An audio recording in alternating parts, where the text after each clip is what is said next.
7 months. That's how long I looked at the light under his door before I understood what it meant. A thin white line on the dark hallway floor. 2 centimeters of gap between the bottom of the door and the boards.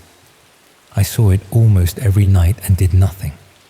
And everything that happened next is the consequence of that. Brighton does something to your sense of what's normal. 4 years of seafront shifts and transient housemates, and a city that runs on people minding their own business will calibrate you toward accepting things without examining them. And I'd been there long enough that the calibration had become invisible to me. The bar I managed was on the seafront, mid-sized hotel, the place that fills up with hen parties in summer and conference delegates in winter, and which demands a patient, slightly detached attention that I'd got good at without noticing. Thursday through Monday, long shifts. The week turned inside out, so my days off fell on Tuesdays and Wednesdays when the city was quiet and slower and felt like it might belong to the people who actually lived there rather than the ones passing through. I'd come for a summer season at 24 and stayed, which is a Brighton story so common it barely counts as a story. The city collects people who arrived for 3 months and never quite found the moment to leave. And after 4 years, I'd stopped looking for that moment and started assuming it wasn't coming.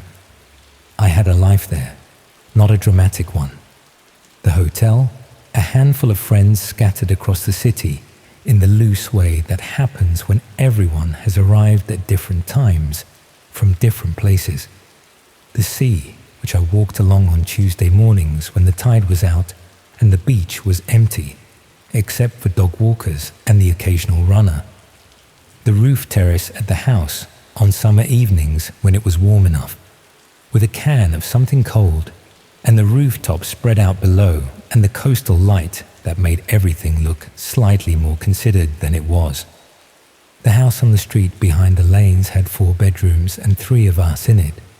Me, Nina, who was doing a postgrad at the university, quiet and pleasant, since moved to Bristol, and Patrick, who had the room at the end of the hall, and who'd been with us about 7 months by the time the light started meaning something. I want to describe Patrick accurately, which is harder than it sounds, because the version of him I carry now is contaminated by what I found out later, and I have to work backwards to who he appeared to be before. Mid-30s, freelance web development, worked from the house most days. We got on fine. Easy housemates rather than friends. Kept the kitchen clean, didn't borrow things without asking. Occasionally, had a drink on the roof terrace in summer. He was private, in the way a lot of people in Brighton are private, keeping his door closed and not offering details about his life outside the house. And I didn't ask, because asking felt like an imposition, and also because I genuinely didn't think there was anything to ask about. He had a quality I've tried to identify more precisely since, and can only describe as deliberate pleasantness. Not warmth exactly. Not the warmth that comes from someone being genuinely interested in you.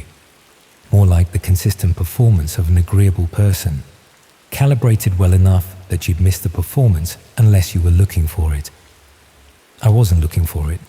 He paid his rent on time and kept the kitchen clean. And in shared houses in Brighton, those are the metrics that matter. The light under his door. I noticed it consciously in late October, coming back from a closing shift, 2 in the morning, out of the bathroom. A line of white on the dark hallway floor. White and steady, not a screen, an overhead light or a lamp, something that lit the room rather than illuminated a corner of it. I registered it, went to bed, didn't think about it. Noticed it the following week, the week after. Then I started paying attention, not deliberately, just as background observation. It was there most nights on my late returns. There sometimes at 6 when I passed the bathroom on morning shifts. Not consistently there in the evenings when we were both awake and the house was making ordinary noise. The pattern, once it had assembled itself, was that the light was on most reliably in the hours when Patrick might reasonably have assumed the rest of the house was asleep. I did not find this alarming. Mildly curious, the way you find something curious when it doesn't quite fit, but doesn't fit badly enough to require action. Insomnia, night working, a preference for quiet hours. None of these required investigation, so none of them received it. This is the part I've replayed most. Not with guilt, not quite. More with a flat recognition that I was looking at something for months and choosing, without quite deciding to choose, not to look directly at it. There's a difference between not noticing and not examining, and I was doing the second one. I know that now. At the time, it felt like the same thing. The first crack in the ordinary came in December. Christmas season at the hotel means changed shift patterns and short staffing and more hours than I'd otherwise do. And I was tired through most of that month in a way that made the house feel like a place I moved through rather than lived in. Nina was away for most of December at her parents' in Leeds. Patrick was there quietly, as he always was, the light under his door doing what it did. What happened in December wasn't dramatic. It was a sound. I was awake at around 3 in the morning, back from a late shift, too tired to sleep in the way that happens when you've been on your feet for 9 hours and your body hasn't caught up with your brain yet. I was lying in the dark and I heard, from the end of the hall, a sound I couldn't immediately identify. Not loud, not the sort of thing that would wake you from sleep, but in the quiet of 3 in the morning, in a house where I'd believed myself to be the only person still conscious, it was audible. It was rhythmic. That's the only way I can describe it without projecting onto it what I now know. A low, rhythmic sound, slightly mechanical, lasting perhaps 30 seconds and then stopping. Then silence. Then, after a few minutes, the light under the door going out. I lay in the dark and listened to the house settle and eventually went to sleep. And in the morning, I didn't mention it because I had no language for what I would have been mentioning. A sound from a housemate's room. At 3 in the morning, there's nothing there to say. I'm writing about it now because it matters, because when I eventually understood what it was, those 30 seconds became one of the most disturbing details in an account that has several disturbing details, and I want it on record that I heard it and couldn't place it and went to sleep, because that's what actually happened, and the accurate version is the only one I can stand to give. What I understand now, and didn't then, is that the sound was a hard drive.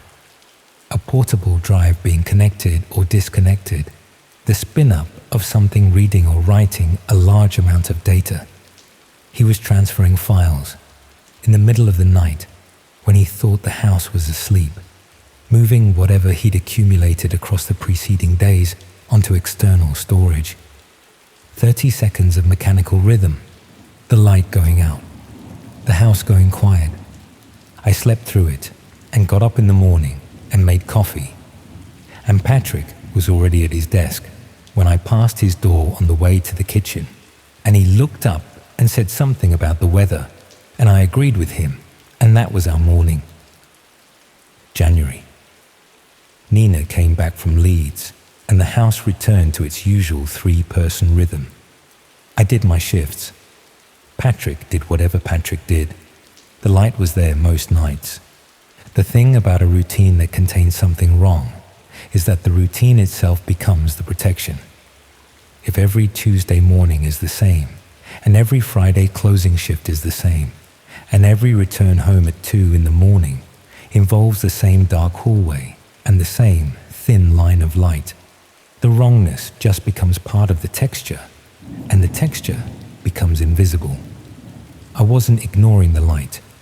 It had become as unremarkable as the noise the boiler made or the way the third stair creaked. I've thought about this a lot since. about how the ordinary conceals things not through active deception, but through sheer accumulation. You stop seeing what you see every day. That's not stupidity. It's just how attention works, how the brain filters in favor of the new and lets the familiar slide into background. Patrick understood this. I think now that he relied on it, that the deliberate pleasantness and the clean kitchen and the reasonable conversation were all part of the same project, the construction of an ordinary surface that the brain could file away and stop examining. He was good at it, not as an excuse, just a fact.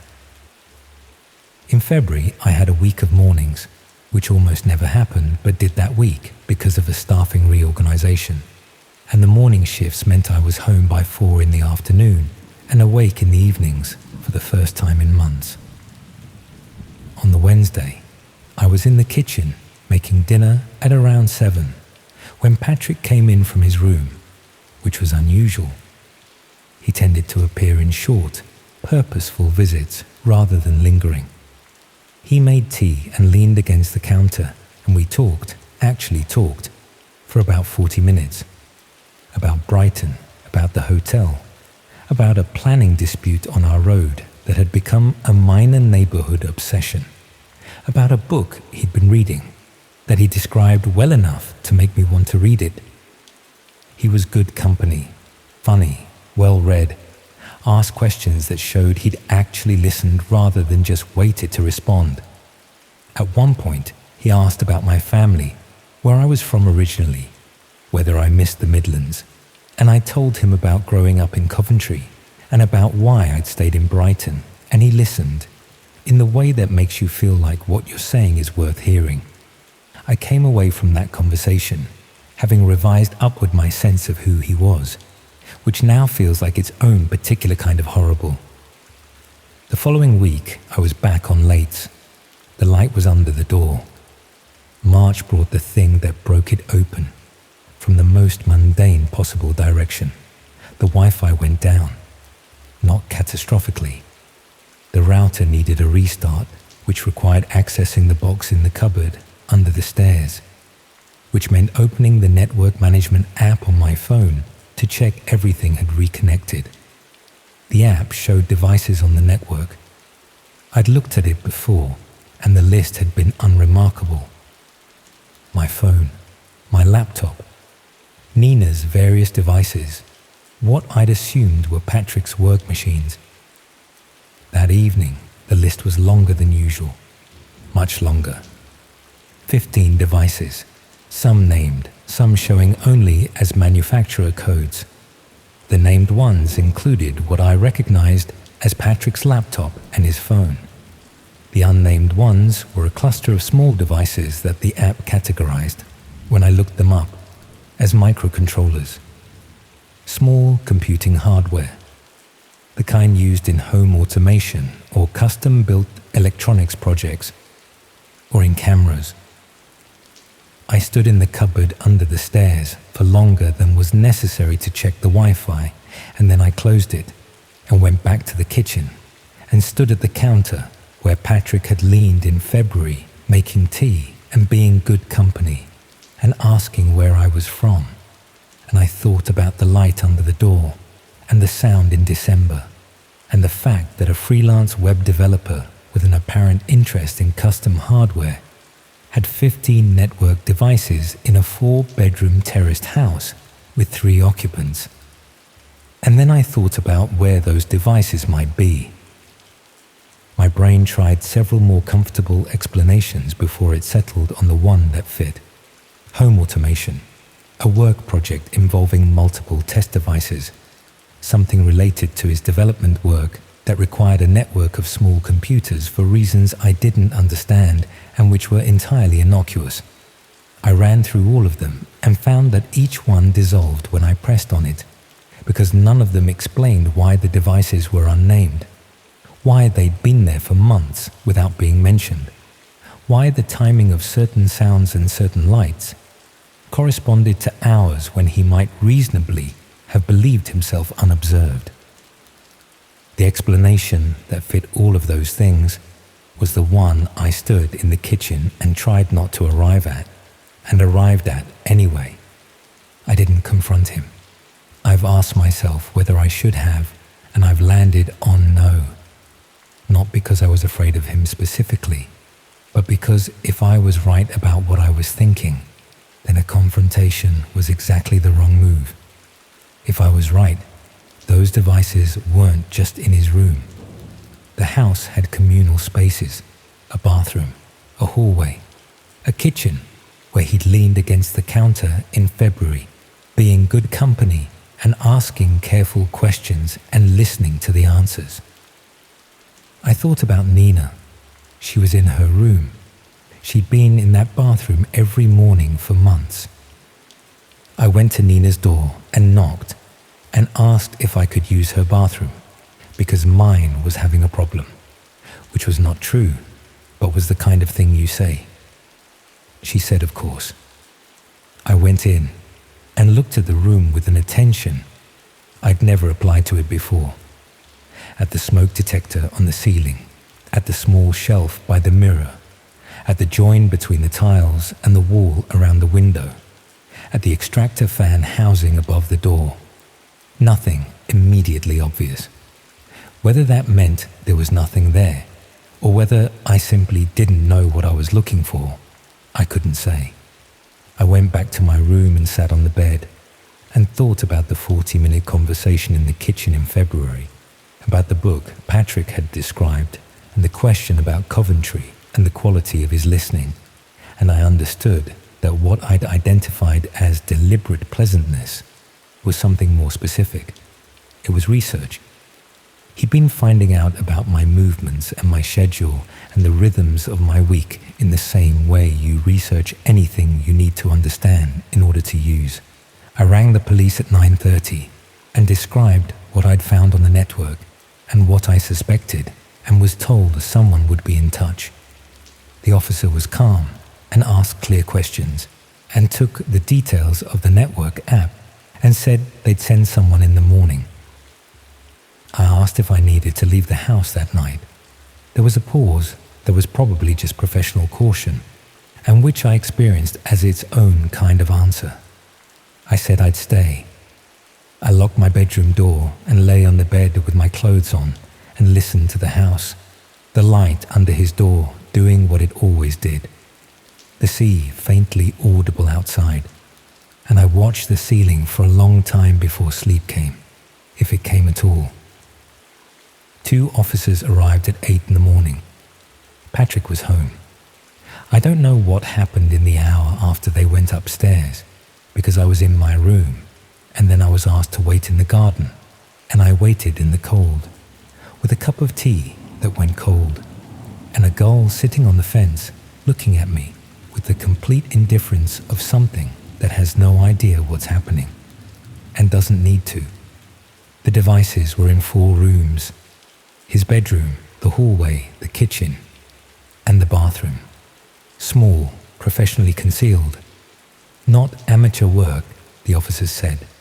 The installation showing familiarity with the process. All networked to his laptop. All operational. He'd been in the house for 11 months. I lived there for 7 of those months without knowing. The footage was on his laptop and on cloud storage, linked to a service operating outside normal accessible platforms. A repository, not just Patrick's material, a larger collection from multiple sources, the investigations subsequently establishing links to a network of similar operations across several cities. People who did what Patrick did, in shared houses and rented rooms and short-term lets, adding to a collective archive that was accessed and discussed and rated with the casual engaged interest of people for whom the horror had long since become routine. I was in that footage. I don't know what specifically or how much, and I've been told I have the right to know, and I've chosen, for now, not to exercise it, because knowing would give it a shape that not knowing doesn't have, and I'm not ready for the shape yet. Nina found out the same morning. I was was in the garden when she came outside and she didn't say anything, and we stood there together looking at the fence, and the gull had gone. I don't know what she's decided about what she wants to know. We haven't talked about it. We've talked about other things briefly since she moved to Bristol, and neither of us has brought it up, and I think we've both decided that's fine for now. I moved out in March. I'm in a different part of Brighton now, a studio flat on my own, no hallway, one main room, a window that faces a wall rather than a street. I chose it partly for those reasons, and I know that's not a healthy basis for choosing a home, and I chose it anyway, because healthy wasn't what I needed. I needed somewhere with no hallway and no communal bathroom and no other doors. I'm still at the hotel. The shifts are the same. The commute is different. The Tuesday mornings on the beach are the same. I walk down to the sea, and the tide is in or out, depending on the day. And the light does what it does here, that coastal quality that makes everything look slightly more considered than it is. And some mornings I can stand there and just be someone standing by the sea, rather than someone standing by the sea with all of this inside them. Some mornings. Patrick pleaded guilty. I know this because I was informed and asked if I wanted to attend, and I said no, and was told the outcome afterwards in a letter I read once in my lunch break, sitting in the hotel car park, and then put in the glove box. It's still there. I'll deal with it at some point. The network the investigation identified is apparently still being pursued, which means the people who accessed what Patrick contributed are mostly still unidentified and mostly still out there. And that's information I've had to find somewhere to put, and haven't entirely managed to. There isn't a right place for it.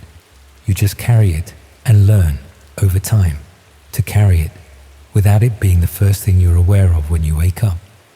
It was the first thing for a long time. It's not anymore, most days.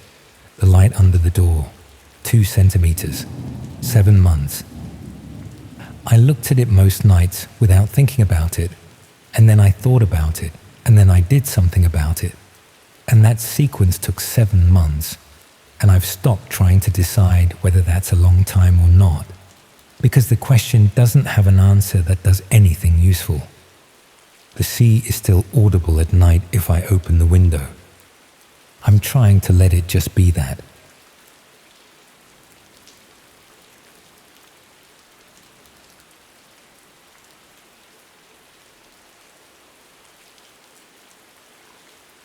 The photograph is still on my mantelpiece. I haven't moved it, and I'm not going to, because removing it would feel like a kind of defeat, like allowing what happened to reach back and erase something it has no right to touch. It's a picture of my late husband Gerald and me on the Pembrokeshire coastal path, taken by a stranger we'd handed our camera to somewhere above St. Bride's Bay. Gerald is squinting into the sun, and I am laughing at something he'd said a moment before the shutter clicked, and the sea behind us is that particular shade of blue that only happens on the best Welsh summer days, the kind of blue that seems too vivid to be real. We look happy because we were happy. 31 years of marriage, and that is still one of my favorite photographs of us. I keep it there because I refuse to let what came after take it from me. That's where I need to start. With Gerald and with Wales, and with the particular shape my life had taken by the time I was 67 and living alone in a stone cottage outside Aberaeron on the Ceredigion coast. Gerald died 4 years before any of this happened. A cardiac event, that's the phrase the doctors used, which always struck me as oddly neutral for something so absolute. He was in the garden when it happened. In May, the roses he'd been nursing for years just coming into colour.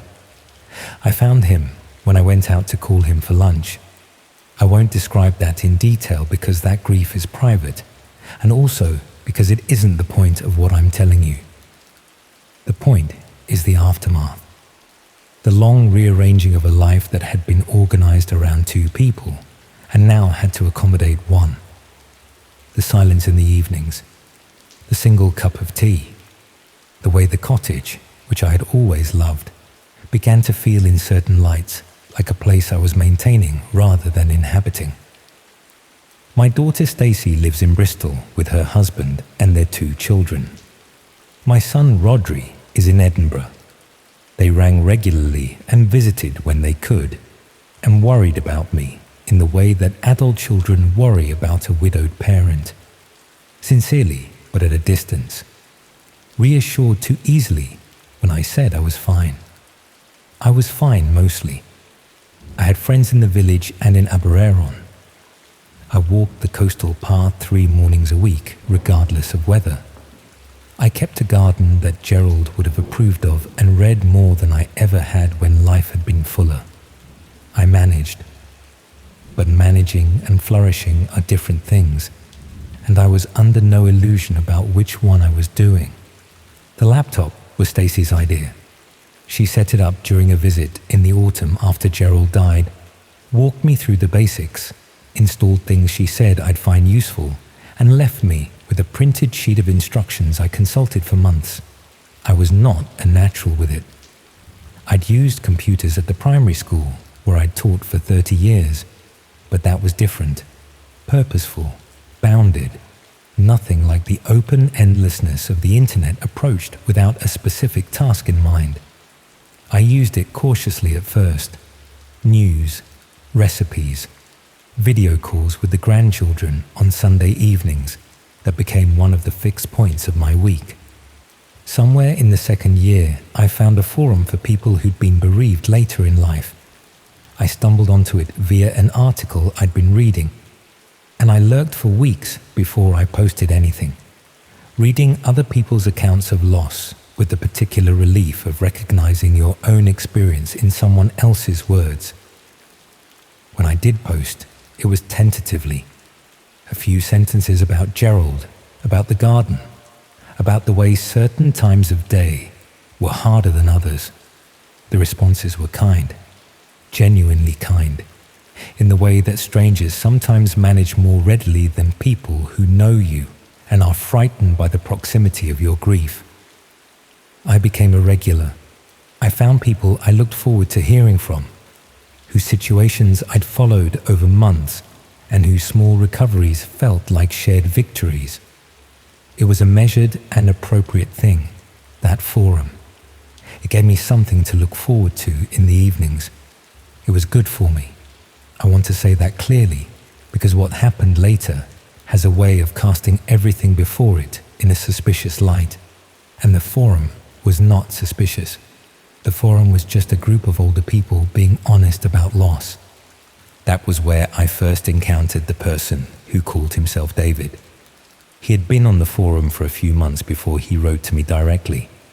He was, according to his profile, 64, widowed 2 years previously, living in Shropshire, retired from a career in civil engineering. He had a way of writing that was measured and thoughtful, never performatively emotional, which I appreciated. Some people on the forum used it almost competitively, each post an escalation of suffering, and David was not like that. He was restrained, interested in others. He'd replied to several of my posts with observations that suggested he'd actually read what I'd written, rather than simply waiting for a space to respond. When he wrote to me privately, it was to share a piece by a Welsh poet he thought I might appreciate, given something I'd mentioned about walking the coastal path. He was right that I'd appreciate it. I did. I said so, and we began corresponding separately from the forum, through the messaging system it provided, and it was pleasant in a way I hadn't expected. A genuine exchange of ideas between 2 people at similar stages of life with overlapping sensibilities. We talked about books and about landscape and about the strange mathematics of grief, the way certain days ambushed you and others were unexpectedly bearable. Gerald would have liked the way the garden looks in October. The roses are finished, but the sedums have gone that deep bronze color he always loved. And the light in the afternoons falls across the back wall in a way that has not changed in 31 years. And sometimes I stand at the kitchen window, and the ordinary beauty of it is so acute I have to look away. I stood at that window on the morning I first felt properly uneasy about David. I couldn't have told you exactly why. It was the accumulation of small things, in the way that these recognitions usually are. By January, we had been corresponding for about 4 months.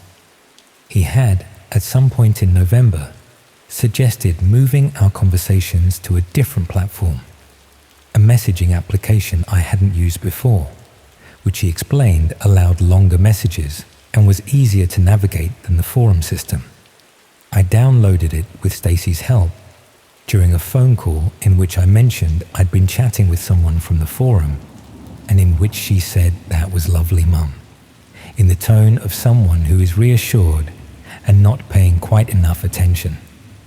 The new platform was easier, as he'd said. The conversations became more frequent, sometimes daily. David was good company. He was funny in a dry, understated way, and he was curious about my life in a manner that felt like interest rather than interrogation. He asked about the coastal path and about Abereron and about the grandchildren and about what Gerald had been like, and I found myself describing Gerald in more detail than I had to anyone since the funeral, and it felt good to do that, to put him into words for someone who hadn't known him. The first thing that pulled at me slightly was in December. David mentioned a health difficulty. Nothing serious, he said. A recurring problem with his back that had been keeping him at home more than usual, limiting his walking. He described it in passing, and I expressed sympathy, and the conversation moved on. But a week later, when I mentioned something about the walks I'd been taking, he made a reference to his back that contradicted a detail he'd given me the previous week. Small enough that I almost didn't catch it. Small enough that I'd written it off as misremembering, as the natural imprecision of ordinary conversation, before I was even consciously aware I'd noticed it. I noticed it. The photograph above the fireplace. Gerald squinting. The blue that seems too vivid. That same summer we ate crab on the harbour at Abereron, and Gerald got sunburned across his nose and was absurdly pleased about it. Said it made him look like a sailor. I have been thinking about that holiday a great deal in the past year, about how entirely uncomplicated it was, about the version of myself in that photograph, who had no idea how much weight the future was preparing to hand her. In January, he asked for my phone number. He framed it naturally, in the context of a conversation about a film we'd both mentioned wanting to watch, suggesting we might enjoy discussing it afterwards if we could speak directly rather than type. It was a reasonable request, and I had no concrete reason to refuse it, and I sat with my hands over the keyboard for longer than I should have before I typed a response. I didn't give him my number. I said I preferred to keep things written for now, that I found it easier, which was true as far as it went. He accepted it without apparent difficulty, said of course he understood completely, and we moved on. But the question had shifted something, and in the days after I found myself looking back over our conversations with a different quality of attention, what I noticed, working backwards through the months, was a pattern of accumulation I hadn't seen while I was inside it. He knew, by January, a very complete picture of my life. He knew the layout of my cottage, described across multiple conversations. He knew my routine, the morning walks, the village shop on Thursdays, the Sunday video calls with the grandchildren. He knew the names of my children and where they lived, and roughly when they visited. He knew I lived alone. He knew the nearest town and could, if he'd wanted to, have identified the cottage from the details I'd given about its position above the estuary. He had never, I realized, told me anything of comparable specificity about himself. I'd asked over the months, and he'd answered. But the answers had always been slightly general, slightly unverifiable. A town in Shropshire, a career in an industry I knew nothing about, a house he described only in the vaguest terms. He'd given me enough to feel like reciprocity without giving me anything I could confirm or locate. I thought about the detail that had contradicted itself in December. I thought about the slight precision with which he had catalogued my life while keeping his own behind gauze. I told Stacey. I rang her on a Tuesday evening, and I told her all of it, and I heard the quality of her silence as she listened. Stacey's husband worked in financial services and had a colleague with a background in online fraud investigation. And through that connection, which moved quickly once Stacey understood what I was describing, someone looked at what they could find about the account David had been using on the forum. The account was 14 months old. It had no online presence before the forum. The email address connected to it resolved to an account created a week before the forum registration. The profile photograph: a pleasant-faced man in his 60s in a garden setting, the kind of unremarkable image that registers as genuine precisely because it is so unremarkable, was a stock photograph available through an image library. Not a real person, not anyone's actual face. The investigator found something else, working through a connection I don't fully understand and won't try to explain. The messaging application David had asked me to download, the one that was easier than the forum system that allowed longer messages, had been used from an account linked by an IP address to a cluster of similar accounts, all created within a short window of time, all used to contact women over 60 living alone. Not in Wales specifically, across the UK. Some of the accounts had been active for over 2 years.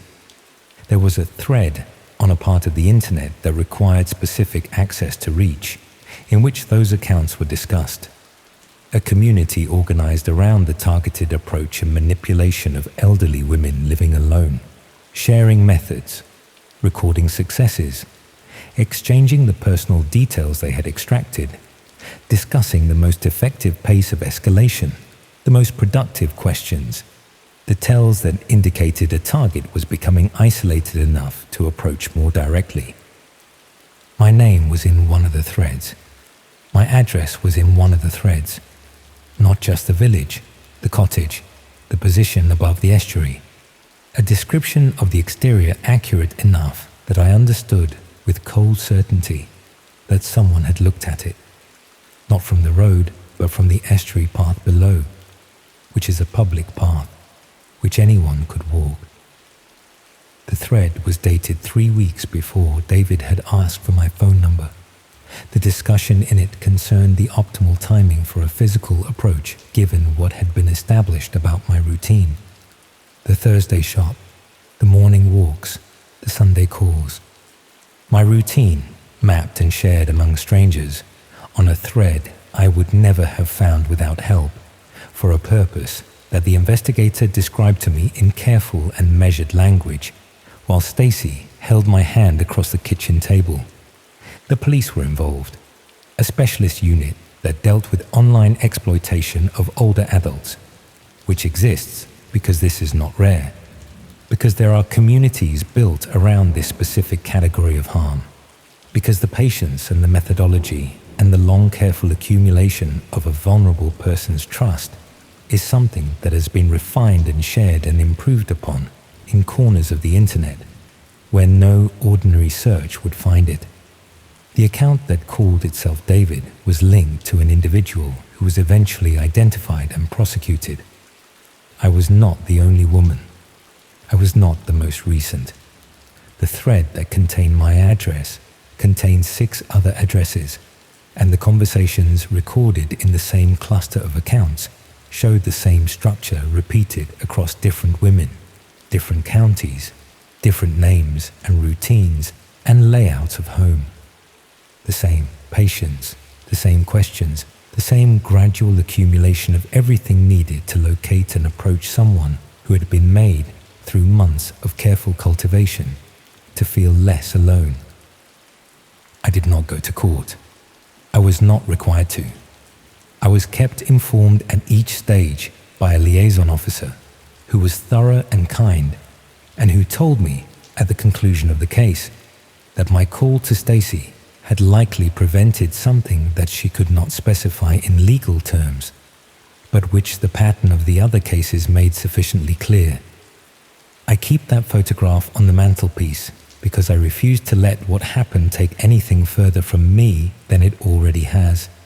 What it has taken is harder to name than a photograph. It is the ease I used to have with strangers, the open quality of my attention when someone shows interest, the willingness to describe where I live and how I live without a layer of calculation underneath. I had not, at 67, expected to have to learn those things.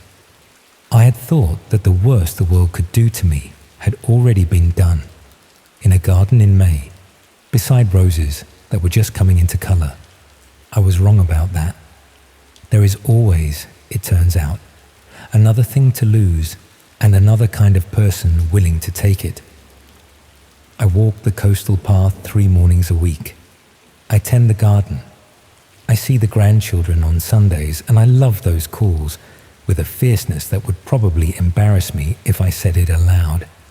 I am still on the bereavement forum, because the forum did not do anything wrong, and the people on it are genuine, and the kindness I found there was real, even if one of the presences I took for real was not. I am more careful now, more deliberate about what I say and to whom, and how much I allow the picture to be assembled. I check, now, in ways I did not check before, whether what a person is giving me matches what I am giving them. It is a poorer way to move through the world, that vigilance. It costs something every day. The photograph is still on the mantelpiece. Gerald, squinting. Me, laughing at something that is lost now, something private, something from before. The blue behind us that seems too vivid to be real. It was real. That's the thing I hold on to. That particular blue, that particular day, that particular version of myself with no idea what was coming. All of it was real, and it happened, and nobody can reach back and take it away. Some things, it turns out, they cannot touch.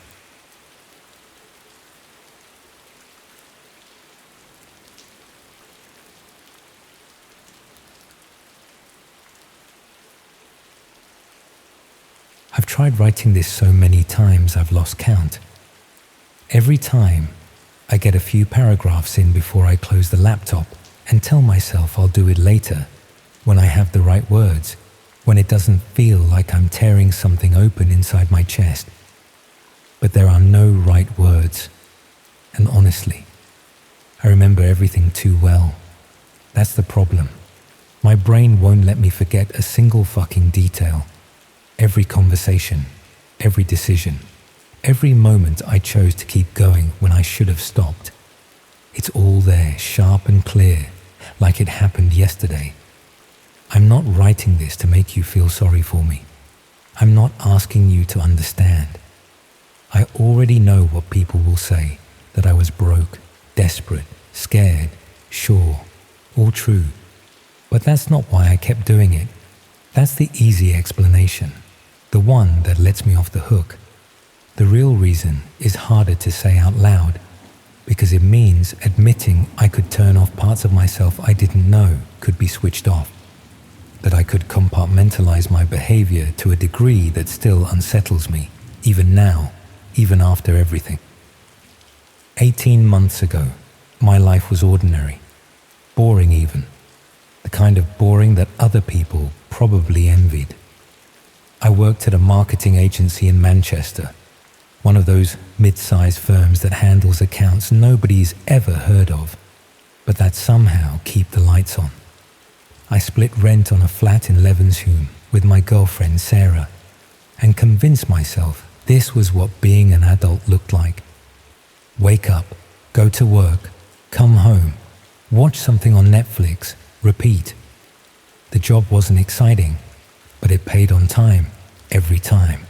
I'd learned to measure happiness by how predictable things were, how stable. Excitement was for people who hadn't yet realized that stability was the real prize. Sarah and I had been together long enough that our routines had merged. We knew each other's schedules, split the bills without arguing about it, had our spots on the sofa. It wasn't passionate anymore, but I told myself that was normal. That passion was just the opening act, and what we had was the sustainable version, the real thing. Looking back, I wonder if I was already trying to convince myself of things I didn't quite believe. The redundancy meeting was surreal in how scripted it felt. I was called in on a Wednesday afternoon, and the moment I saw my manager sitting with someone from HR, I knew.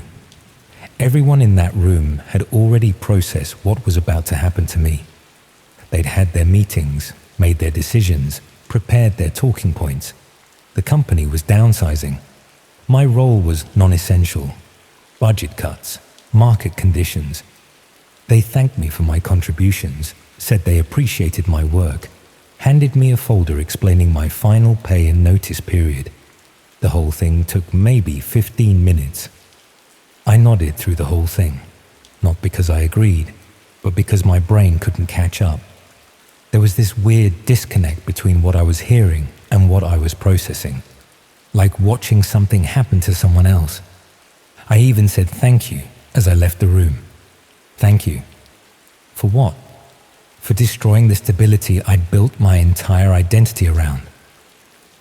At first, unemployment felt temporary. I treated it like a gap between jobs rather than an ending. I updated my CV, spent hours tweaking the wording, sent out applications. I told Sarah not to worry. Something would come up quickly. Manchester was full of agencies. I had experience, good references. There was no reason to think I'd struggle as much as I eventually did. Except I did. Weeks turned into months. The interviews I did get never led anywhere. I'd spend days preparing, researching the company, practicing answers. And then I'd sit in reception, waiting rooms, feeling my confidence drain away before anyone even spoke to me. The rejections came in waves, all saying the same thing in slightly different language. We've decided to move forward with other candidates. Your experience doesn't quite match what we're looking for. We had a very strong field of applicants. The structure of my days began to collapse. I started waking up later because there was no reason to get up early. I'd make coffee and check my email obsessively, refreshing every few minutes even though I already knew nothing would be there. The flat became smaller somehow, the walls closer. I'd spend hours online scrolling through job sites, telling myself I was being productive when really I was just avoiding the growing panic. Sarah tried to be supportive at first. She'd ask how the job search was going in this carefully neutral tone, like she was afraid of setting me off. She'd tell me something would come up, that I just had to keep trying. But there's a difference between patience and faith, and I could feel the latter calcifying into something harder. She stopped talking about the future, holidays we might take, places we might move to, started focusing on immediate costs instead. Did we really need Netflix and Spotify? Should we switch to a cheaper phone plan? Could we cut back on takeaways? She never directly accused me of anything, but the unspoken anxiety settled into the flat all the same, hovering in every conversation about money. I felt it in the way she'd look at me when I was still on the sofa at 2 p.m, in the way her face would tighten when another rejection email came through. We stopped having sex, stopped really talking, just existed in parallel, waiting for something to change. When she eventually said she needed space, it came without drama. No shouting, no thrown accusations. She just sat down one evening and explained, very calmly, that she felt like everything had stalled, that she couldn't live in this suspended state anymore, not knowing when or if things would improve. She said she still cared about me, but that she needed to think about her own future. I didn't argue. How could I? She was right. I understood her point far too well to pretend otherwise. She moved out in December, a week before Christmas, took her stuff over 3 trips in a hired van, and each time she came back for another load, the flat looked more wrong.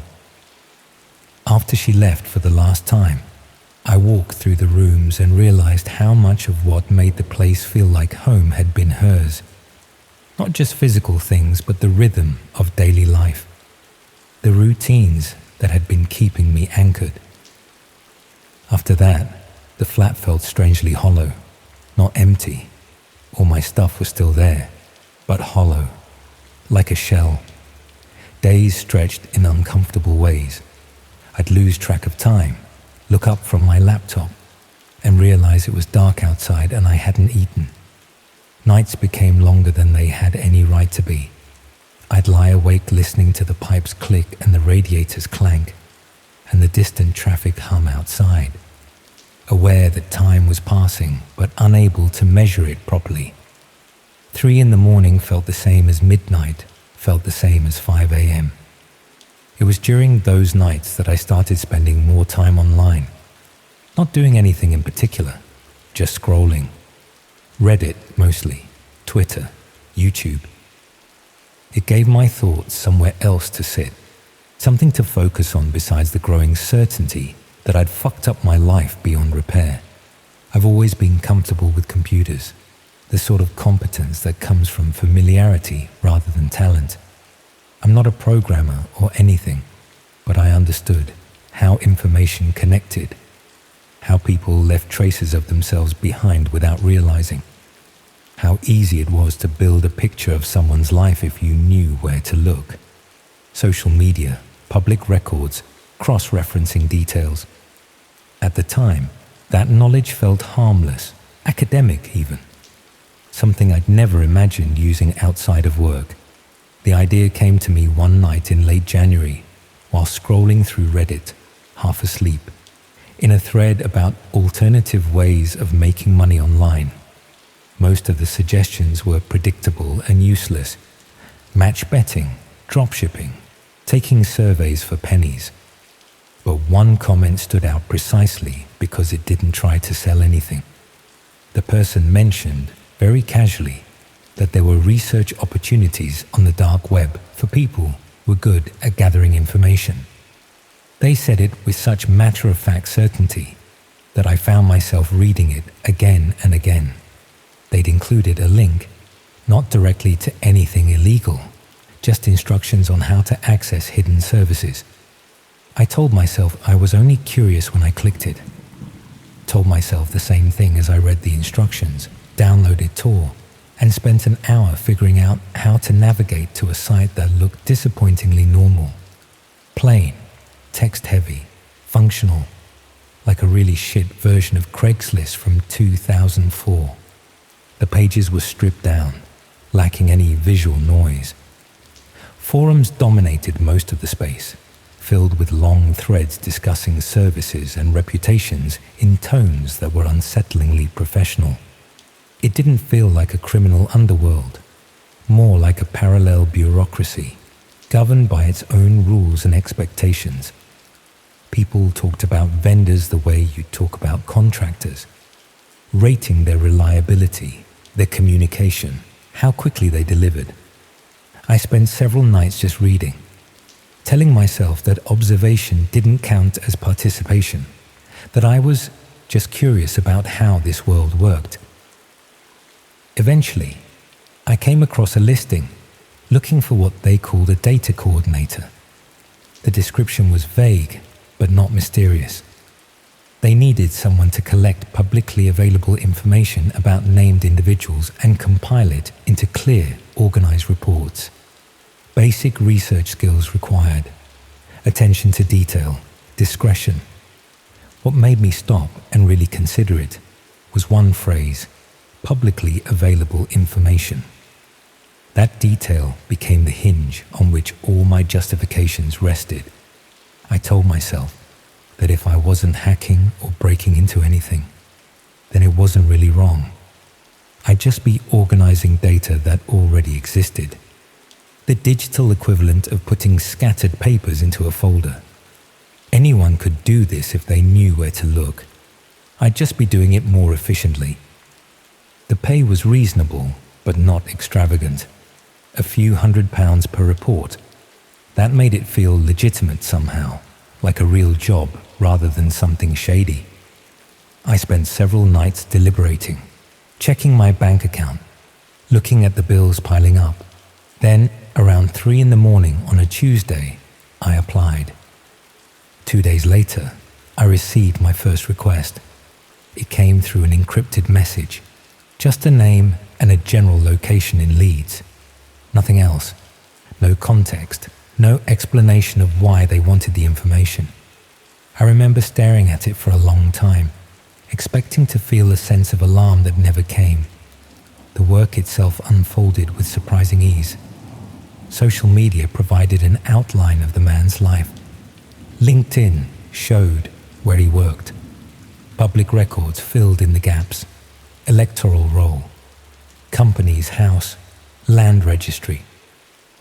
With enough patience, routines began to emerge naturally.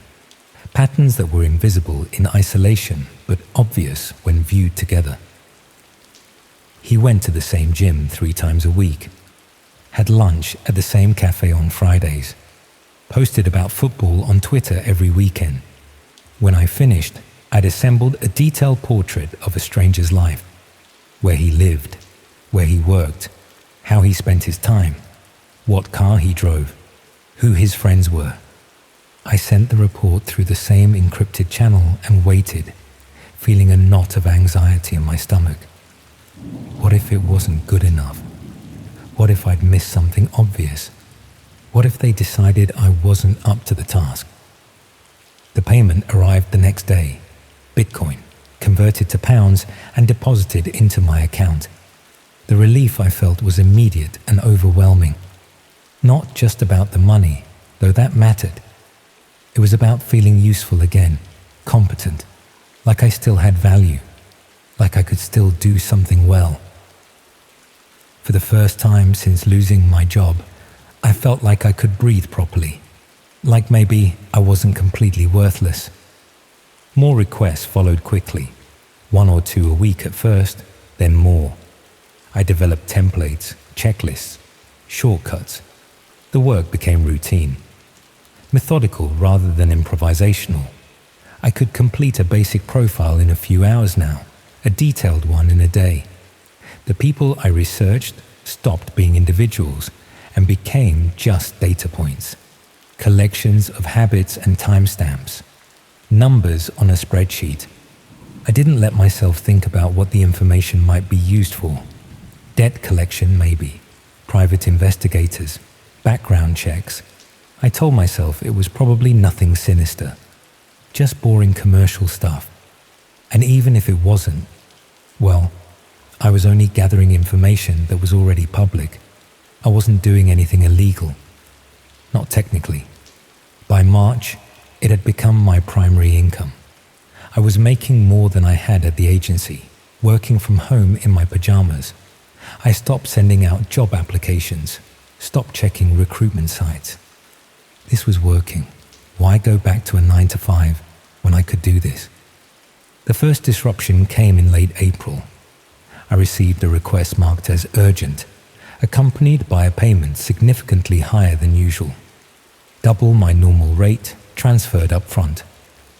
The name was Emma Hartley. The location was Stockport. That was it. No other details. No explanation for the urgency or the premium. I noticed both things, the urgency, the money, and still I chose not to ask why. Curiosity had already been replaced by necessity, or maybe I just didn't want to know. Emma's digital footprint was extensive in a way that now feels painfully intimate to recall. She was a nurse, worked night shifts at Stepping Hill Hospital. Her Instagram was public, full of selfies and pictures of her morning runs. Fitness apps revealed her exact running routes, the times she went, how long each run took. Facebook showed her shift patterns. She'd post about having a rough night at work, about looking forward to days off. Location tags placed her at specific cafes, specific parks, specific pubs. By the time I finished the report, I knew her routines with a familiarity that felt wrong even as I was compiling it. I knew she ran at 6 in the morning on her days off, that she stopped at the same Starbucks afterward, that she lived alone in a ground floor flat, that her car was parked on the street because the building didn't have dedicated spaces, that she usually worked Tuesday through Thursday nights and had her phone on Do Not Disturb during the day because she needed to sleep. I sent the report and told myself not to think about it, tried to push it out of my mind.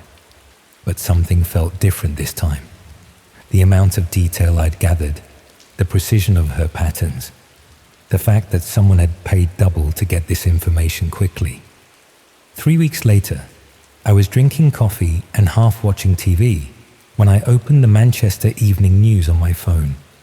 The headline hit me like a punch to the stomach. Stockport nurse missing after night shift. There was a photo. Emma Hartley, the same face I'd been staring at for hours while building her profile. I read the article 3 times, 4 times. She'd left work at 7:30 in the morning. Her car was still in the hospital car park. She hadn't answered calls or messages. Colleagues were worried. Police were investigating. The details aligned too closely with what I'd documented. The hospital, the shift pattern, the usual time she'd leave. I told myself it was coincidence. Had to be. People go missing all the time. It didn't mean anything, couldn't mean anything, because admitting otherwise would have meant confronting a responsibility I was not prepared to face. Would have meant acknowledging that I'd helped someone do something terrible. I avoided my computer for several days. Didn't check messages. Didn't take any new requests. But financial reality eventually pushed me back to work because fear alone doesn't stop bills from arriving. And I had rent due, council tax, electricity. I couldn't afford to stop. The message that followed didn't come through the usual system. It arrived directly, somehow, in my regular email, which should have been impossible. I'd been careful about keeping things separate, used different devices, different networks, but there it was, in my inbox, with no sender name. Just a subject line. Excellent work. The message praised my discretion and attention to detail, said they had a special project that required someone with my particular skills. 5 individuals across the Northwest, profiles needed within a week. The figure attached was more than I'd earned in the previous 2 months combined. Before I could even respond, before I could think about whether to accept, half the payment transferred into my account. That was when I understood, fully and clearly, that whatever legitimacy I'd imagined no longer existed. This wasn't debt collection or background checks. This was something else entirely. Something I should walk away from, should go to the police about, should refuse absolutely. I accepted anyway. The task involved 5 people, 3 in Manchester, 1 in Liverpool, 1 in Bolton. Each profile required a level of detail that went far beyond my previous work. Not just routines and locations, but vulnerabilities, security systems, household layouts, family members, financial situations. I spent that week in near isolation, barely sleeping, working obsessively, accessing databases I should never have seen, combining information in ways that made me increasingly uneasy. I knew what I was doing by then, couldn't pretend otherwise, but I kept going because I'd already taken half the payment and because stopping would have meant admitting to myself what I'd already become. When I sent the final report, the remaining payments arrived within minutes. Looking at my bank balance, I felt briefly untouchable, like I'd gotten away with something, like I was smarter than everyone else. That feeling lasted less than a week. News reports started appearing. A break-in in Didsbury, fraud case in Liverpool, an assault in Bolton. Each one aligned too closely with the profiles I'd created to dismiss as coincidence. The break-in happened at exactly the time I'd identified as optimal, when the residents were at their weekly evening class. The fraud targeted accounts I'd specifically noted were vulnerable. The assault victim was attacked on the route I'd mapped as isolated and poorly lit. I stopped reading after the third incident. By then, denial felt more dishonest than knowing. I tried to stop. Stopped responding to messages. Stopped checking the encrypted channels. Told myself I was done. That I'd made enough money to last a few months. That I could go back to looking for legitimate work. That I could pretend the last few months hadn't happened. Then things got strange. My account started behaving oddly. Emails disappeared from my inbox. Ones I'd definitely received. Ones I'd read multiple times. My phone started doing things I couldn't explain.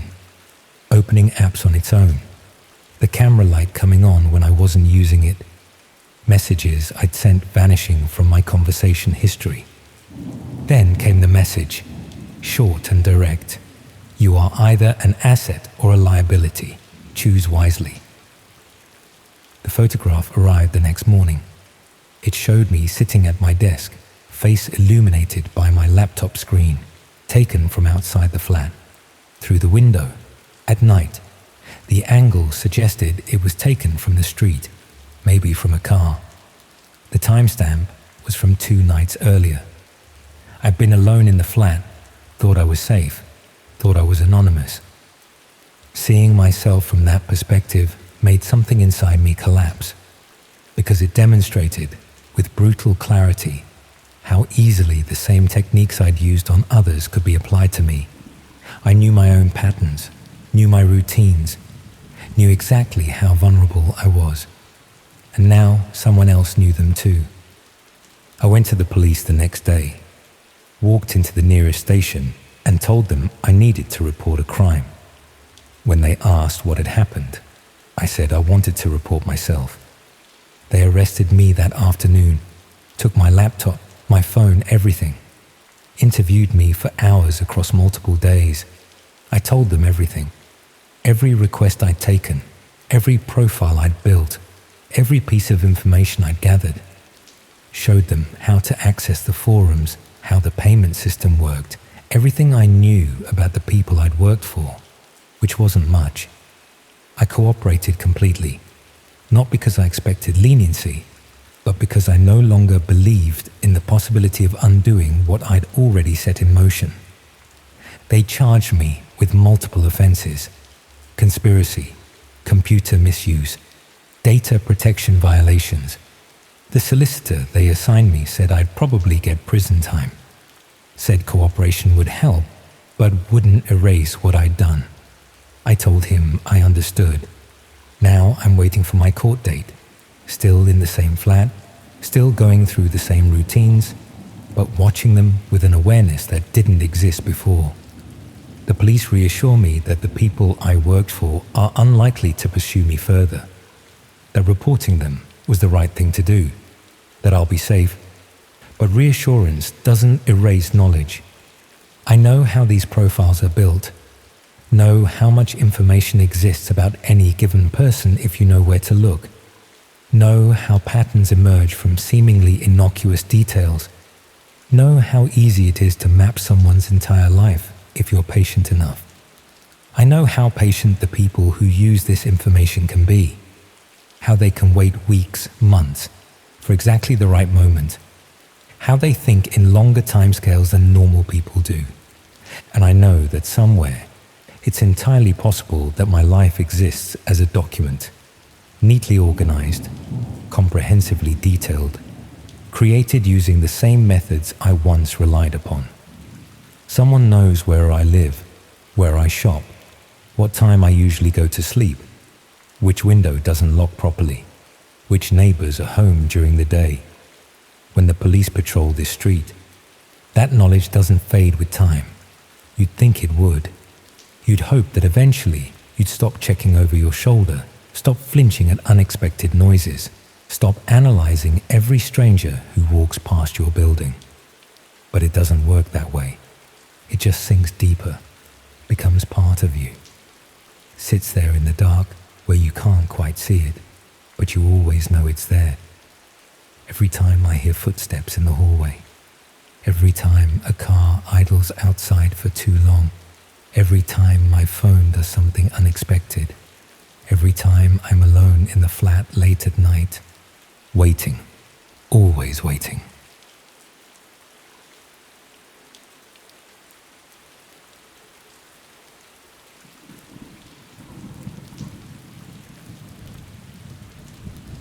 "4 minutes. That's how long I watched it before I closed the laptop.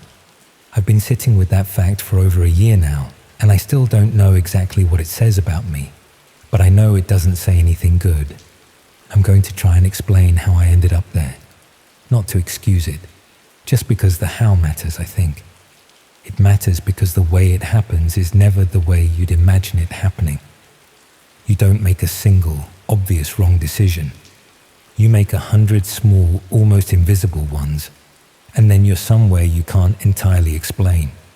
We'd had a break-in. That's where it started. Not at our house, at a neighbor's 3 doors down. A couple in their 60s, semi-retired. Someone had come through their back gate on a Wednesday afternoon while they were both out. Took a laptop, some cash from a kitchen drawer, a small jewelry box from the bedroom. The sort of burglary the police take a statement about and then don't pursue, because they know exactly where the odds sit, and so do you. Our neighbor, the husband, he told me about it over the fence one Sunday, and I could hear in the way he described it that the thing that had really shaken him wasn't the stuff that was taken. It was the idea of someone moving through his kitchen, opening his drawers, standing in his bedroom. He kept coming back to that detail. The bedroom. I went home that afternoon and started looking at home security cameras. Straightforward enough. I wanted something that covered the back of our house and the alley that ran behind the terrace. My wife thought I was overreacting. Maybe I was. But I went down that particular rabbit hole with some thoroughness over the following couple of weeks. Comparison sites, review forums, YouTube walkthroughs of different systems. And somewhere in that process, as tends to happen when you spend long enough looking for something specific on the internet, I started encountering other things, adjacent things, forums where people discuss security more broadly, what the police could and couldn't do with residential footage, how footage got retrieved after incidents, what investigators actually looked for, and somewhere in that chain. I genuinely couldn't retrace the exact steps now. I ended up reading about private investigation marketplaces. Not anything sinister at first. Legitimate seeming services. People offering to trace addresses, verify identities, that kind of thing. Some of it clearly legal, some of it in a grayer area. And from there, because curiosity doesn't stop when it should, I started looking at where those services crossed over into places the regular internet didn't host. That's how I ended up on the dark web for the first time. 43 years old, secondary school geography teacher, semi-detached in Nottingham. Not someone who'd have described himself as the type. I want to be careful here about not making it sound more purposeful than it was. I wasn't looking for anything specific. I had no agenda. I was just, and I know this sounds inadequate, interested in how far down it went, what the actual geography of it was. I'd read the same articles everyone reads, and I wanted to see it for myself. The way you might read about a place and feel a vague compulsion to go there, even knowing there's nothing there for you. The first few sessions were unremarkable, bleak in places, disturbing in patches, but not the visceral horror that journalism tends to imply. A lot of it was dreary. A lot of it was clearly either fake or performative. People trying to seem more dangerous than they were. I browsed cautiously, touched nothing, gave nothing away. I was, as I'd been telling myself almost constantly, just looking. The camera forums were what pulled me back. And I say forums loosely. They weren't discussion boards exactly. They were more like listing hubs. People offering access to feeds, selling footage, that sort of thing. I'd stumbled onto one while following a link about security system vulnerabilities, which had felt, at the time, directly relevant to what I'd originally been researching. See how that works. See how clean the justification feels right up until it doesn't. Most of the feeds being offered were either clearly fabricated or so degraded in quality they were barely watchable. Some were security camera angles that looked genuinely unmodified. Car parks, stairwells, the corners of warehouses, and carried a different kind of unease. Not because of what they showed, but because somewhere someone had gained access to a camera they had no right to and was selling that access like a commodity. I found that disturbing in a way I couldn't entirely look away from, the way you slow down passing an accident. I went back 4 or 5 times over a couple of weeks. I want to be precise about how that progression felt, because it wasn't uniform. The first return was almost academic.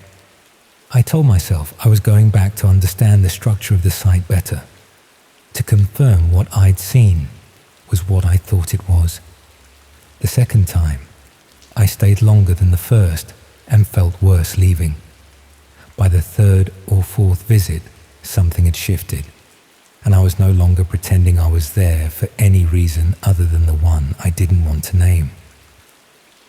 Each time I closed the laptop, I sat with a residue that took longer to clear. That's the mechanism of it. You don't stay because you want to. You stay because leaving feels like an active decision, and staying just feels like not having left yet. And each time you go back, the threshold for going back has already been lowered by the fact that you went back before. The listing I found on the 5th or 6th visit looked, at first, like others I'd seen. It was titled simply, something like Residential East Midlands, Ongoing, and the thumbnail was low resolution and dark. A room. Interior. I assumed it was another case of someone selling access to a poorly secured home camera, the kind of thing you could apparently set up accidentally with a cheap off-brand system and the wrong default settings. I clicked through, and what I saw wasn't an accidental feed. The image was clear, much clearer than most. A living room, ordinary in every detail, sofa, television, a low bookshelf, the corner of a dining table, natural light coming from the left side, meaning a window just off frame. The angle was from high up, which told you the camera was either mounted near the ceiling or placed on a high shelf, and it was fixed and stable in a way that a phone propped somewhere wouldn't be. Someone had installed a camera in this room deliberately, and they had done it with enough care that it wasn't visible in the frame. There was no timestamp, but the daylight suggested daytime, and the room was occupied. A woman was sitting on the sofa. She had her back partly to the camera, angled towards the television, and she had her legs drawn up beneath her in the way people sit when they're comfortable and not expecting to be looked at. She was wearing a grey jumper, sleeves pushed up to the elbows. She was reading something, a phone or possibly a small tablet, and the quality of the image was good enough that I could see her moving her thumb up the screen occasionally. At one point, she tilted her head slightly, the way you do when something you've read catches you, and then went still again. She had no idea she was being filmed. There was nothing in her posture, nothing in the unhurried way she sat, that suggested anything other than a person alone in their own home on an ordinary afternoon, existing in the private way people do when they believe no one is watching. At some point during those 4 minutes, a mug on the coffee table in front of her sent up a thin curl of steam. That's the image I come back to more than any other. Not her face. I never saw that clearly.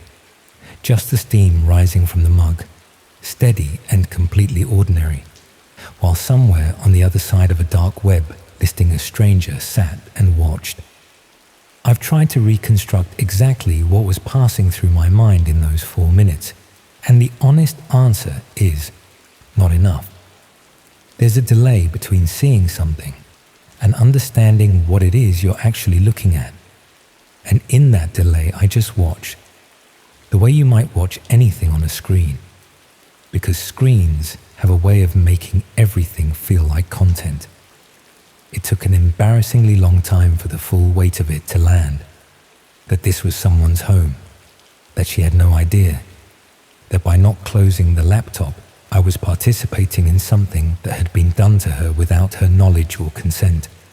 By the time I finally did close it, my hands were unsteady and I felt something in my chest that wasn't quite nausea, but was close enough to matter. I closed the laptop and went and stood in the kitchen for a while. My wife was upstairs. I could hear her moving around. I stood at the kitchen window and looked out at the back garden and tried to think through what I'd just seen with some degree of clarity. The camera in that room hadn't got there by accident. Someone had entered that house or had access to it, had some reason to be there, and had installed a device, concealed it, and then set up a way to broadcast or record the feed. Then they'd listed it, priced it, offered it to whoever found their way to that particular corner of the dark web and had the inclination to pay. I didn't know how many people had viewed it. I didn't know how long the listing had been up. I didn't know where in the East Midlands it was, or whether the East Midlands description was even accurate. I also didn't know who the woman was, but I could see her clearly enough to describe her. And I kept thinking, uselessly, circularly, about the fact that at some point she'd get up from that sofa and make a cup of tea, or go upstairs, or do any of the things people do in the privacy of their own homes, and the camera would be there for all of it. The question of what to do sat with me for days, in a way that was genuinely immobilizing. I'd have to explain where I'd seen it. I'd have to explain what I'd been doing on the dark web and why. And I'd have to do that to a police officer. And the version of events I'd tell would include the 4 minutes. Because leaving that out felt like the kind of omission that compounds everything. My wife didn't know I'd been going on there. Nobody did. I waited longer than I should have. About 2 weeks. I kept half convincing myself that the listing would have been taken down, that someone else would have reported it, that the problem would resolve itself in the way that problems sometimes do when you're too cowardly to resolve them yourself. None of that happened, as far as I knew. What did happen was that I went back once, just once, to check whether the listing was still there. It was, and it had grown. There were now 3 thumbnails alongside the original living room. A bedroom, the same high-mounted angle, the same deliberate framing, a bed with the covers pulled back on one side, a wardrobe door left slightly open, a bathroom, the image darker, the camera positioned in a way that took me a moment to understand, and then made me close my eyes briefly when I did, and a 4th thumbnail I hadn't expected. The front of the house, exterior, taken from the street, just the facade. A parked car visible at the edge of the frame. The house number above the door, clear enough to read. That last one was what made the floor feel uncertain beneath me. The living room feed was violation enough, but the exterior shot, the house number, meant that whoever was running this listing wasn't just selling footage, they were selling location. They were offering anyone who paid enough not just access to her rooms, but the means to find the building those rooms were inside. I closed the laptop before I'd fully processed what I was looking at. I'd been on the page for perhaps 30 seconds, but I sat at the desk for a long time afterwards, and the feeling wasn't the dull, residual discomfort of the previous visits. It was sharper than that. It was the specific, nauseating understanding that whatever this was, it had escalated since I'd first found it, and I had spent 2 weeks doing nothing while it escalated. I went to the police the following morning. I walked into the station on Canal Street and told them I needed to report something, and when the officer asked me what it related to, I said it related to surveillance footage. Being distributed without someone's knowledge or consent, I'd rehearsed the phrase.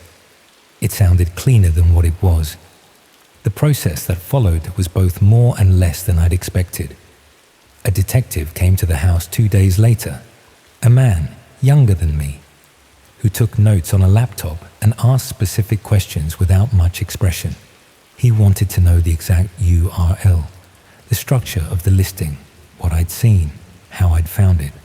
He asked, at one point, whether I'd had any direct contact with whoever posted the listing, and I said no, and he wrote that down without comment in a way that felt like its own kind of assessment. He wasn't rude. He was just thorough in a way that made everything feel documented. He told me at the end that they'd be treating it seriously, that this type of offense, covert recording distributed for commercial purposes, carried significant penalties if someone was identified and charged. He mentioned that locating the victim, if she hadn't already come forward independently, would be a priority. He didn't tell me anything about how they'd go about any of it, or what the realistic chances were, or what any of it would produce. He thanked me for coming forward. He let himself out. I've not heard anything since. That was over a year ago. I don't know whether they found her. I don't know whether, if they found her, she knew. Whether they'd had to tell her that there was a camera in her living room, her bedroom, her bathroom, and that footage from it had been offered for sale to strangers on the dark web. I think about what that conversation would feel like, being told that, the particular violation of it. Your own home, the one place that's supposed to be unconditionally yours, turned into something else without your knowledge. I also think about the person who installed those cameras, who they were in relation to her. You don't put a camera in someone's living room from a distance.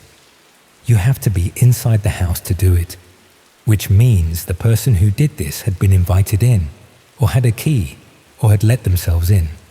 A partner, an ex-partner, a landlord, a tradesman, someone she trusted enough to let through her front door. That's the detail I can't move past. Not the dark web listing, not the footage, not any of the specific things I saw.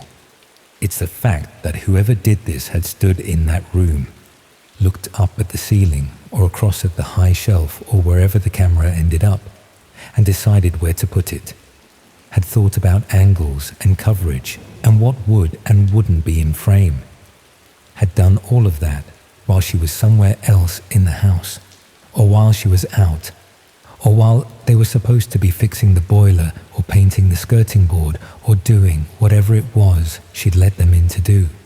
I unboxed our home security cameras about a month after all of this, and my wife asked why I'd gone off the idea. I said I'd read some things about data privacy and wasn't sure the particular brand stored footage securely. She accepted that. I've never told her the real reason. It's partly that the whole episode still embarrasses me. The dark web browsing, the 4 minutes, the 2 weeks I spent not doing anything. But it's also something more specific than embarrassment. It's that I now know what a camera in a room looks like from the inside of the footage. I know the angle. I know the quality. And every time I walk into my own living room, I find myself looking briefly at the high corners, the tops of shelves, the spaces just above the door frame. I've never found anything. Of course I haven't. There's no reason there would be anything. But the looking has become a reflex now, and I can't seem to stop it. And what I'm really checking for every time is whether someone has stood in my house and done to me what someone did to her. That's what I tell myself it is anyway. The habit of checking, the small involuntary question of whether someone has been here and decided where to put the camera while I was somewhere else. About 6 months after I reported it, I did one final search. Not for the listing itself, I wasn't going back there. Just for any news coverage that might tell me whether someone had been charged, whether she'd been found, whether any of it had amounted to anything. I didn't find that. What I did find, on a thread in a corner of the ordinary internet where people discuss this kind of thing, was a post describing the listing in enough detail that I knew immediately it was the same one. The high-angle living room, the East Midlands location, the exterior shot with the house number. Someone had written it up in the flat, almost clinical way people use when they're trying to seem detached from something that has clearly unsettled them. The post was dated 4 months after I'd gone to the police, 4 months after I'd sat across a desk and given a detective the URL, the structure, everything I could remember. The listing had still been up. I've thought about what that means, whether the report went nowhere, whether the site moved faster than any investigation could, whether she's still living in that house without knowing. I don't have answers to any of it. I probably never will. What I have instead is the steam rising from the mug, that image sitting in the place where a resolution should be. A woman alone in her living room on an ordinary afternoon, completely at ease, while somewhere out there the number above her front door was available to anyone willing to pay for it. That's the part that doesn't leave, not what I saw, what she didn't know.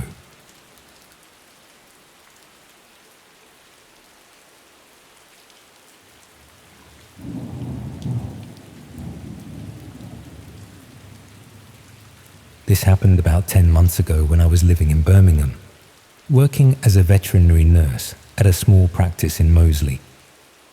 The job was demanding but rewarding, lots of long days, but I genuinely enjoyed the work.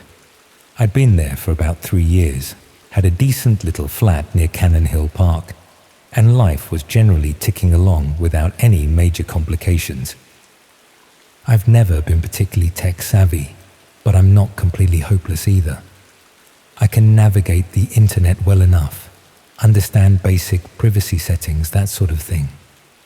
So when I read an article about the dark web one evening, I wasn't entirely clueless about what it was. The article was talking about how journalists and activists used it to communicate safely in countries with oppressive governments, how it wasn't all illegal marketplaces and criminal activity, like the media often portrayed it. The article mentioned that ordinary people could access it fairly easily, that it wasn't this incredibly complex thing requiring specialist knowledge. Out of curiosity more than anything else, I looked into how to do it, found some straightforward instructions, followed them, and within maybe 20 minutes I was browsing this completely different version of the internet. Most of it was boring, honestly.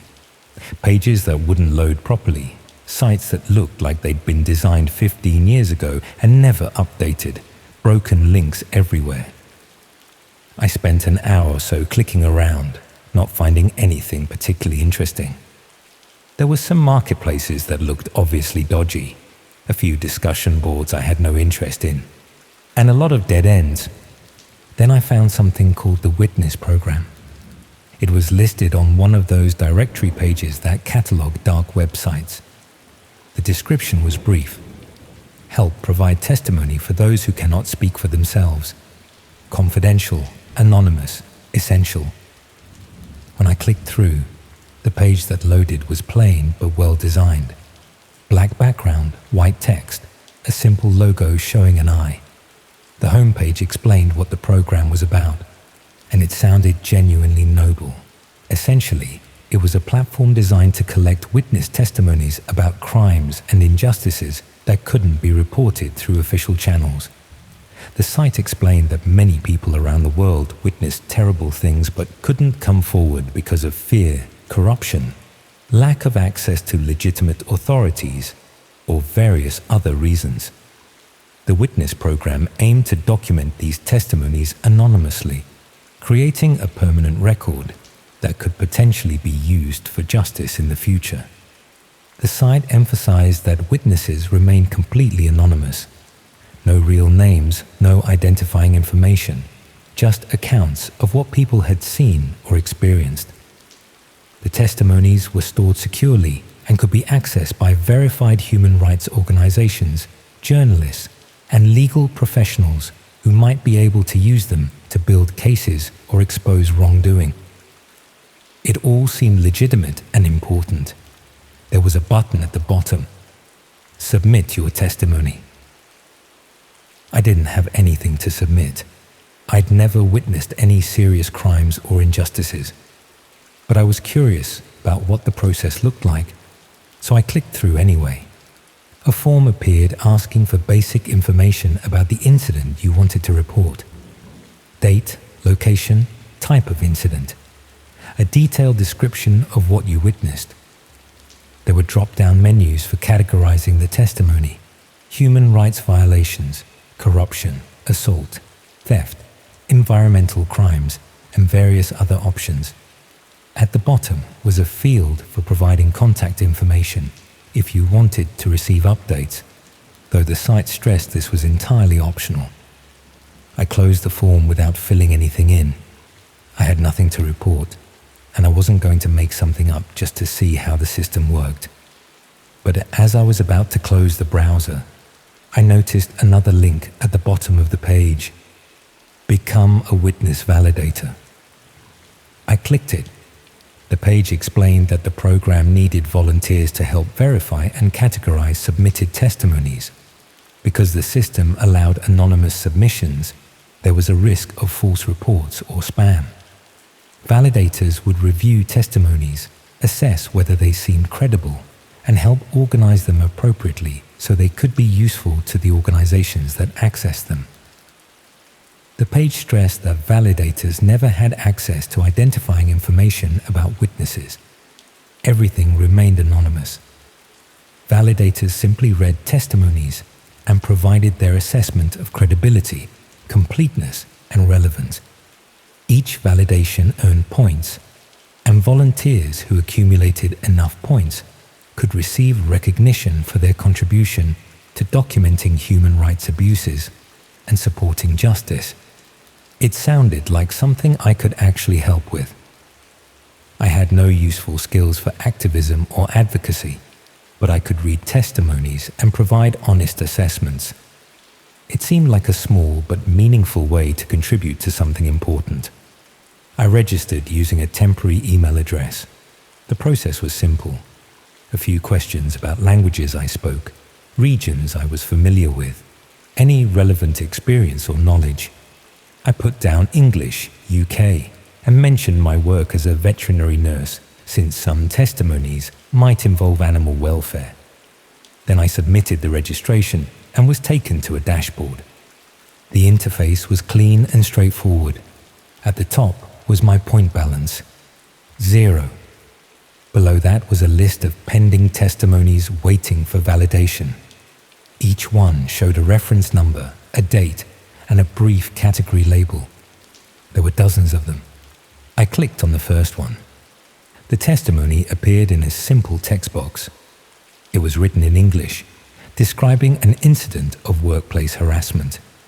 The person writing it explained they'd witnessed their manager verbally abusing an employee over several weeks, creating a hostile environment, but the company's HR department had dismissed complaints.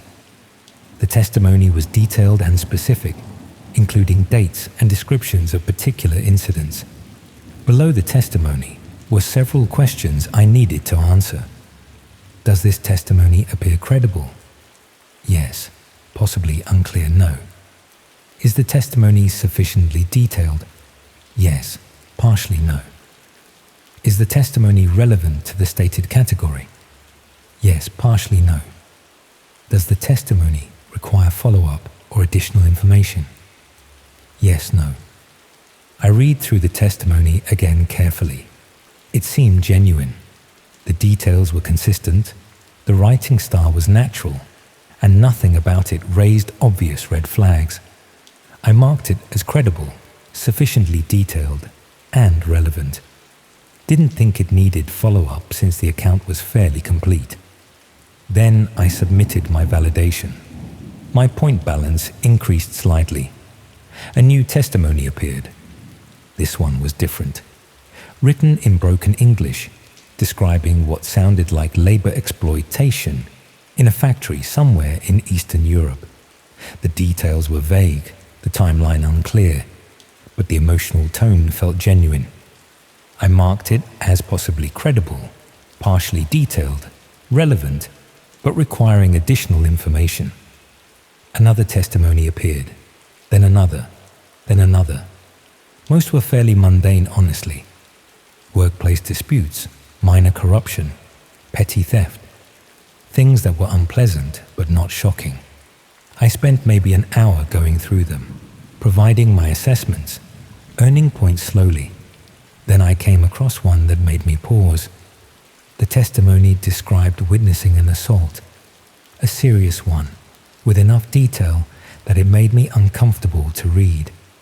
The person writing it explained they'd seen someone being attacked in a car park late at night, that the victim had been badly hurt, and that the witness had been too frightened to intervene or report it to police. The testimony included descriptions of the attacker, the victim, the location, the approximate date. I sat staring at the screen for a while. This wasn't workplace harassment or minor corruption. This was a violent crime, and someone had witnessed it but hadn't reported it, and now they were telling their story to this anonymous platform instead. I marked it as credible, sufficiently detailed and relevant, added a note suggesting it should be flagged for organizations that dealt with violent crime. Then I submitted the validation and tried not to think too much about what I just read. I kept validating testimonies over the next few days. Did maybe an hour or two each evening, working through the backlog, earning points steadily. Most testimonies were relatively minor things, but occasionally I'd come across something more serious. Assaults, thefts, fraud, abuse. Each time, I tried to assess them objectively, provide honest evaluations, and move on. After about a week, my point balance had reached around 500. I noticed a notification at the top of my dashboard. You are now eligible for priority validation tasks. These testimonies require experienced validators and earn additional points. There was a button, Access Priority Tasks. I clicked it. A new list of testimonies appeared, and immediately I could see these were different. The first one I opened described witnessing a murder, an actual murder, described in disturbing detail. The witness explained they'd been in the wrong place at the wrong time, had seen something they weren't supposed to see, and had been living in fear ever since. The testimony included specific information about the location, the people involved, the circumstances. It read like something that should be in a police report, not on an anonymous website. I marked it as credible. What else could I do? The details were too specific to be fabricated. The fear in the writing felt genuine. I submitted the validation and moved to the next testimony. More serious crimes, more disturbing accounts, witnesses describing things they'd seen that had clearly traumatized them, things they claimed they couldn't report through official channels for various reasons. Corrupt police, fear of retaliation, immigration status, involvement in illegal activities themselves.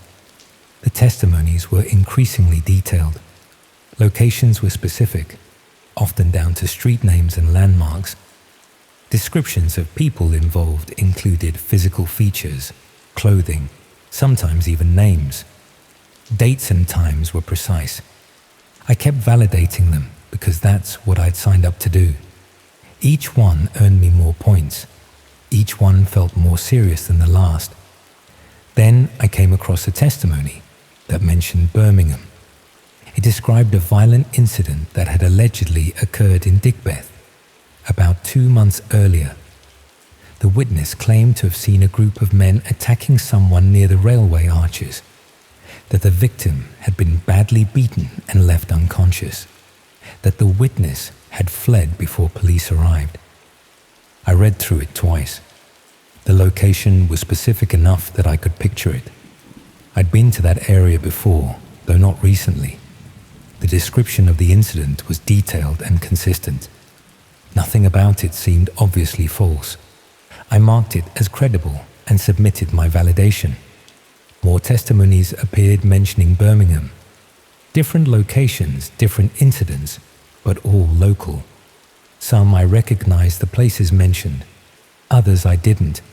All claimed to describe serious crimes, assaults, robberies, drug deals gone wrong. All allegedly witnessed by people who hadn't reported them to police. I started wondering why so many testimonies were suddenly from Birmingham. Coincidence? Or was the system somehow showing me testimonies relevant to my location because I'd mentioned UK in my registration? Then I got a testimony that made my stomach drop. It described an incident near Cannon Hill Park, my park, the one I walk through regularly. According to the testimony, someone had witnessed a woman being followed by a man as she walked home one evening, about 3 weeks earlier. The witness claimed the man had been acting suspiciously, maintaining distance but clearly tracking the woman's movements.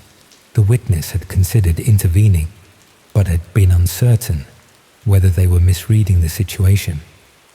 They'd watched the woman reach her building safely, then seen the man stand outside for several minutes before leaving. The description of the location was extremely specific. The building was described in enough detail that I was fairly certain it was mine. The date mentioned was a Tuesday evening 3 weeks ago. I walked home through that park most Tuesday evenings after my late shift. I tried to tell myself it was coincidence. Lots of women walked through that park. Lots of buildings in the area matched the description. It didn't have to be about me, but the details kept matching up. The time was right, the day was right. Even the description of the woman was vague enough that it could have been me. Average height, dark coat, carrying a bag. I marked the testimony as credible because I couldn't think of any reason to doubt it. If someone really had witnessed this and thought they'd seen something suspicious, their testimony seemed genuine. Then I submitted the validation and sat there feeling cold. Someone had been following me 3 weeks ago, and someone else had witnessed it happening. And now I was reading about it on a dark website. I checked the date stamp on the testimony. It had been submitted 2 days ago. Whoever witnessed this had waited 3 weeks before reporting it anonymously to this platform. Over the next few days, more testimonies appeared mentioning the same area. Different incidents, different dates, but all near Cannon Hill Park or the surrounding streets. Someone witnessing suspicious behavior near the entrance to my building. Someone seeing a person sitting in a parked car outside for extended periods. Someone noticing the same individual walking past the same locations repeatedly over several days. Each testimony was written by a different anonymous witness. Each described something that seemed innocuous on its own, but felt threatening when combined with the others. And I was the one validating them, marking them as credible, confirming that yes, these testimonies seem genuine. Yes, they were sufficiently detailed. Yes, they were relevant to their stated categories. I started paying more attention to my surroundings, looking for people who seemed to be watching or following me, checking if anyone was sitting in parked cars near my building, taking different routes home, varying my schedule. I didn't see anything obviously suspicious, but then the testimonies suggested the surveillance had been subtle enough that witnesses had been uncertain whether they were really seeing something wrong. Then a new type of testimony started appearing. These ones were different in tone. Instead of describing incidents they'd witnessed, they were describing people they'd seen. Detailed descriptions of individuals, including what they were wearing, where they'd been seen, what they'd been doing. One of them described me. I'm certain of it. Average height, dark hair, works in veterinary medicine, lives near Cannon Hill Park, usually walks home around 8 on Tuesday evenings. The testimony claimed to have seen this person exhibiting suspicious behavior, though it didn't specify what that behavior was. I was being documented, catalogued. Multiple anonymous witnesses were submitting testimonies about me, and I was validating them alongside dozens of other testimonies, confirming they seemed credible and detailed. I tried to stop validating, logged out of the dashboard, and didn't go back for several days. But I couldn't stop thinking about those testimonies, about who was submitting them and why. When I finally logged back in, my dashboard had been updated. There was a new section, testimonies requiring your attention. Inside were dozens of testimonies, all flagged as priority, all mentioning Birmingham, all describing incidents near my home. And there was a message at the top. As a validator familiar with this region, your input on these testimonies is particularly valuable. Please review and validate at your earliest convenience. They knew where I lived, not just the general area, but specifically. They were assigning me testimonies about my own neighborhood, about incidents I might have witnessed, about surveillance of places I frequented. I went through the testimonies mechanically, each one describing something that had allegedly been witnessed near my home. People loitering, cars parked suspiciously, someone trying door handles on my street late at night, a person photographing buildings including mine. Each testimony was dated within the past few weeks. Each was submitted by a different anonymous witness, and each was detailed enough to be credible, specific enough to be verifiable, disturbing enough to be frightening. I validated them all because I didn't know what else to do. Marked them as credible, as detailed, as relevant. Then I submitted the validations and watched my point balance increase. The next day, I noticed someone outside my building. A woman, maybe in her 40s, standing on the pavement across the street. She was looking at her phone, but her attention kept drifting to my building. She stood there for maybe 20 minutes before walking away. That evening, a new testimony appeared. It described witnessing a woman standing outside a building near Cannon Hill Park, appearing to watch the entrance. The testimony noted the date and time. That afternoon, the description of the woman matched the person I'd seen. I hadn't submitted that testimony. I'd witnessed it, but I hadn't reported it.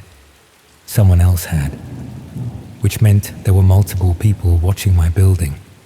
Some of them were the ones being watched. Others were the ones doing the watching and reporting what they saw. More testimonies appeared over the following days, each describing activity around my neighborhood, each mentioning dates and times that corresponded with my own observations. Sometimes the testimonies described things I'd seen. Sometimes they described things I hadn't noticed, but that had allegedly happened nearby.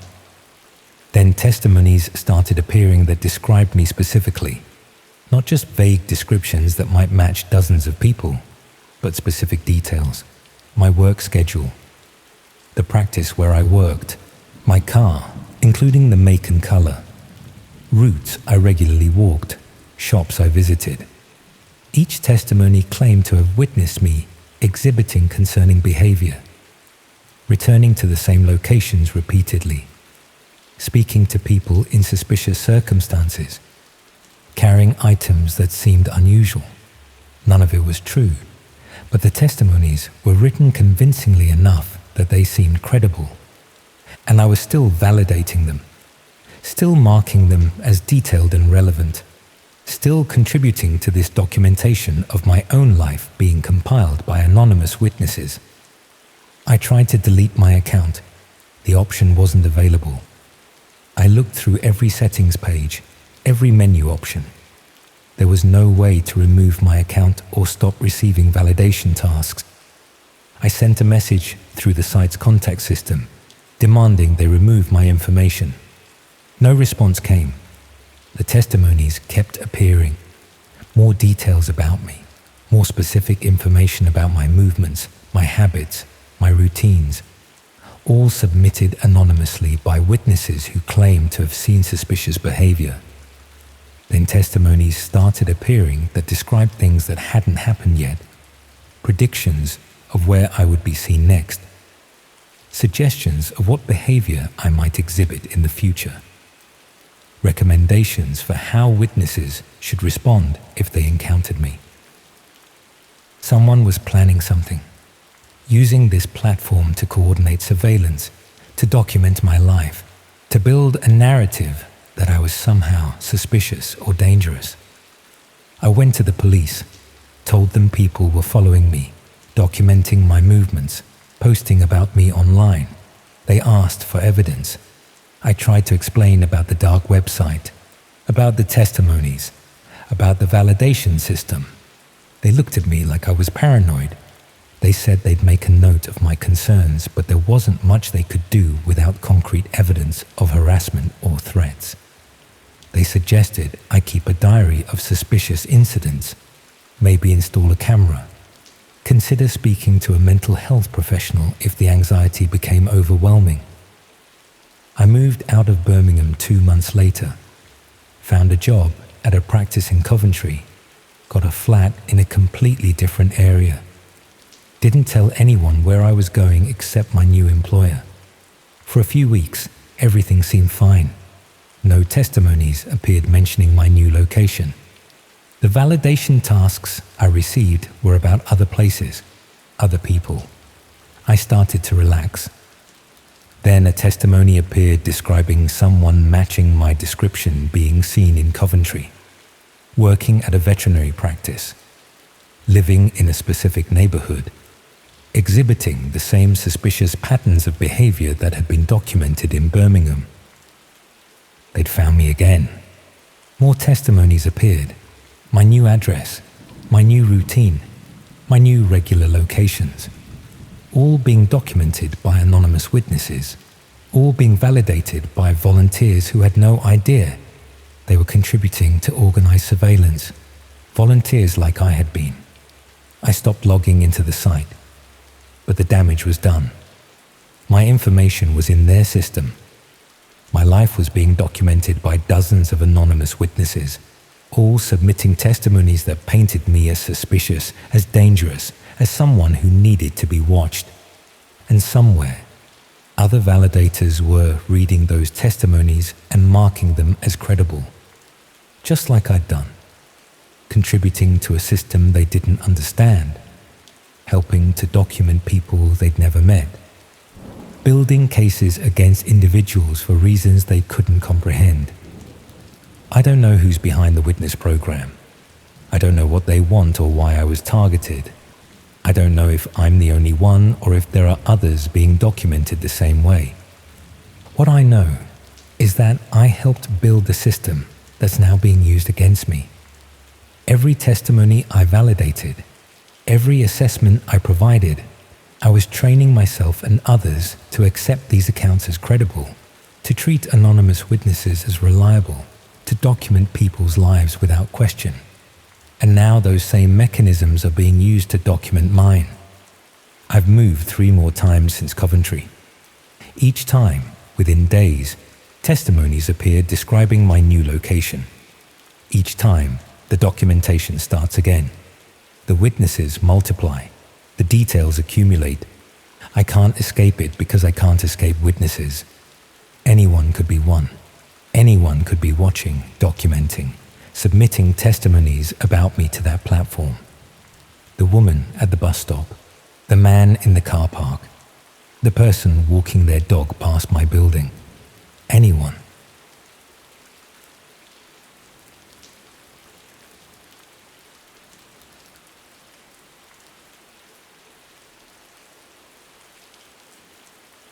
There's a photograph in my wallet. It's been there so long the edges have gone soft, the way photographs do when they live in a back pocket for years. It's of my wife Sian standing outside our house in Tredegar. This would be maybe 15 years ago, squinting into the sun with her arms folded, and that expression she gets when she's pretending not to smile. I look at it sometimes when I'm on a job, sitting in the van eating a sandwich, and I think about how ordinary it is, that photograph, how completely solidly ordinary. I look at it differently now. Since last March, I look at it, and I think about how much it would have cost someone, what the going rate is, apparently, for a woman standing outside her house in the sun, not knowing she's being looked at. I'll get to that. My name is Gareth. I'm 54 years old. I've been a plumber for 30 years, self-employed for the last 22, working mostly residential across Blaenau Gwent and up into the valleys. I know this part of Wales the way you know somewhere you've worked every corner of, not the postcard version, not the valleys and chapels version that people imagine when you tell them where you're from, but the actual version. The houses with the boilers that haven't been serviced in a decade. The council estates where the pipework is original and holds together mostly through stubbornness. The farms up on the ridgeline, where in winter the ground freezes hard and the pipes go with it, and you drive up there in the dark because a family has no water, and the wind off the beacons is the kind of cold that lives inside you for the rest of the day. I like the work. That's not something I've said to many people because it sounds like the kind of thing you're supposed to say, but it's true. There's a satisfaction to it that I haven't found in much else. A problem that has a solution you can find with your hands, an outcome you can test. Either the water runs or it doesn't. I find that straightforward quality restful, which probably tells you something about the rest of my life. Sian and I have been married for 26 years. We have 2 daughters, both grown, one in Cardiff and one in Bristol. We live in the house we bought when Megan, the eldest, was small. Semi-detached, good-sized garden, on the edge of town where it starts to feel like somewhere rather than nowhere. It's not a dramatic life. It's a good one. Was a good one. Still is. I suppose technically, in the sense that we're both alive and the house is still standing and my daughters still ring on Sundays. But the word good has changed shape since March, and I'm not sure it'll go back. The job that started it was straightforward. Emergency call-out, bathroom in a house on the edge of Ebb Vale, burst pipe behind the boxing around the bath. The householder was a man in his 60s, Barry, who I'd done work for before. Good customer, paid promptly, made decent tea. He let me in, showed me the problem, and went to sit in the kitchen out of the way, which is what sensible customers do. I had the boxing off inside 10 minutes. Pipe split clean along a weld, old copper, the kind of thing that goes eventually in houses this age. Standard repair. While I was working, I had Radio Wales on low through my phone, not really listening, just background. Barry came in at one point, offered more tea, mentioned something about his internet being slow, asked if I knew anything about routers. I said not really. Plumber, not an electrician.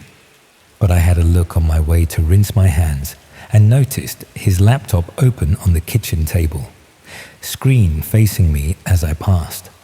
I wasn't looking at it. I want to be straight about that. I wasn't snooping, wasn't curious about what he had on there.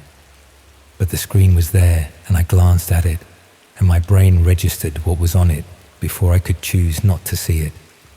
It was a forum. Dark background, lots of text, and in large enough type that I caught it clearly in a glance, a thread title, and below it a partial line of text. The thread title was a location.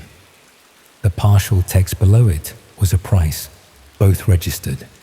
Neither meant anything to me at that moment. I went and rinsed my hands and finished the job and drove to the next call out.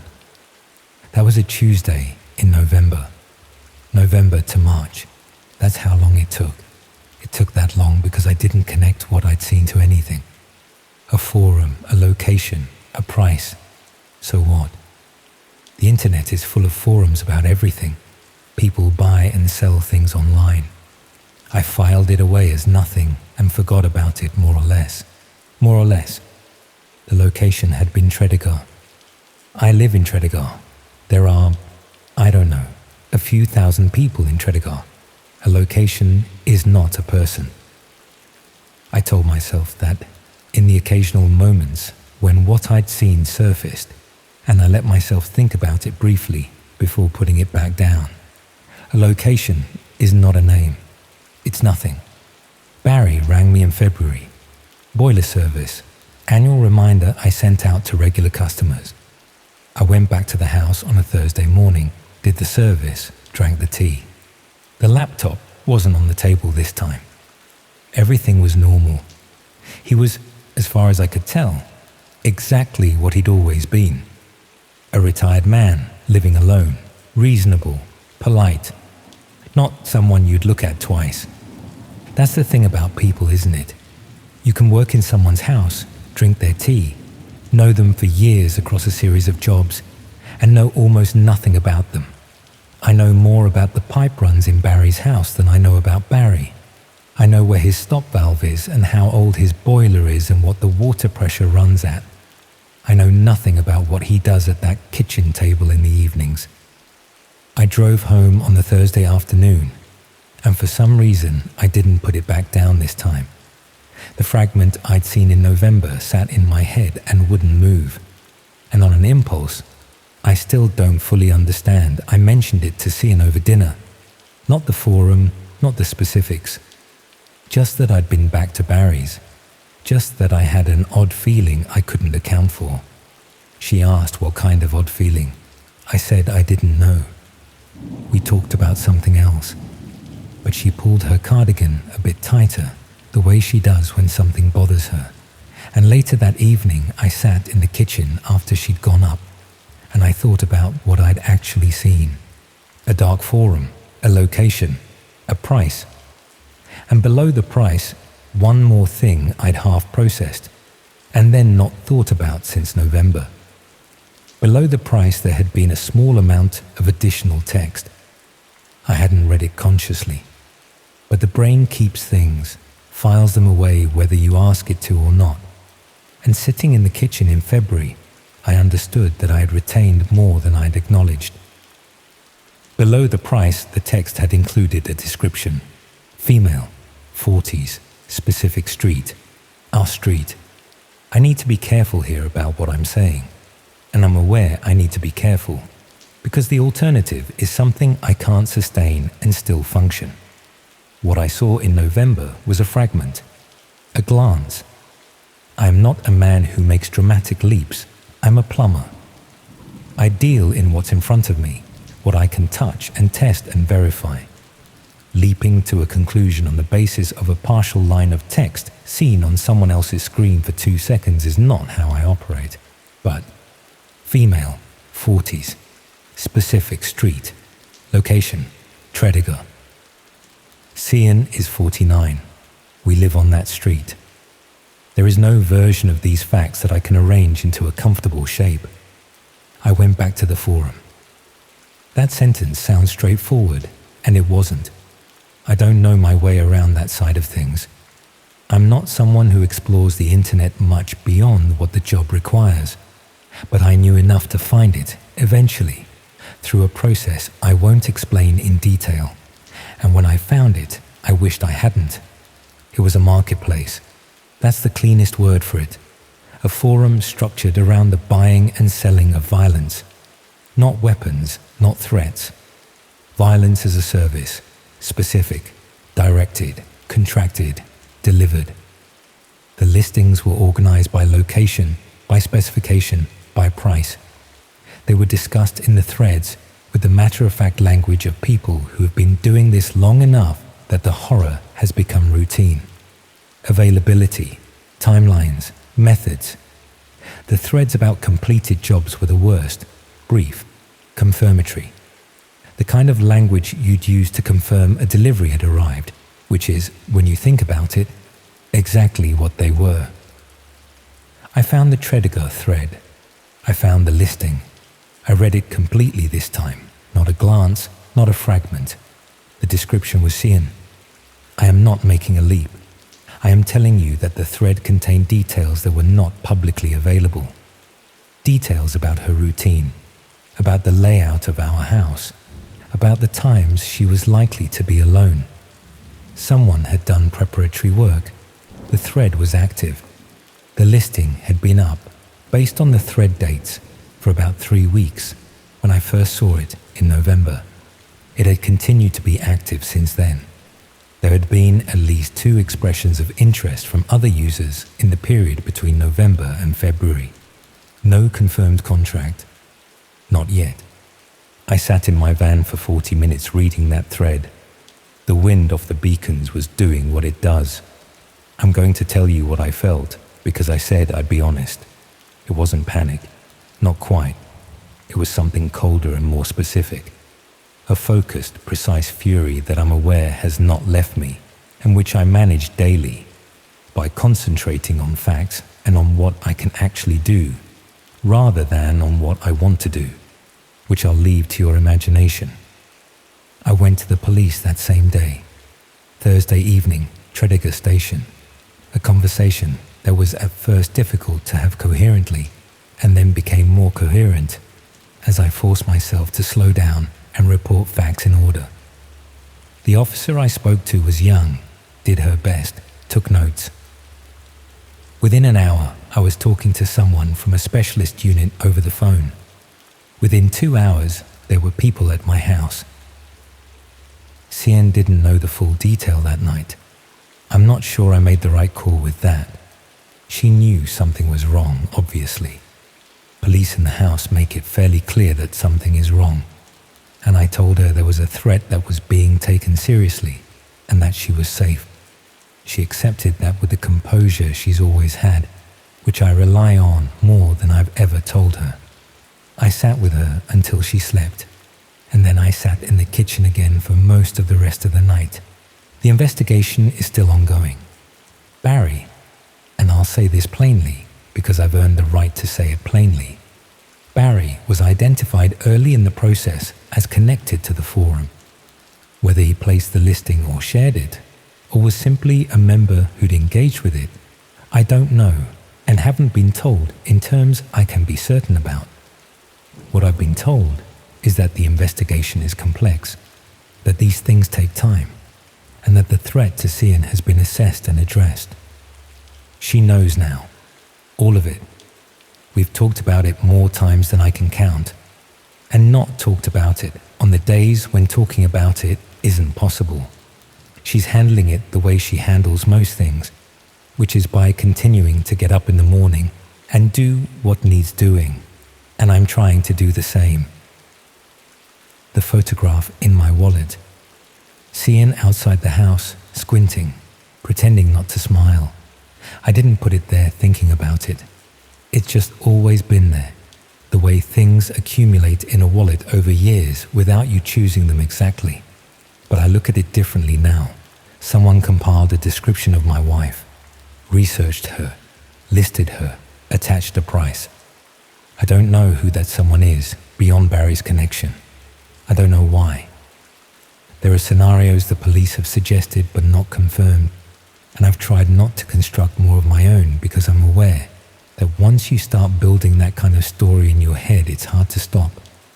I have 30 years of knowing how things work. Pipes, boilers, systems.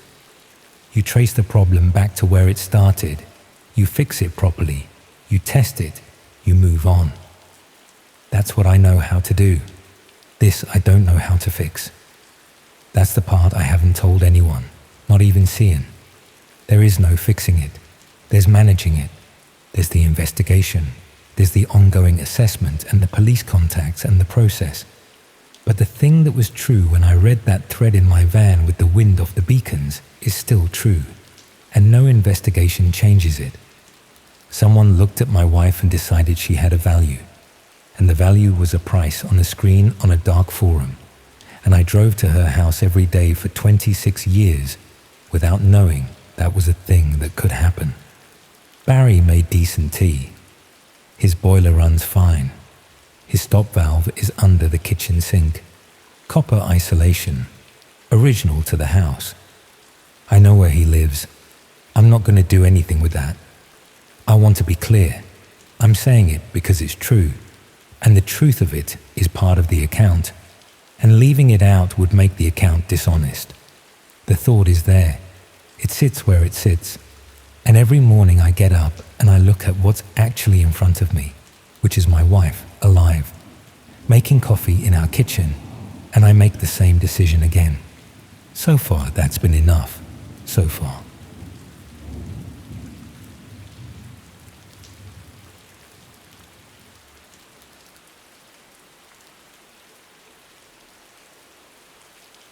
I did not grow up wanting to explore hidden parts of anything. I grew up on a tired council estate outside Birmingham, in a flat where the walls carried other people's arguments, kids crying and televisions you could follow through plaster. The family laptop sat on a wobbly little table in the living room, and it became the one thing that felt mine. Headphones on, brightness turned down, noise shrunk into a small square of light. At first it was harmless. Clips, music, stupid comedy videos. Then the recommendations shifted. Short CCTV compilations, doorbell camera footage, titles about burglars caught on camera, home intruders chased off, people trying door handles on quiet streets. At the start, I told myself it was educational in a way. You see how break-ins actually happen, instead of just hearing about them. A lot of those videos were fake. You could tell when the acting was too neat, when angles changed in ways real security cameras never would. But enough of them were real that it hooked me. You saw ordinary houses, ordinary people, and then one night something went wrong. I was not enjoying other people's fear. At least, that was what I told myself. I just wanted to see what danger looked like when it arrived without warning in a place that could have been ours. Years drifted by. I left school with average grades and got a job in a small warehouse near Digbeth. Normal hours, basic pay, nothing that would impress anyone. Eventually, I moved into a small flat above a row of shops on the edge of the city centre. My life settled into a pattern that felt fine on the surface. Work, walk home, heat something up, sit on the sagging sofa with the laptop balanced on my legs. Other people put on box sets or football when they wanted to switch off. I put on shaky footage of late-night break-ins. The trouble with watching that kind of thing for years is that you get desensitized. The clips on normal sites started to feel processed. The same soundtracks kept cropping up. Comment sections were full of people arguing about which ones were staged. I could see where edits had been made to make things seem worse than they were. The part of me that wanted something real began to notice how fake it all looked. The phrase dark web popped up now and then in conversations at work. Blokes by the loading bay repeating half-remembered stories about a place online where you could buy anything, hire anyone, see things too heavy for the normal internet. It was always delivered with a laugh. like they were not completely sure it existed. I did not rush off home and start digging. The idea just lodged itself somewhere in the back of my head, the way an odd door at the end of a hallway sticks in your mind even when you never touch the handle. What finally pushed me was not anything dramatic. It was boredom. One night, I was scrolling through a long thread about missing people, hidden security footage type stuff. Deep in there, buried between stupid comments, someone mentioned a site that streamed live footage from unsecured cameras inside people's houses, not celebrities. Not people who had agreed to it, just normal homes someone had accidentally exposed. The person wrote that if you watched long enough, something always happened eventually. The way they said it was almost casual. That bothered me more than anything. I tried to forget it. I went back to my usual habits. But every time I watched some old clip of a man trying a back door or a teenager creeping through a garden, the thought floated up again. Somewhere, right now, someone might be watching a live hallway instead of a recording, waiting for the moment things tipped. Eventually, I found a way into that side of the internet. I am not going to explain how. You can piece it together if you really want, but if you have any sense, you will let the steps stay blurry. All that matters is that one evening, with the sky outside my windows turning orange and then black, I ended up on a page that was clearly not meant for the average user. It looked dull. No logos, no animations, no adverts. Just a pale background, a list of locations described in vague terms, and beside some of them, tiny video windows. The descriptions were deliberately unspecific. Terrace in a city, detached house in a village, flat in a tower block. Enough that you could imagine the place, not enough to identify it. A short line at the top claimed all the cameras were already exposed elsewhere, that nothing here involved breaking in or planting devices. It said the feeds were taken from things people had left open. That little sentence was enough for me to tell myself I was not crossing a line. I was only looking where someone careless had already left the door wide open. I clicked on one of the feeds. A living room appeared.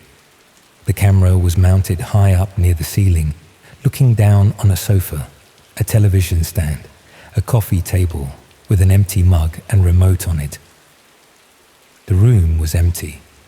After a minute or two, a woman wandered in, dropped a bag, scrolled through her phone, and then flopped onto the sofa in that way you never do if you think anyone is watching you.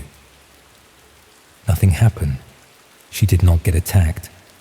No masked figure appeared. She just watched television, scratched her leg, and eventually went to get a drink. It was painfully ordinary. I clicked away, then back, then tried a different feed. A kitchen, empty. A nursery, thankfully empty too. A hallway in a narrow house with a front door and staircase. The camera tucked up in one corner, so it saw almost everything in that small, cramped space. That hallway ended up being the one I kept returning to. You could tell it was somewhere in the UK from the style of the door and the switches. Coats hung thick on a rack. Shoes piled underneath a thin strip of carpet ran down the center, frayed at the edges. Through the patterned glass panes in the door, the blur of people walking past outside shifted back and forth. Nothing much happened there either. Someone came home, took shoes off, picked post up, went upstairs. Kids clattered through once or twice at night. It was just a dark strip with the occasional soft flash of headlights through the glass. I cannot explain why I watched that hallway as often as I did. There was something about the angle that made you feel as if you were balanced on a ledge above their doorway. It felt honest in a way. No music, no editing, just the light changing through the day. It became a quiet ritual, not every evening, but enough that I could tell when the doormat had been moved or another coat had been added. I started checking my own front door after watching, noticing how thin the wood felt, how you could almost picture a little camera in the corner above it. The first odd thing I saw there was so small I almost missed it. It was late on a Sunday with that steady drizzle that darkens everything without properly raining. I had the hallway feed open. The house was quiet, faint. Light from the street slipped through the frosted glass. Nothing moved. Then a darker shape passed close to the door, someone walking by outside. A couple of seconds later, the letterbox flap twitched. It lifted just a touch and fell back. No post dropped through. No flyers. It was not a full knock. More like someone testing it with a fingertip, seeing how easily it moved. I stared at that little rectangle of metal longer than made any sense. It could have been a bored kid, a drunk neighbor, a parcel courier playing with things on their route. Or it could have been exactly what it looked like. Someone touching the edge of that household safety to see if anyone noticed. After that, I started spotting tiny things in other feeds too. A back gate left open that was always shut before. A kitchen window tilted just enough that someone careful could get fingers under it. A side door that no one ever seemed to double lock. It was around then that I realized the page I was using was not the only layer. One evening, I accidentally scrolled past a list of locations and noticed a faint line at the bottom, almost the same color as the background. It mentioned alternative feeds, more active houses, and something about viewer suggestions. The text only stood out when the cursor passed over it. Part of me knew exactly what kind of people would click that link. Part of me had already become one. The new page looked the same as the first at a glance. Same list, same vague descriptions. But next to some of the locations, there was an extra column. In that column, short notes had been added in a neat little list. They were only a few words each. Gate, light, knock, back door. I scrolled until I found the hallway I knew. The description matched. Next to it was a chain of those blunt notes. The most recent said simply, letterbox. It did not take much imagination to connect that list of words with the little movements I had been watching. Someone, somewhere, was writing those notes after arranging for things to be done to that house people on the site had asked for small tests, and someone else had carried them out. Realizing that did not make me close the laptop. It should have. Instead, I shut that page and tried not to think about it for a bit. I lasted a few days. The feeling that something was now moving behind all those still images made my own flat feel thinner. One evening after work, I came up the stairwell in my building, walked along the corridor, and slid my key into my front door. The lock turned with almost no resistance. It felt wrong immediately. I stood there, key still in hand, trying to remember whether I had definitely locked it that morning. You would be surprised how quickly memory bends when you need it to. Maybe I had been distracted. Maybe I had been on my phone. People forget to lock doors all the time. I opened the door and stepped into my hallway. At first glance, everything looked normal. The shoes lined up in a half-hearted row. The little hook on the wall where my keys usually hung. A couple of letters on the floor. Beyond that, the living room in its usual state. Sofa sagging a bit in the middle. Television on its stand. Clutter on the coffee table. The kitchen to the right with washing up. I should have done the night before. Even so, the air felt unsettled, as if someone had been moving through it not long before I arrived. I walked through the flat trying to look casual, eyes sliding over surfaces, shelves, corners. I noticed a cushion on the sofa angled slightly differently. A glass on the worktop I thought I'd put in the sink. Tiny things that could have meant nothing. In the bedroom, the wardrobe door was open by a sliver. A shirt sleeve was caught in the gap. I always shut it fully, not because of monsters, just because I did not like the dark line of the opening staring at me when I was in bed. I pulled the door wide, half expecting something ridiculous. There was nothing inside but my clothes and a couple of boxes on the floor. Ordinary silent. I felt stupid standing there, listening to my own breathing. I told myself, again, that I was letting the things I'd been watching get into my head. That night I tried to keep away from the site, put on normal programs, scrolled news, anything. Eventually habit took over. I opened the darker page almost without noticing. For reasons I still cannot fully explain, I searched for a description that sounded like my own building. It did not take long to find. Top floor, city center, converted shop, single occupant. Beside it was the same kind of code I had seen by the hallway house. I clicked. My own hallway appeared in the little window. Same door, same cheap mat my mum had given me. Same skirting board scuffed where I had once knocked a bookcase. The camera was high up somewhere, just out of view. I had never installed anything. I had never agreed to anything. Yet there I was, walking in and out on old clips, completely unaware. The site kept a short buffer of footage, so I watched myself leave for work, come back with shopping, wander about half-dressed in the mornings, movements I would never do if I thought anyone was there to see them. Underneath the feed was a blank space where notes could go. The location was labeled active and new. No tasks listed yet. I shut the laptop so hard the lid bounced. There is a particular kind of fear that does not come with shouting or screaming. It just sits under your ribs and makes everything around you feel slightly wrong.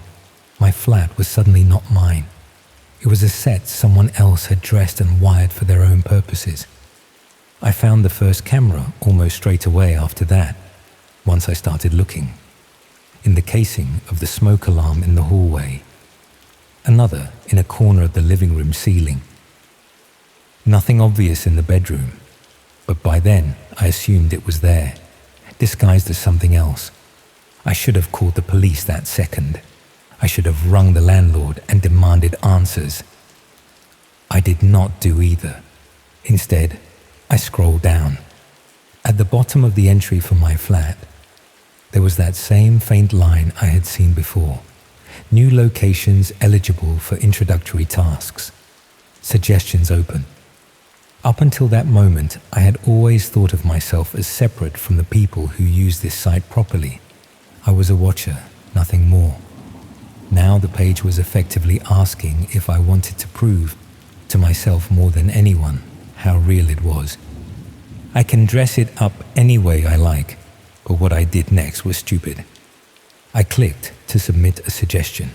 A simple little form appeared. My location code was already filled in. There was a box where you could type what you wanted done. No mention of who did it or how, no prices, no guarantees.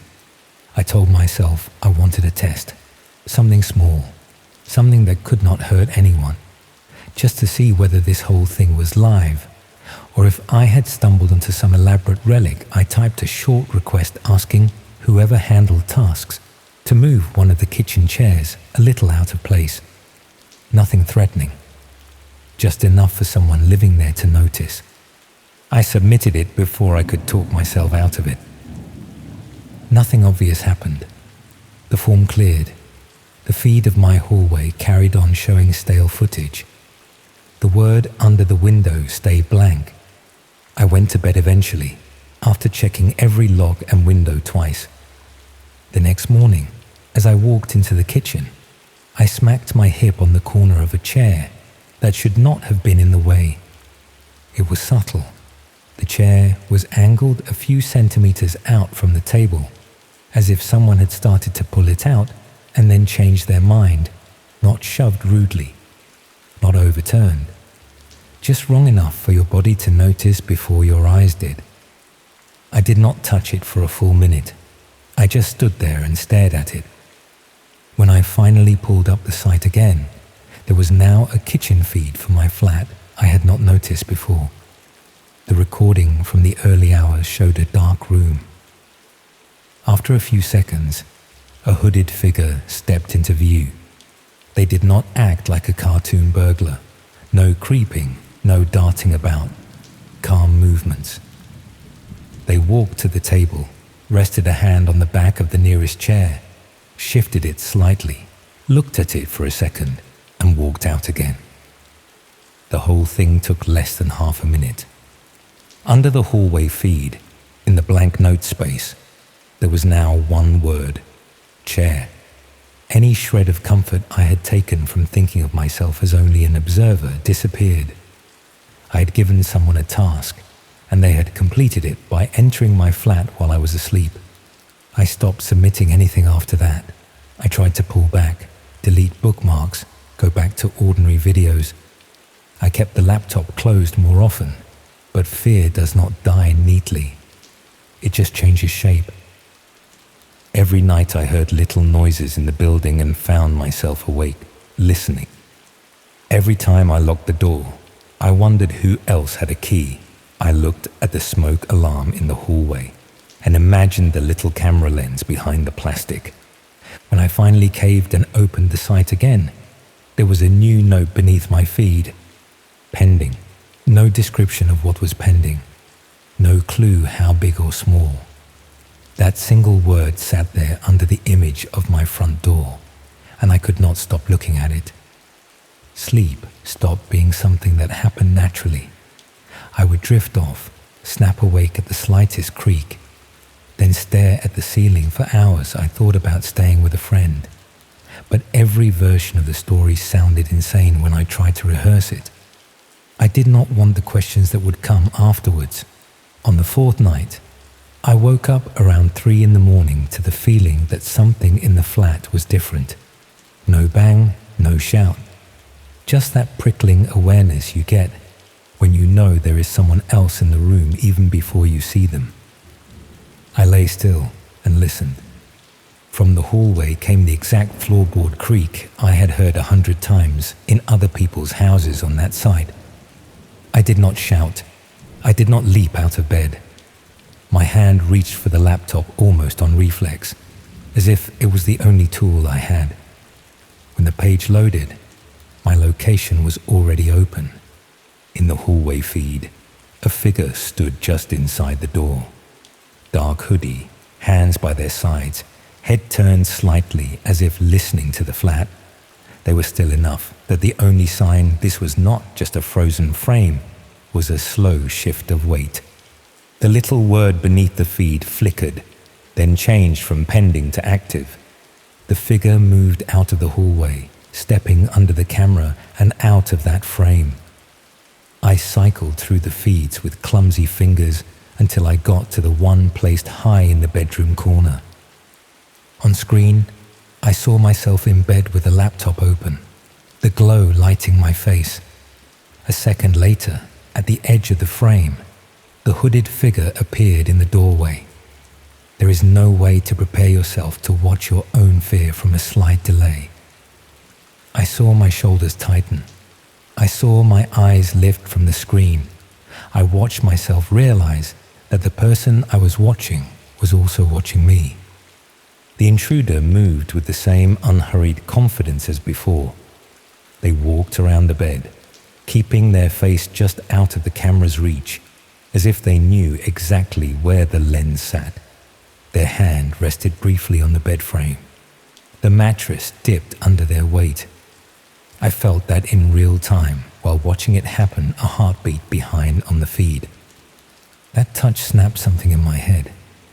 I was not an observer anymore. I was a subject.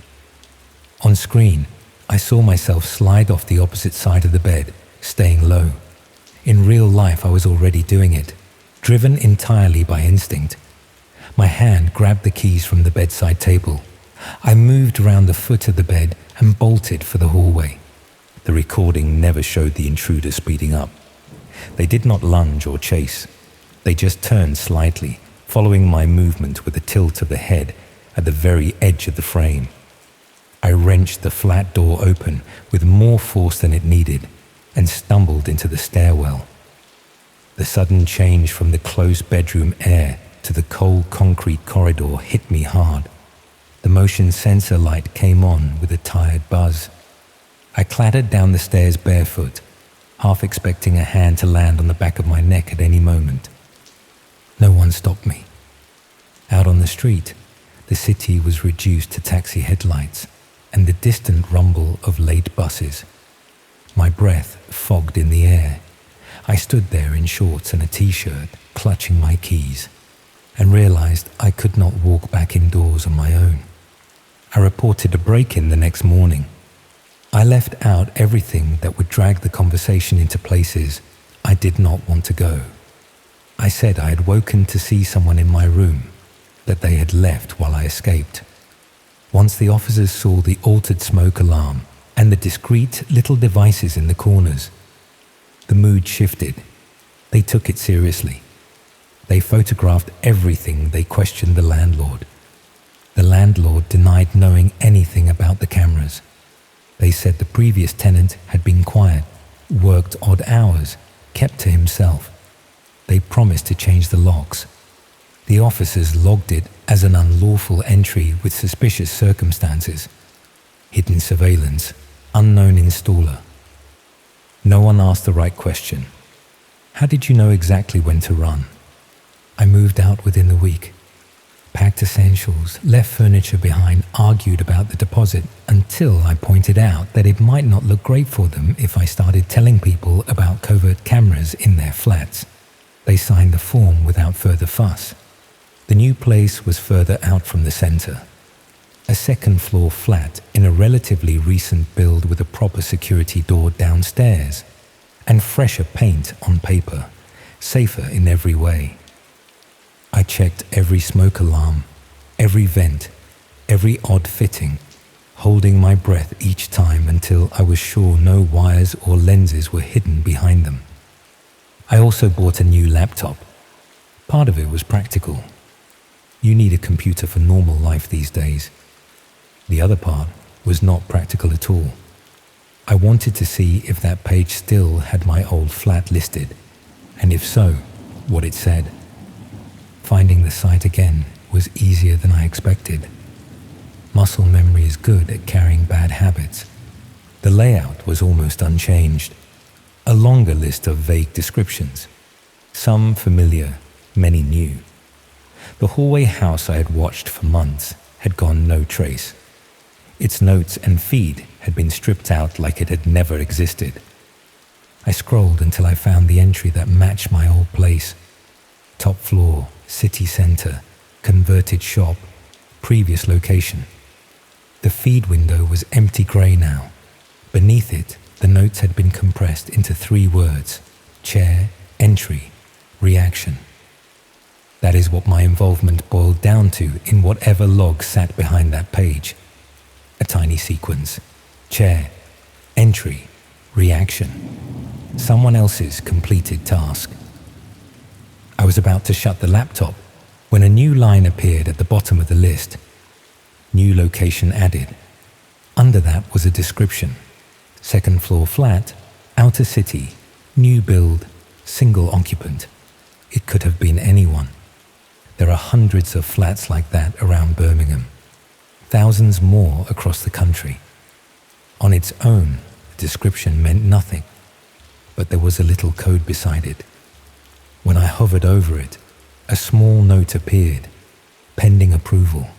I have not clicked it. I tell myself that not clicking keeps some kind of line intact. I live now in a strange version of vigilance. I tape over anything that looks remotely like a lens. I buy my own alarms and fit them myself. I unscrew covers from fittings that were never meant to be touched and shine a torch into the dark gaps behind them. I still wake at odd hours and listen for that particular creak of a board taking weight in the hallway. When it is silent, my mind fills in the rest. I picture my own front door framed in a grainy little window on a stranger's screen. I imagine them leaning forward slightly, the way I used to, waiting for something to happen. You can be cautious. You can cover your laptop camera and shred your post and avoid dodgy links.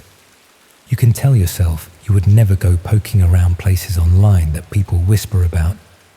That is all fine. The cameras in my old flat went up before I even knew the site existed. The feed was live before I ever tuned in. The person who shifted my chair and stood by my bed would have done the same in other houses before mine. They will do it in other houses afterwards. What I did, by watching and then asking for a harmless test, was give them permission to prove it to me. The last time I checked, that new entry still said pending approval. Maybe it has nothing to do with me. Maybe it is another single occupant in another anonymous building on the opposite side of the city, boiling pasta right now and checking their phone, unaware that someone has already filed them away under a code. Or maybe not. Either way, this is the part that matters to you. Next time you lock your front door for the night and walk down the hallway towards your bedroom, you might feel a faint pull to turn back and check it one more time. If you do not only think about keys and chains, think about the simple fact that somewhere out of sight,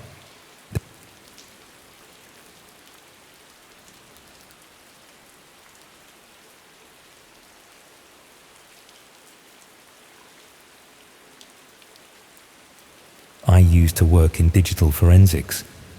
Not the glamorous kind you see on TV shows where they instantly break encryptions and enhance grainy photos into crystal clarity.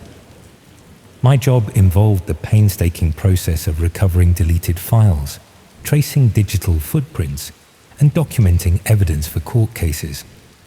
Most of my career was spent helping corporate clients recover from data breaches, or assisting in divorce cases where one spouse suspected the other of hiding assets.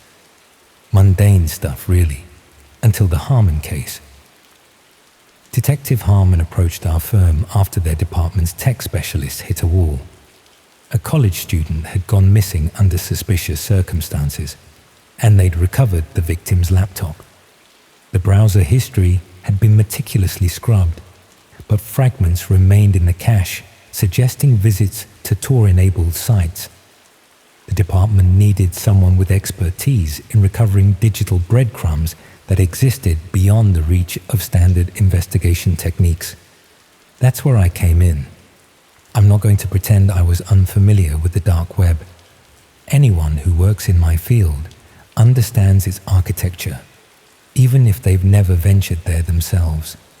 I knew about the marketplaces for illegal goods, the forums for exchanging information that wouldn't be welcome on the surface web, and the encrypted communication channels. But I also knew most of the horror stories people shared about the dark web were urban legends. Hidden servers streaming murders live for Bitcoin. Red rooms where viewers could direct torture. Those were digital campfire stories meant to scare the uninitiated. At least, that's what I believed at the time. Working from an isolated system in our lab, I began the process of reconstructing the student's digital trail. Most of it was exactly what you'd expect from a 20-year-old. Social media, streaming services, online gaming platforms, and academic research. But interspersed throughout were these brief sessions using the Tor browser, always late at night, always from the same location based on the network logs. The pattern suggested a ritual of sorts, something done in private, perhaps even secretively. After 3 days of careful analysis, I managed to recover fragments of an encryption key, stored in a text file disguised as system data. The key itself was incomplete, but it gave me something to work with. I traced its digital fingerprint through the remnants of the browser cache and discovered what appeared to be a login credential for an Onion site. That's when my professional curiosity began to override my better judgment. I should have simply documented my findings and handed everything over to Detective Harmon. That would have been the proper protocol. Instead, I decided to follow the trail myself, just a little further. I told myself it was to ensure I was providing the police with actionable intelligence. In reality, I wanted to know what this student had found. What had drawn them into those late-night sessions? What might connect to their disappearance? I set up a secure, isolated machine specifically for this purpose. Multiple VPNs, traffic routing through several countries, disconnected from any of our firm's systems. Every precaution possible. The address recovered from the student's computer led to what appeared to be a forum, but access required both the encryption key I'd found and another credential I didn't have. A dead end, or so it seemed. Further analysis of the recovered data revealed communication with another user, someone who had apparently provided guidance on accessing certain areas of the dark web.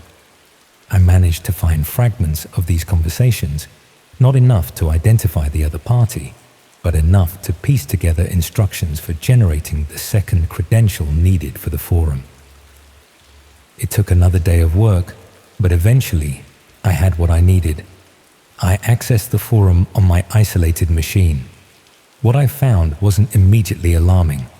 Discussions about privacy, cryptocurrency, philosophy. Nothing illegal on its face.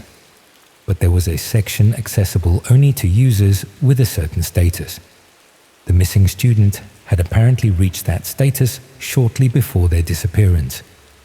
I couldn't access this restricted area, but I could see references to it in other conversations. Users spoke about observations and sessions in terminology that seemed deliberately vague. They discussed payment methods and scheduling. One thread mentioned preference settings and interaction parameters.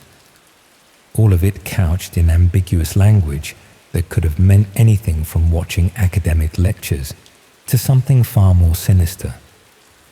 2 weeks into my investigation, I received an unexpected message on the forum from a user named Artemis Prime. They wanted to know if I was interested in gaining access to the restricted section. The timing was suspicious. I hadn't been active enough on the forum to naturally attract this kind of attention. Either the forum had sophisticated security that had identified me as an outsider, or someone had been monitoring the recovery attempts on the student's computer and traced them back to me. Neither possibility was comforting. I created a plausible cover story and expressed interest. Artemis Prime explained that the restricted section hosted special live streams for members who had proven both their discretion and their financial commitment. The price for access was substantial, $5,000 in cryptocurrency.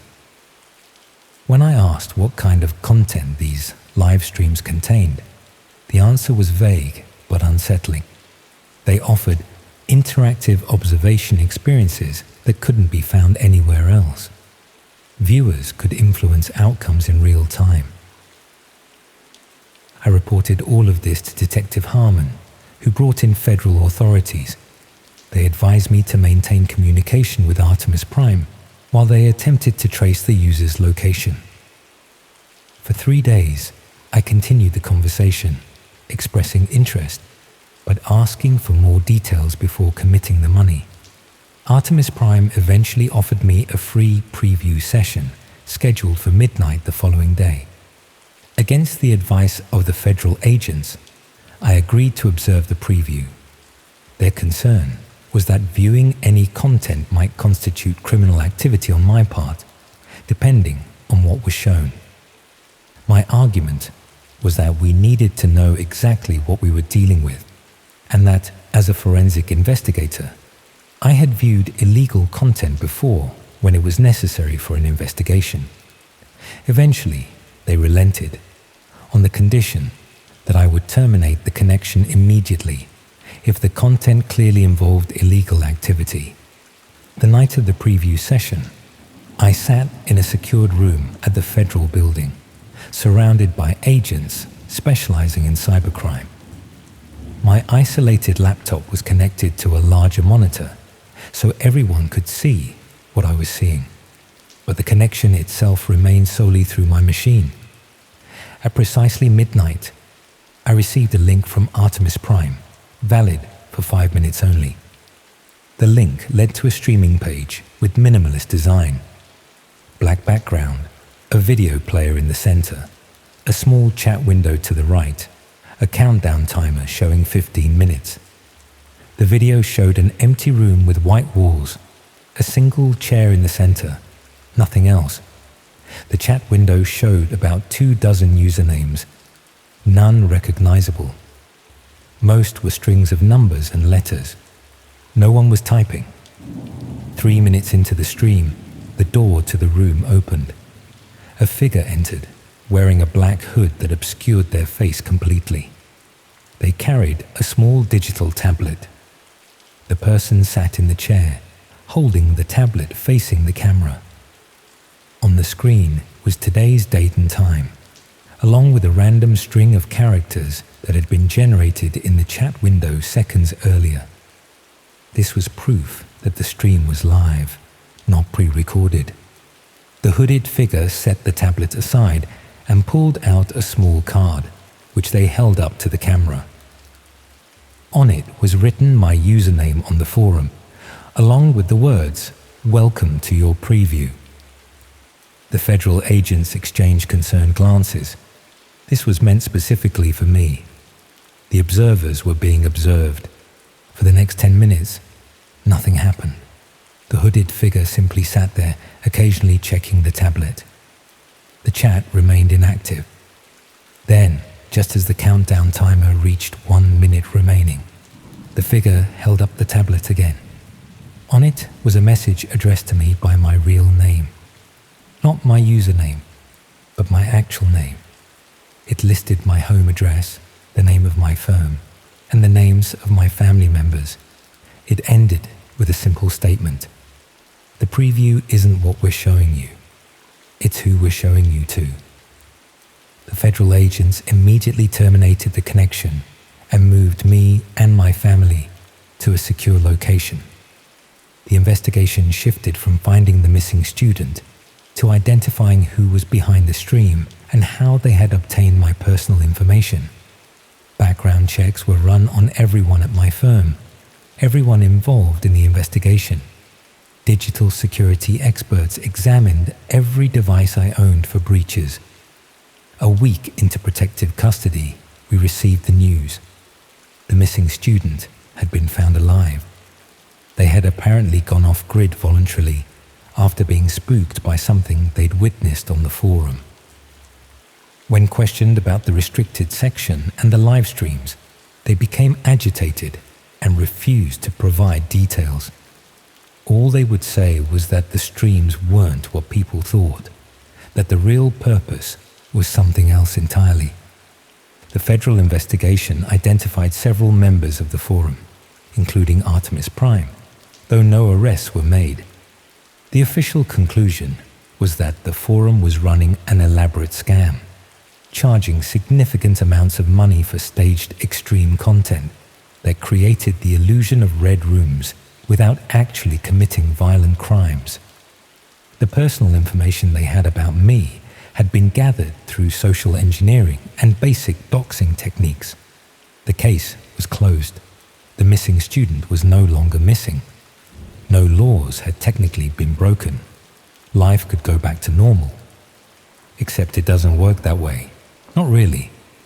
2 months after returning home, I received an envelope in the mail with no return address. Inside was a single photograph showing the interior of my bedroom, taken from the perspective of the computer webcam. The metadata embedded in the image indicated it had been taken 3 days earlier at 2:17 a.m. I had been asleep in the bed visible in the frame. I immediately checked my computer for malware, replaced the webcam with one that had a physical cover, and installed additional security systems in my home. I didn't tell my family or the authorities about the photograph. There didn't seem to be a point. What could they do that hadn't already been done? A week later, another envelope arrived. This one contained a USB drive. Against all better judgment and professional protocols, I connected it to an isolated machine. It contained a single video file. The thumbnail showed the white room from the live stream. I didn't play it. I destroyed the drive and reinforced all of my digital security measures. The envelope stopped coming after that, but other things started happening. Small disturbances in my daily routine. Items in my home slightly moved from where I'd left them. The sense of being watched during my commute to work. A glimpse of a hooded figure in a passing crowd. Nothing concrete enough to report.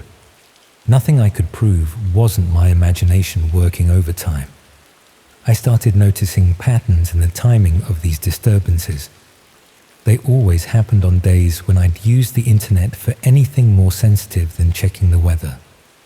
Online banking, emails containing personal information, searching for information related to security systems.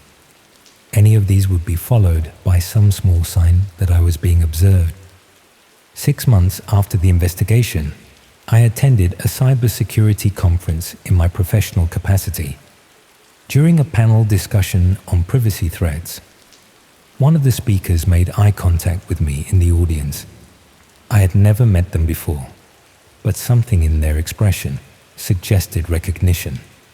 After the panel, they approached me directly, leaned close, and whispered in my ear. No introduction, no preamble, just 5 words. They never stopped watching you. The speaker disappeared into the crowd before I could respond or ask questions. I left the conference immediately and spent the night systematically checking every device I owned, every account, every possible digital vulnerability. I found nothing unusual. Everything appeared secure. But that night, I woke at exactly 2:17 a.m. to the distinct feeling of being observed. The room was empty. The webcam light was off. All was still. Yet the sensation persisted. I've since learned that what we discovered wasn't a red room in the traditional sense. It wasn't about watching violence or exploitation.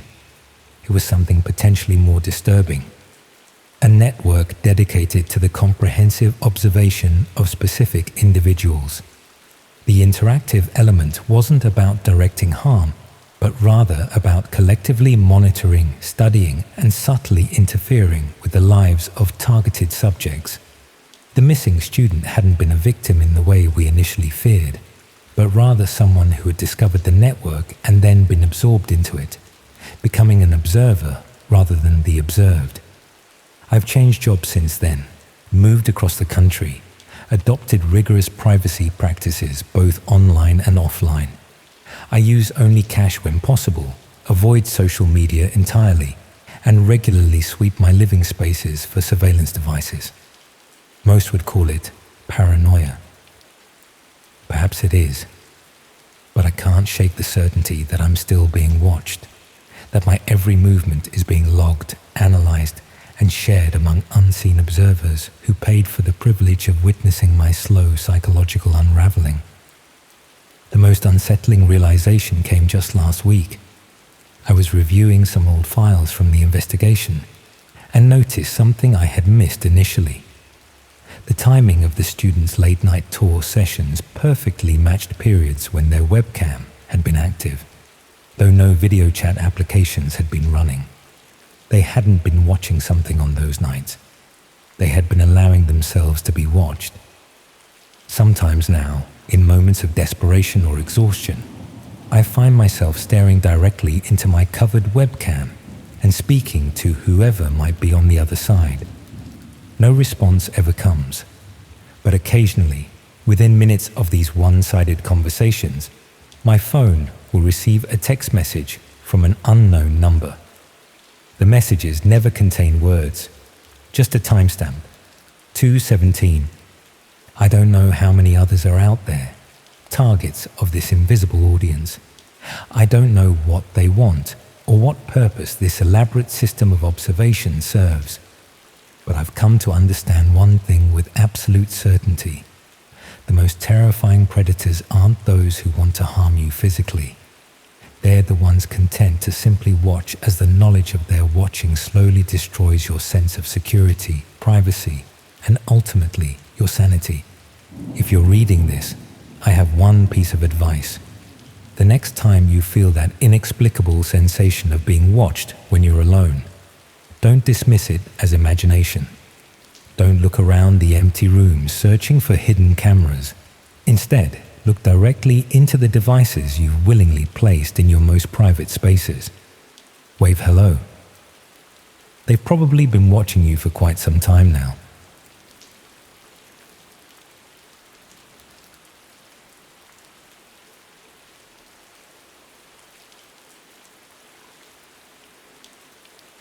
Why didn't I say something the first time I saw it? The answer isn't complicated. It's just not one I'm proud of. I didn't say something the first time I saw it because saying something would have been difficult, and I am, at my core, someone who finds difficult things uncomfortable enough to postpone them indefinitely. I've known this about myself for years. I'd always filed it under pragmatism rather than cowardice, which is one of those reframings you do in your 30s and then spend your 40s quietly revising. My name is Sophie. I'm 44. I'm a senior accounts manager at a mid-sized financial services firm with offices in the city, which means I spend most of my working life managing other people's money and the documentation that surrounds it with a level of care and attention to detail that I do not, apparently, apply with equal rigor to the things happening immediately around me. I live in Clapham, have done for 12 years, in a Victorian terrace I bought with my partner James, and which is now mine alone following a separation 2 years ago that was mutual and undramatic, and which I am still, if I'm honest, processing in the background of everything else. No children. A cat called Gerald, who is not friendly but is present, which counts for something. I commute to the city most days on the Northern Line, which is a fact about my life I have not made peace with and do not intend to. I run on Saturday mornings along the Common. I have 2 close friends from university, both in London, both with children now, and therefore somewhat less available than they used to be, which is no one's fault. I cook properly 3 or 4 nights a week, because it's the activity that most reliably quiets whatever is running in my head, and I drink wine on Fridays with a frequency that I'd describe as moderate, and a therapist would probably describe differently. This is all relevant because the thing I'm about to tell you happened inside a life that felt, before it happened, extremely ordinary and sufficiently full. I wasn't lonely. I wasn't at a low point. I wasn't doing anything that made me a target in any obvious way. The person it happened to wasn't me. That's the other thing I need to say up front. It happened to my colleague Priya, and I found out about it by accident. And what I did with that knowledge and what I failed to do with it are the 2 threads this whole account hangs on. Priya is 31. She joined the firm about 3 years ago, working in the compliance team 1 floor below mine, and we became friendly in the way you become friendly with someone you see in the kitchen every morning at roughly the same time, gradually, without deciding to, through the accumulation of small conversations that eventually cross a threshold into something that functions like genuine warmth. She's sharp and funny, and has the specific quality of seeming entirely unimpressed by things that impress most people, which I find restful. We had lunch together probably once a fortnight. I knew about her family in some detail, about the relationship she'd ended the previous year, about the flat she shared with 2 friends in Brixton. I didn't know about the photographs. I found out on a Tuesday afternoon in March. I was at my desk, working through a set of compliance reports that Priya's team had sent up for review. Routine, nothing interesting. And one of the attachments in the shared folder had been misfiled. Not maliciously, just an organizational error. Someone on her team had uploaded something to the wrong location. The file name didn't indicate anything. A string of numbers, the kind of auto-generated name that comes from a phone camera. I opened it because I thought it was a document I was looking for. It wasn't a document. I closed it. Immediately. I sat at my desk for a moment, and then I went to the kitchen and made tea I didn't particularly want, and stood at the window looking out at the street below, and thought about what I'd just seen. The photograph was of Priya. She was clearly unaware it had been taken. The setting looked like her bedroom.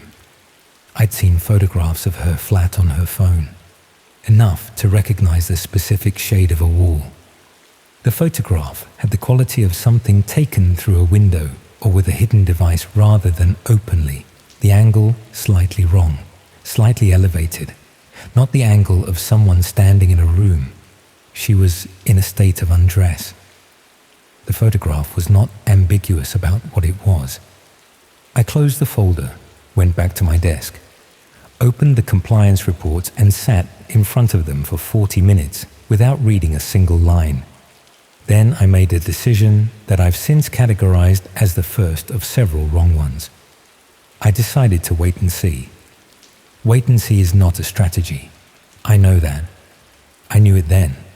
But my brain, which is good at financial compliance and not always good at things that are personal and complicated and have no procedural framework, needed time to construct a response. And waiting felt like time rather than avoidance, even though it was avoidance. I told myself several things over the next few days, that I didn't know the context, that Priya was a grown adult who was presumably aware of the situation better than I was, that the photograph could have an explanation I wasn't party to, that inserting myself into something I'd come across by accident, in a folder I'd only opened by mistake, was not obviously the right thing to do, that she might find it humiliating if I raised it, that I might be wrong about what I'd seen. None of these things were entirely without logic. Collectively, they added up to an excuse, which I understood even at the time and chose to act on anyway, because the alternative was a conversation I didn't know how to start. Priya was fine those first few days, normal. We had lunch on the Thursday, and she talked about something her flatmate had done that had annoyed her, and about a program she'd been watching, and about a problem she was having with a landlord over a dam patch. And she was Priya, completely. No sign of anything wrong.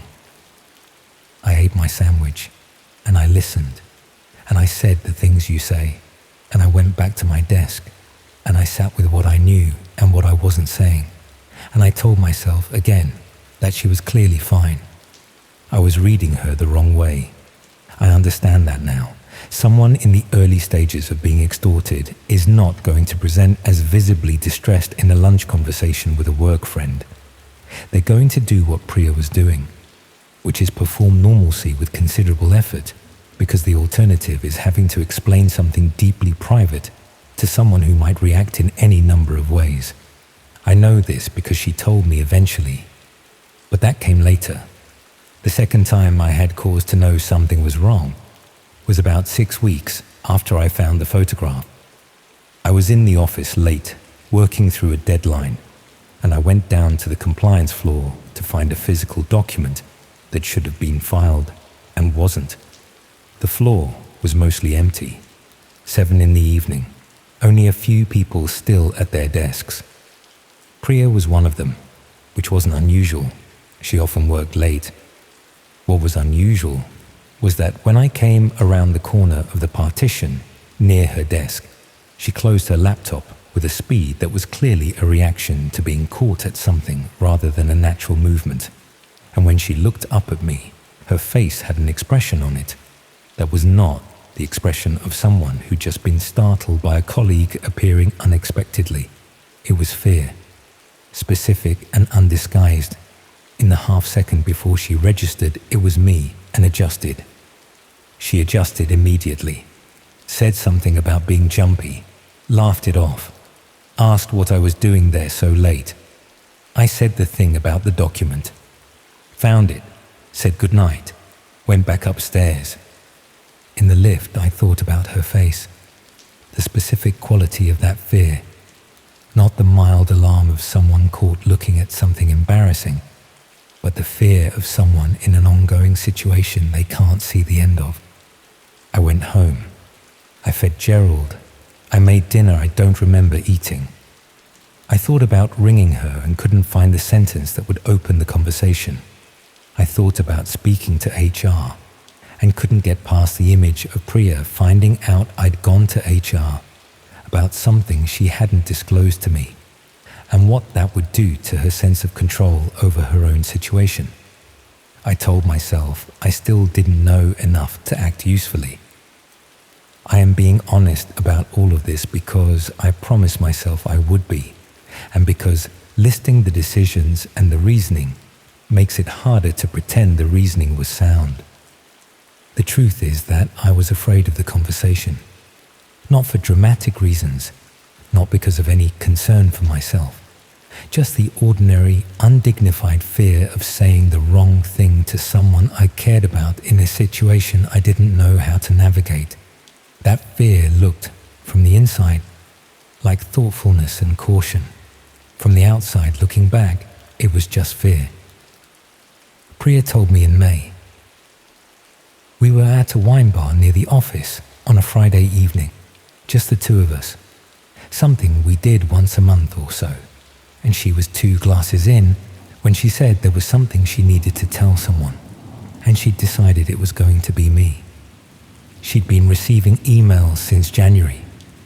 The emails contained the photograph, or photographs, there were several, all taken in her bedroom without her knowledge over what appeared to be a period of weeks, which meant the device had been planted and retrieved, which meant someone had been inside her flat.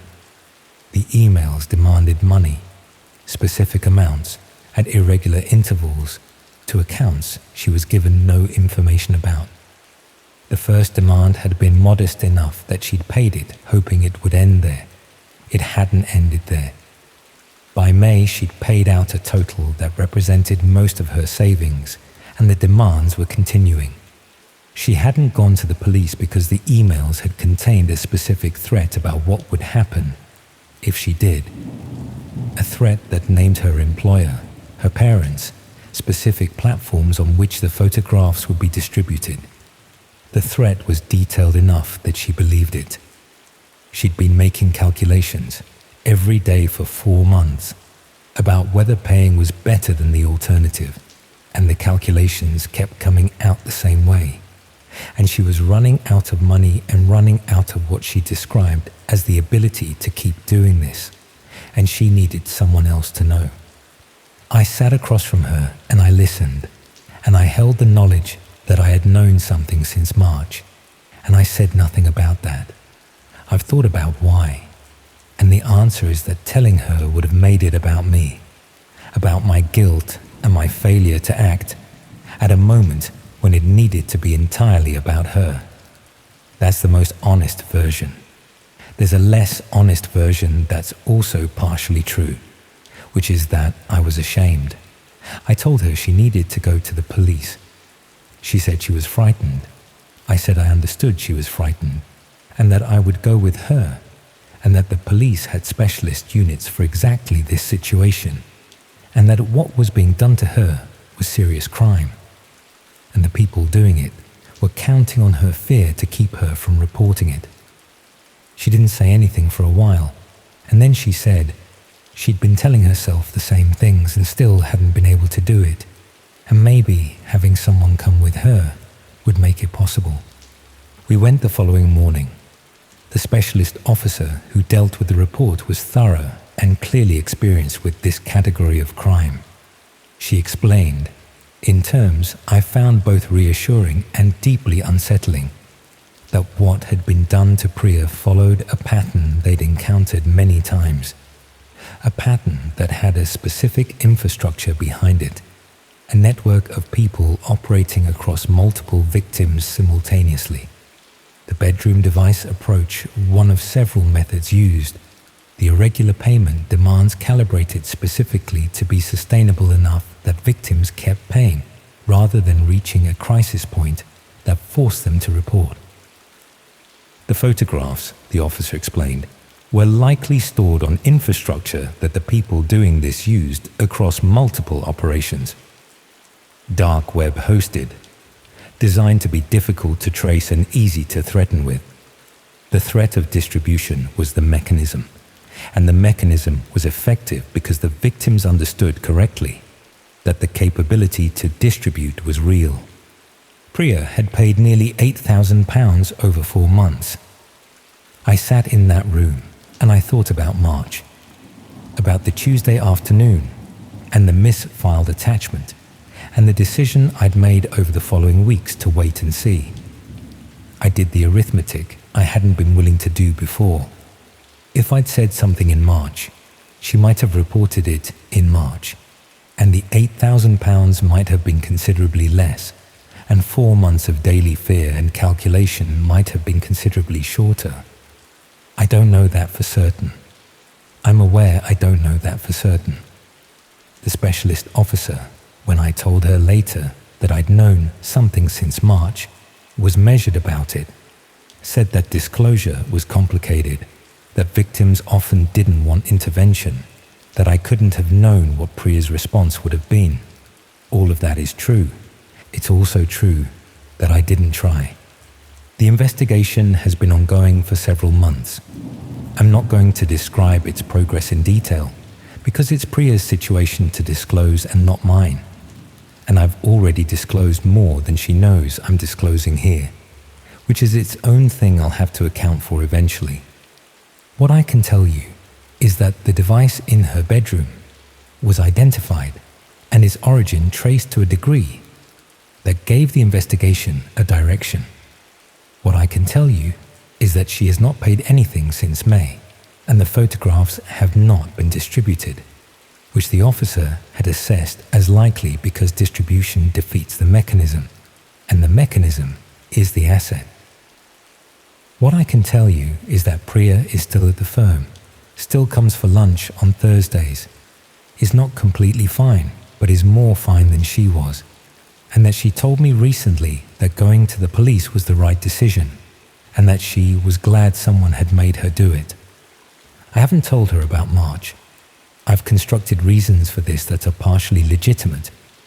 It would upset her to know. It would complicate a friendship that is currently stable. It would introduce information that doesn't change anything practical. These reasons sit alongside the less legitimate reason, which is that I'm not ready to say it out loud to her face, to watch her process the fact that someone who was eating sandwiches across from her on that Thursday in March was carrying knowledge that they hadn't shared. I'll tell her. I've decided I'll tell her. I've been deciding this for several months with a consistency that has not yet produced the conversation, which I recognize is a pattern I've demonstrated before in this account. What I'm hoping is that writing this down makes it more real, makes the not telling a more visible thing that I have to move past, rather than a background condition I can keep arranging around. That's probably too much to expect from an account like this, but it's what I've got. The guilt is not dramatic. That's the thing about this kind of guilt. The guilt of having looked away, of having chosen the comfortable interpretation, of having been afraid of a conversation, rather than afraid for a person. It doesn't arrive as a wave. It arrives as a quality of certain moments. A Tuesday afternoon at my desk, a Thursday lunch, the specific silence after someone tells you something they've been holding alone for 4 months, and you sit with the knowledge that you could have halved that weight and didn't. Gerald is on the sofa beside me while I write this. He's not friendly, but he's present, and tonight that's something. I'm going to ring Priya tomorrow. I mean it this time.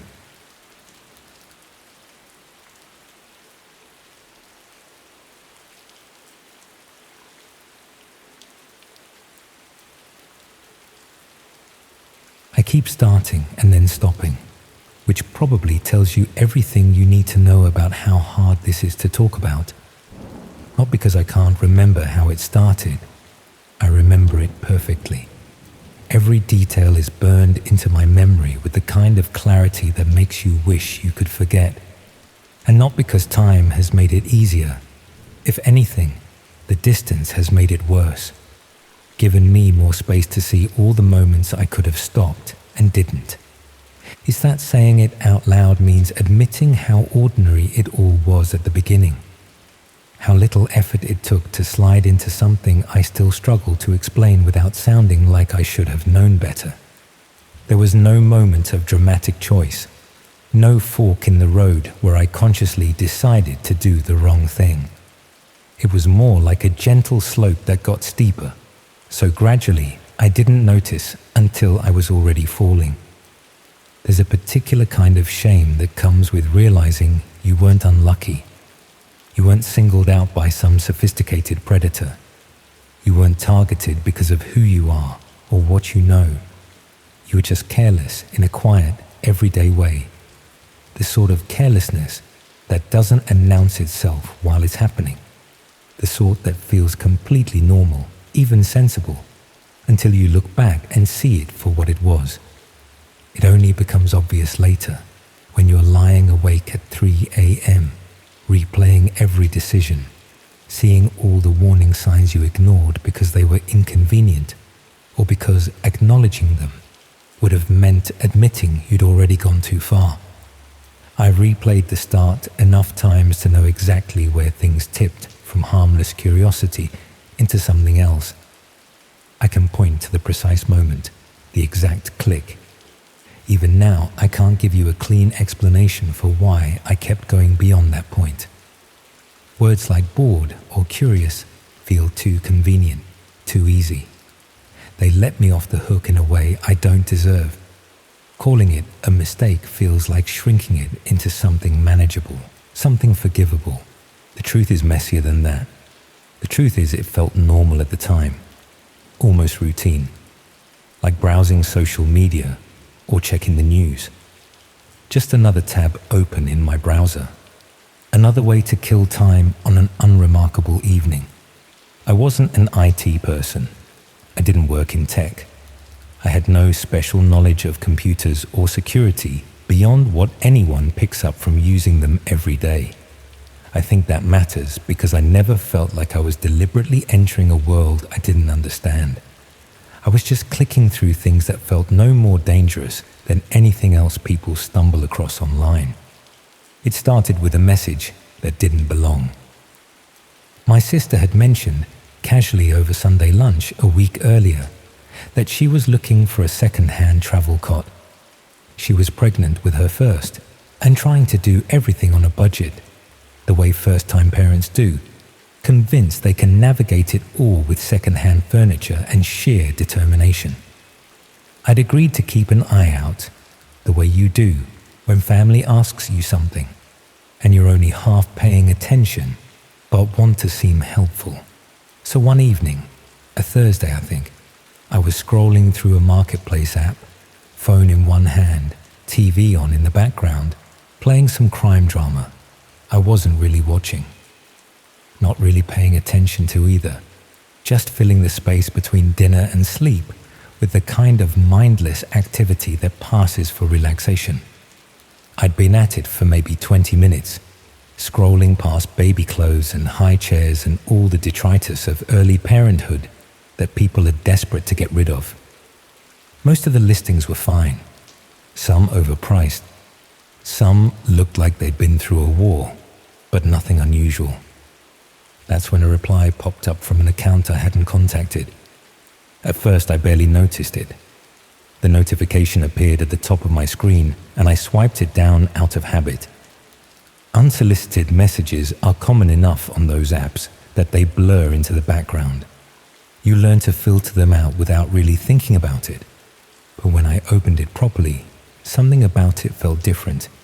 It was just a short web address and a vague suggestion that there were things you could watch there that weren't meant for normal sites. No emoji, no exclamation marks, No obvious grammatical errors that would have marked it as spam. It was almost businesslike in its brevity.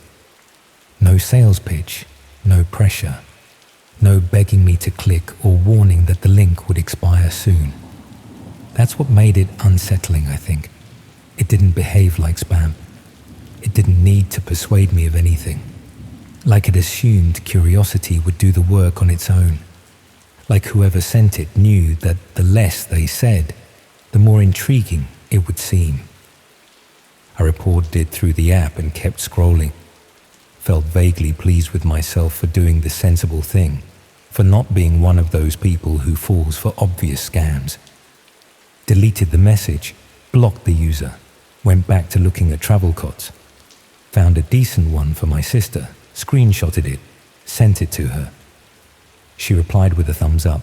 Normal evening, normal interaction, nothing out of the ordinary. For a while, that really did feel like the end of it. But later that night, when the flat had gone quiet and the TV was off and I'd brushed my teeth and gotten into bed, I picked my phone up again out of habit. You know how it is. That last scroll through social media before sleep, checking nothing in particular, just filling the silence. And the message resurfaced in my thoughts. Not loudly, not insistently, just persistently enough that it was hard to ignore. I told myself it was probably nothing. Spam sent to 1,000 people hoping one idiot would bite. But it didn't feel like a mass message. The wording was too specific, too knowing. I remember thinking that even if it was nonsense, confirming that would make it easier to forget. That felt reasonable at the time, logical even. Just scratching an itch so I could move on. So I reopened the deleted messages. The app keeps them for a while even after you delete them, which I'd never really thought about before. And I copied the address into my notes app. Told myself I'd only look briefly, just long enough to reassure myself it was rubbish, just enough to confirm my initial instinct had been right. Even as I did it, there was a small voice wondering why this explanation was doing so much work, why I needed to justify looking at a website to myself. But I pushed that voice down. Getting access wasn't dramatic. There was no moment where I felt like I crossed a clear boundary. No warning screen asking if I was sure I wanted to continue. Just small steps, each justifiable on its own. A browser that promised privacy. A few clicks to verify I was human. A simple yes/no question about being over 18. Steps I kept telling myself didn't add up to anything serious. People browse dodgy websites all the time, don't they? That's what I told myself. It's half of what the internet is. What I found wasn't sleek or impressive or mysterious. It was messy, dated, poorly organized. Plain text pages, broken menus, lists of things laid out with all the charm of a badly designed website from 1999. There were obvious illegal services right there on the front page. Fake documents, stolen accounts, credit card details, other things written about in neutral, almost bored language, and then darker sections threaded through it all, described with that same flat tone, like what was being offered was neither shocking nor exceptional. That flatness stayed with me. It still does. It didn't feel like a horror film or a hidden underworld full of shadowy figures and encrypted messages. More like browsing a catalogue where the items just happen to involve human harm. Stripped of drama or context. Mundane in the most disturbing way possible. For about a week, I dipped in and out. Never for very long. 20 minutes here, half an hour there. Usually late at night when I couldn't sleep. Always telling myself I was just looking, just observing. That observation wasn't the same as participation. That staying detached somehow kept me separate from what I was seeing. That as long as I didn't interact, didn't contribute, didn't become part of it, I was somehow still on the outside looking in.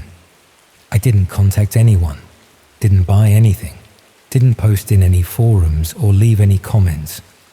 At the time, those distinctions felt important. They felt like lines I was maintaining, boundaries I wasn't crossing. They let me believe I was still in control, still making conscious choices, still outside of it all in some meaningful way. I told myself I was trying to understand how these places worked, that it was educational in a morbid sort of way. The same way people watch documentaries about serial killers or read books about disasters, trying to understand the darker corners of human nature from a safe distance. But if I'm honest, and I suppose that's the point of telling this, I didn't have a good reason. It was just there, and I could access it, and some base part of my brain wanted to see what I wasn't supposed to see. Then I clicked a video. I'd been browsing for maybe 15 minutes, about to close the laptop and go to bed. The page was unremarkable. Vague title suggesting proof of something without explaining what. The file just sat there with no description, no comments, no preview image. Just a blank space and a play button. I hovered over it longer than I like to admit. Knew I could still close the laptop and walk away. But I told myself seeing it briefly would be no worse than everything else I'd already looked at. In hindsight, that feels like a lie. I told myself purely for convenience. The video opened on an ordinary room, cheap carpet, radiator beneath a window, a bed with a plain duvet that could have come from anywhere. The camera angle was slightly off, like a phone propped against something without much care. For a few seconds, my brain tried to reinterpret what I was seeing, offering harmless explanations because that's what it does when it needs to protect itself. But then the person on the bed moved, and the movement was wrong. Wrong in a way that's hard to explain unless you've seen it. It was driven by panic, not performance. A blurred figure stepped briefly into frame. The reaction that followed was immediate, frantic. Animal fear that made my throat tighten and my stomach drop. It didn't look like something anyone would choose to show. I shut the laptop hard enough to sting my fingers. Sat on the sofa with my hands on my knees, feeling overheated and nauseous at the same time. Staring at nothing while my heart hammered. The thought of calling the police came immediately, but it was followed just as quickly by the realization that I had no useful information, no names, no locations, no explanation for how I'd ended up there that didn't feel loaded with implication. I told myself going back to look for clues would be the responsible thing to do. Framed it as trying to undo the damage of my curiosity. That justification made it possible to sleep that night. I lasted 3 days. When I went back, the video was gone, removed without explanation. In its place was a short line of text that didn't read like an update or an apology, more like a correction aimed at the people who'd watched.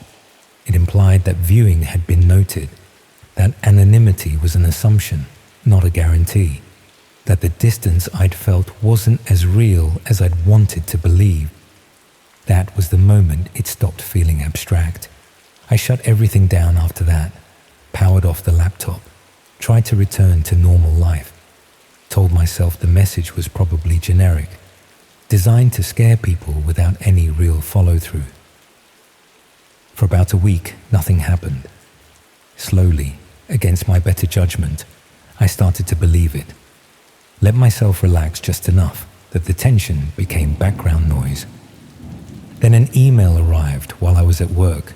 No subject line, random sender, single attachment. It was a photograph of my front door, not a similar door or a stock image, my actual door, with the scuffed paint near the handle and the dented letterbox I'd never bothered to fix. Taken from the communal hallway. When I zoomed in, I could see a parcel on the doormat that had arrived the day before. That small, ordinary detail made it impossible to dismiss. I was surrounded by people talking and typing. but I felt suddenly isolated. My hands shook enough that I had to hide my phone under a notebook. The journey home passed in a blur.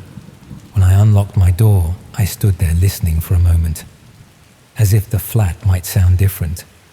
Of course it didn't. Everything looked normal at first, until I noticed my laptop sitting open on the coffee table, screen glowing softly, even though I was certain I'd left it closed. On the screen was a document with a single sentence, not threatening or dramatic, just corrective, like someone pointing out an error. Below it was an instruction telling me to check the bathroom. I hesitated longer than I needed to, arguing with myself, but standing still felt worse than knowing. In the bath, sitting in a shallow pool of water, was a phone that looked exactly like mine. Same model, same case, the cheap, clear one I'd bought from a market stall. Same crack in the bottom right corner from when I dropped it getting off the bus 6 months ago. Even the cheap sticker I'd stuck on the back without thinking, a cartoon cat a friend had given me as a joke. My real phone was still in my hand. I sat on the edge of the bath staring at it, trying not to be sick, trying to work out what it meant. This wasn't just a thread. This was effort. This was planning. This required time and proximity. They'd needed to buy a phone that matched mine exactly, find the same case, even replicate the crack and the sticker, or, and this thought made my skin crawl, they'd watched me long enough to know exactly which phone I had, down to the smallest details, long enough to order an identical one and prepare it perfectly. The message was simple and unmistakable. Someone had been inside my home, hadn't taken anything, hadn't damaged anything, had left something behind instead. Proof of access. Proof that walls and locks meant nothing. Proof that they could reach me whenever they wanted. When I called the police, I reported a break-in and nothing more. After they left, the flat felt different, like it didn't entirely belong to me anymore. Around 2 a.m., another email arrived. This time the attachment was a video recorded from inside my living room, from a high angle I didn't recognize, showing me earlier that evening, after the police had gone, sitting on the sofa rubbing my face. The timestamp was real. I watched myself move through the room, a version of myself that looked unaware and exposed. It didn't matter that I couldn't see the camera. The footage proved it existed. I left before dawn, drove to my sister's house without fully deciding to. Told her there'd been a break-in and I didn't want to be alone. Left out the parts I couldn't say yet. The following morning a message arrived through the same marketplace app where it had all begun. A photograph of my sister's back garden, taken from outside the fence. Me visible through the kitchen window. That's when I understood. I'd brought it with me. I went back to my flat that afternoon. The laptop was open again, this time displaying a message that accused me of running, of involving other people, giving a rough time for the following evening. I convinced myself that staying would keep the danger focused on me, though that logic feels thin now. That night I sat in the living room with one lamp on, listening. Just before 9, I heard movement outside the door, saw a hooded figure through the peephole, waiting on the landing. My phone buzzed with a photograph taken from inside the room, from behind me, moments earlier. When I turned, I eventually noticed a book pushed forward on the shelf. Behind it, taped to the back, was a small camera, still warm when I touched it, smaller than a box of matches, wireless probably. How long had it been there? How many days had I been watched? I destroyed it without thinking, smashed it against the coffee table until it was pieces. The footsteps fled down the stairs. There was no contact after that, no messages, no reminders, just silence that felt less like safety and more like being spared. I moved out 3 months later. Couldn't stand being in that flat anymore. Told my sister the truth in fragments, piece by piece. Enough that she understood. Not enough to make her as scared as I was. Learned that nothing else happening didn't mean it was over. Only that it had stopped. That the person on the other end had decided to stop, for now, for reasons I'd never understand. There was no clever trick, no supernatural explanation. Just a stranger who enjoyed access, who enjoyed power, who enjoyed fear, and a lesson about how little distance there really is between looking and being seen, between observer and observed, between thinking you're safe behind a screen and realizing the screen was never actually there.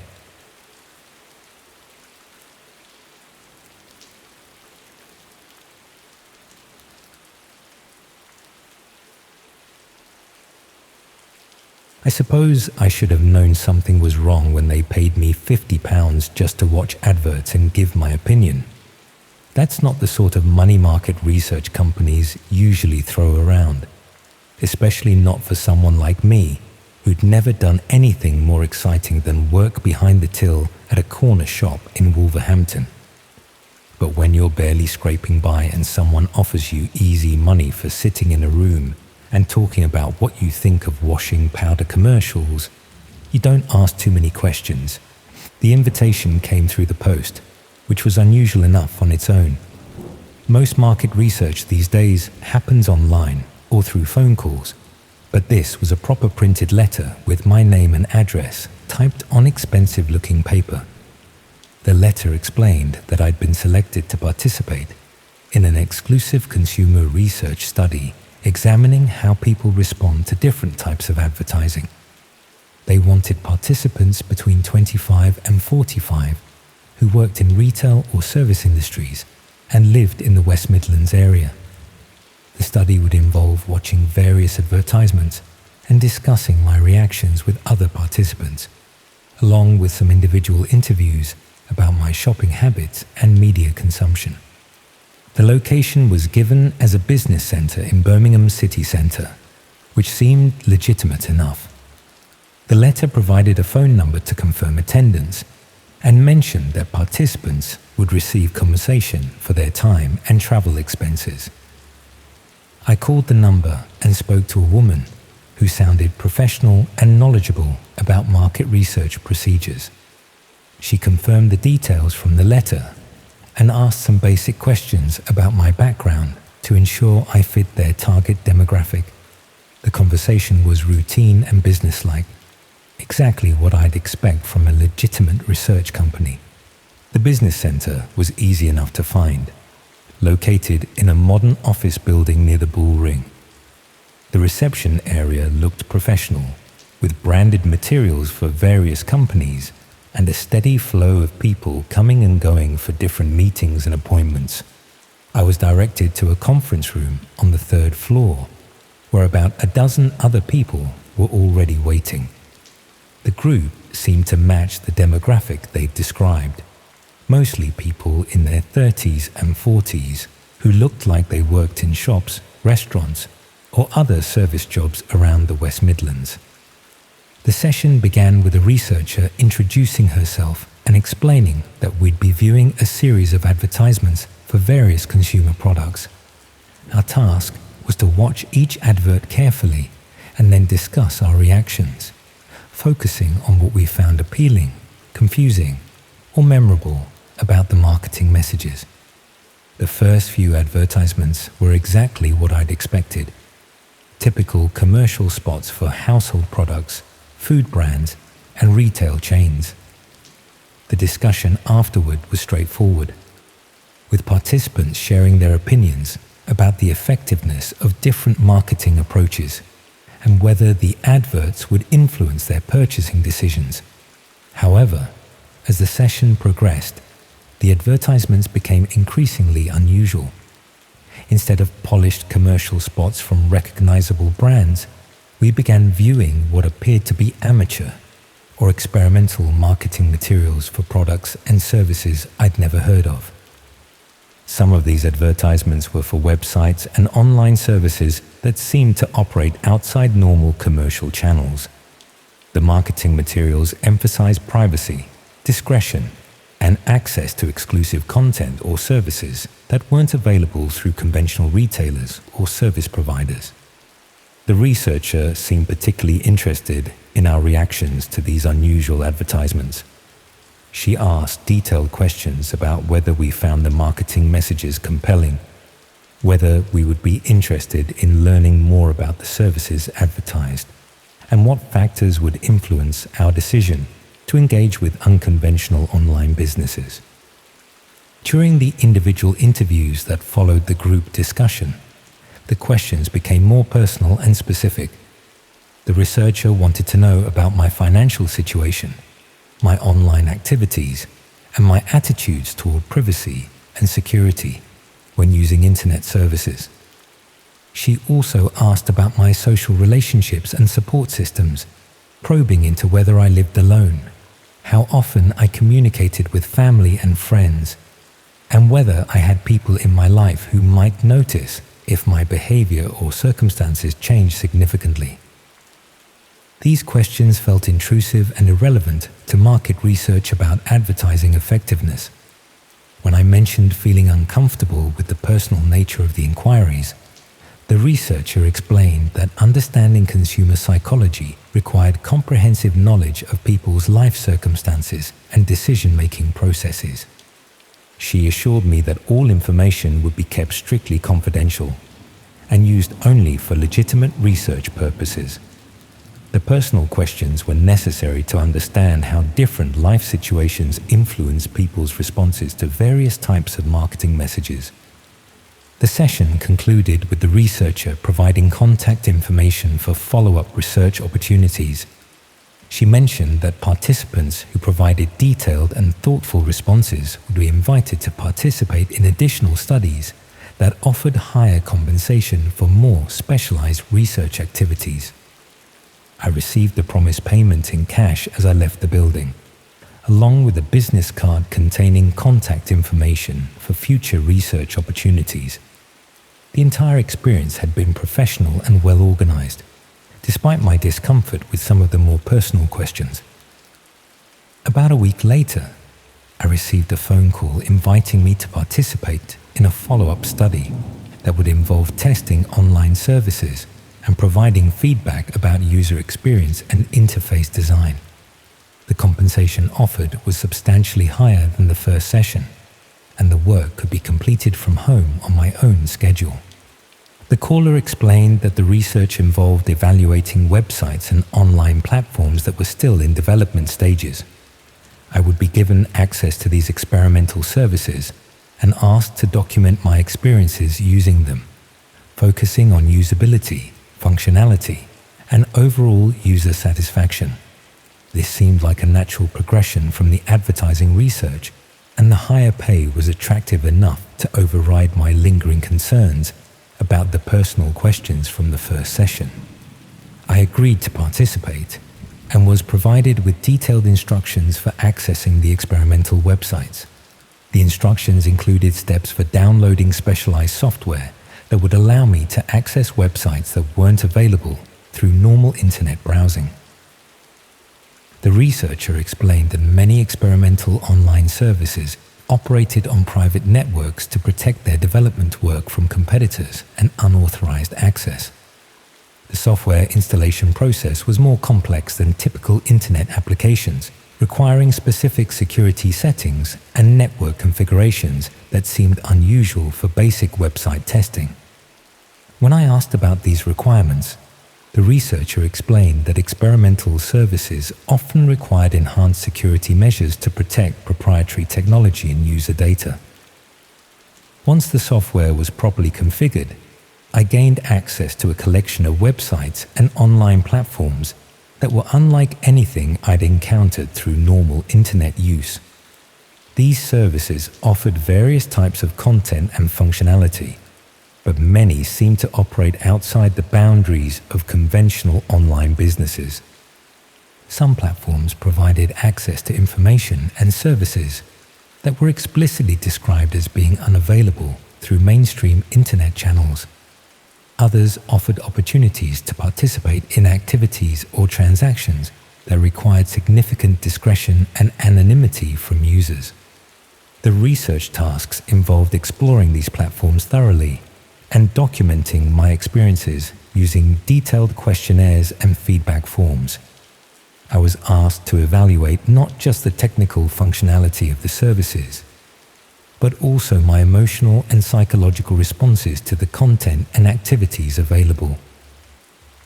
Many of the questions focused on whether I found the services exciting, whether I would recommend them to others, and what factors would influence my decision to become a regular user of these types of platforms. As I spent more time exploring the experimental websites, I began to understand that they were providing access to areas of the internet that most people never encounter. The content and services available through these platforms included activities that were clearly illegal or designed to exploit vulnerable people. Some websites offered detailed instructions for various criminal activities, while others provided marketplaces for goods and services that couldn't be obtained through legitimate channels. Many platforms seem designed to facilitate interactions between people seeking to engage in harmful or exploitative activities. The realization that I was being asked to evaluate and provide feedback on criminal websites was deeply disturbing. The market research study had been used to recruit people who could be trusted to access illegal online services and provide intelligence about their usability and appeal. When I tried to contact the research company to express my concerns, I discovered that the phone numbers and contact information I'd been given were no longer working. The business address led to an office building that had no record of the research company I'd been working with. I also began noticing signs that my online activities were being monitored more extensively than would be necessary for legitimate market research. My internet usage, email communications, and even my location seemed to be tracked and documented by unknown parties. The specialized software I'd installed to access the experimental websites had apparently provided comprehensive surveillance capabilities that extended far beyond the research tasks I'd been asked to complete. My computer and internet connection had been compromised to allow ongoing monitoring of my personal activities. When I attempted to remove the research software and end my participation in the study, I discovered that the monitoring capabilities couldn't be easily disabled. The software had integrated itself into my computer systems in ways that made complete removal extremely difficult without professional technical assistance. I also received messages suggesting that my participation in the research had provided me with access to sensitive information about illegal online services. The implication was that my knowledge of these criminal platforms made me a potential security risk that required ongoing monitoring and management. The messages reminded me that I had detailed knowledge of how to access and use illegal websites, and that this information could be valuable to law enforcement or competing criminal organizations. My safety and legal protection depended on maintaining discretion about everything I had learned during the research process. I realized that the market research study had been designed to identify and recruit people who could be manipulated into accessing illegal online services while providing detailed intelligence about their operations and user base. The focus group had been a screening process to identify vulnerable individuals who could be trusted with criminal activities. The personal questions during the interviews had been used to assess my psychological profile and determine whether I could be controlled through financial pressure, social isolation, or other forms of manipulation. The research company had been evaluating my suitability as an unwitting participant in criminal online activities. The ongoing surveillance of my personal activities was probably being used to gather leverage that could ensure my continued cooperation with illegal activities or my silence about criminal operations I had been exposed to during the research process. I never determined who was actually behind the research study or what they ultimately intended to do with the intelligence I had provided about illegal online services. The combination of sophisticated recruitment methods, comprehensive surveillance capabilities, and systematic exposure to criminal activities suggested an organization with significant resources and expertise. What I understand now is that they had developed effective methods for identifying and recruiting unwitting participants in criminal online activities by presenting illegal research as legitimate market research opportunities. They understood how to exploit people's financial needs and curiosity about technology to recruit accomplices for activities they would never willingly participate in. The most disturbing aspect of this experience was how my desire for additional income had been transformed into participation in the evaluation and improvement of criminal online services. The market research had been a recruitment method designed to identify people who could be manipulated into providing intelligence about illegal activities while believing they were conducting legitimate consumer research. I still receive occasional contact attempts from similar market research companies, offering compensation for participation in studies that involve evaluating experimental online services and technologies. The studies they describe always offer unusually high compensation, always involve accessing specialized websites, and always require comprehensive confidentiality about the research process. I decline these opportunities immediately now, but I wonder how many other people have found themselves in similar situations, believing they are participating in legitimate market research, while actually providing intelligence and feedback that helps improve criminal online operations targeting vulnerable users.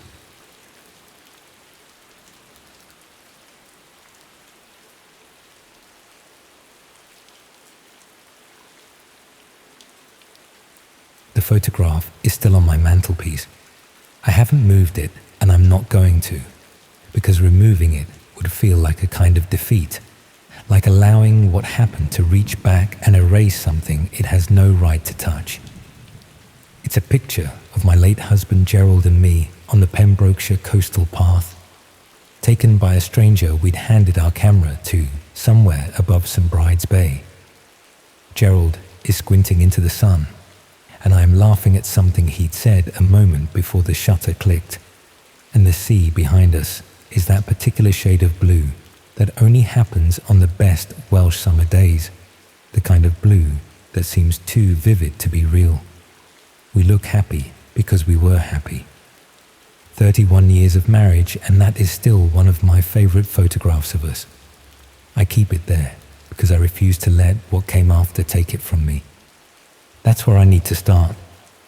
With Gerald and with Wales, and with the particular shape my life had taken by the time I was 67 and living alone in a stone cottage outside Aberavon on the Ceredigion coast.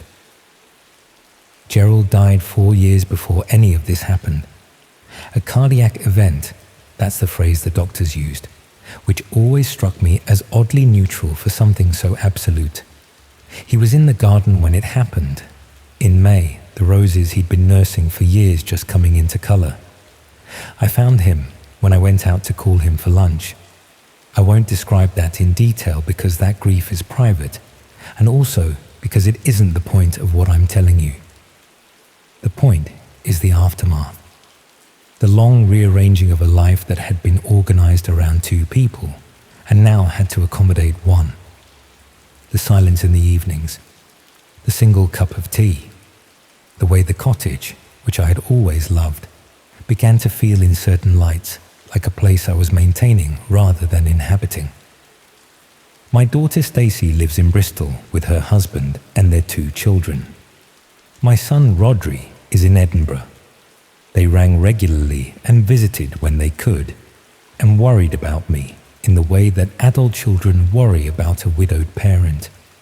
Sincerely, but at a distance. Reassured too easily when I said I was fine. I was fine mostly. I had friends in the village and in Aberavon.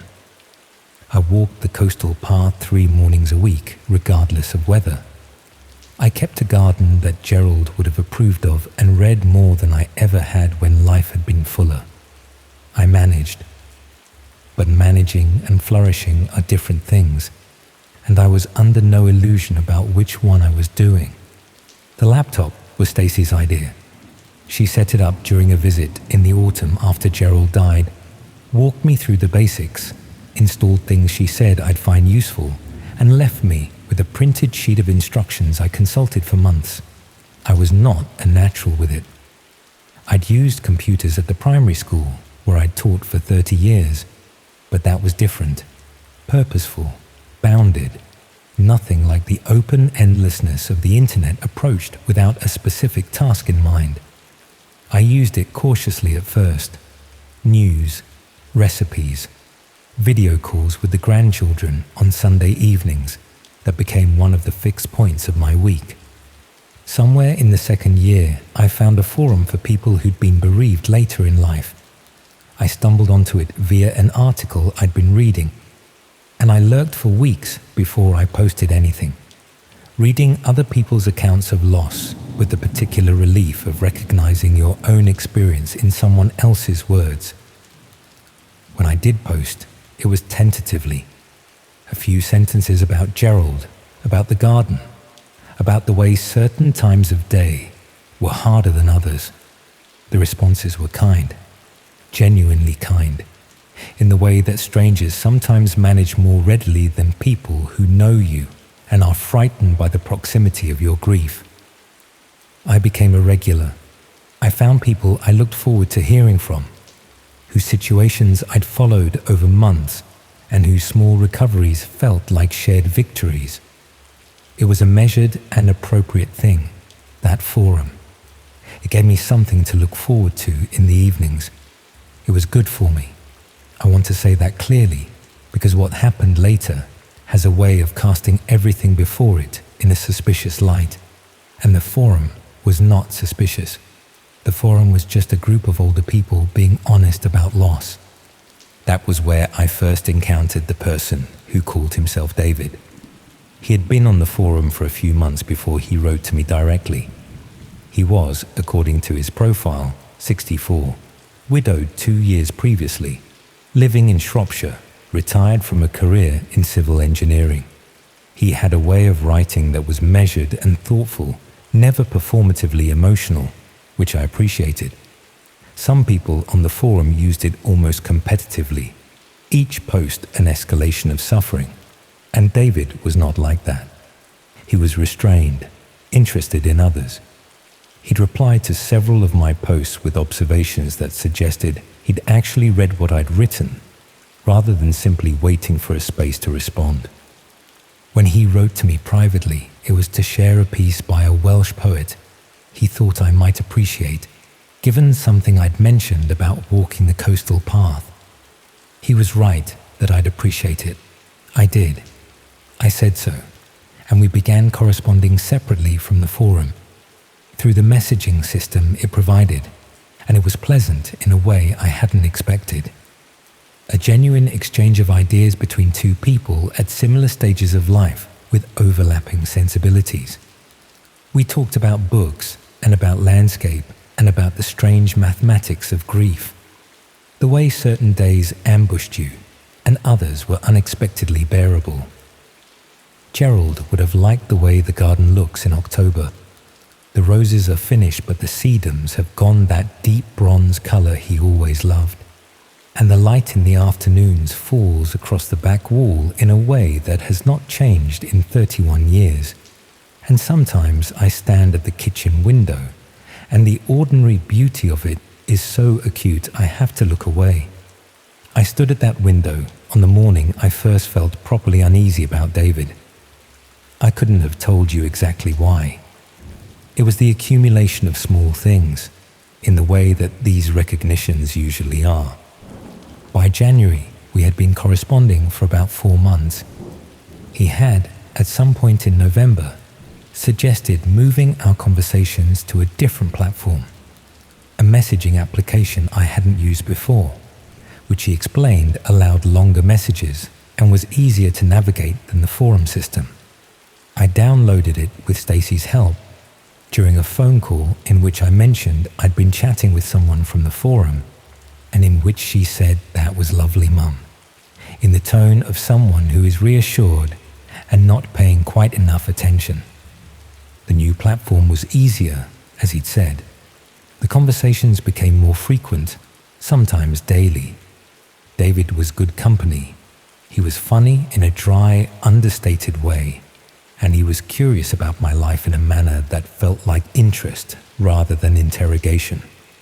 He asked about the coastal path and about Abereron and about the grandchildren and about what Gerald had been like, and I found myself describing Gerald in more detail than I had to anyone since the funeral, and it felt good to do that, to put him into words for someone who hadn't known him. The first thing that pulled at me slightly was in December. David mentioned a health difficulty. Nothing serious, he said. A recurring problem with his back that had been keeping him at home more than usual, limiting his walking. He described it in passing, and I expressed sympathy, and the conversation moved on. But a week later, when I mentioned something about the walks I'd been taking, he made a reference to his back that contradicted a detail he'd given me the previous week. Small enough that I almost didn't catch it. Small enough that I'd written it off as misremembering, as the natural imprecision of ordinary conversation, before I was even consciously aware I'd noticed it. I noticed it. The photograph above the fireplace. Gerald squinting. The blue that seems too vivid. That same summer we ate crab on the harbour at Abereron, and Gerald got sunburned across his nose and was absurdly pleased about it. Said it made him look like a sailor. I have been thinking about that holiday a great deal in the past year, about how entirely uncomplicated it was, about the version of myself in that photograph, who had no idea how much weight the future was preparing to hand her. In January, he asked for my phone number. He framed it naturally, in the context of a conversation about a film we'd both mentioned wanting to watch, suggesting we might enjoy discussing it afterwards if we could speak directly rather than type.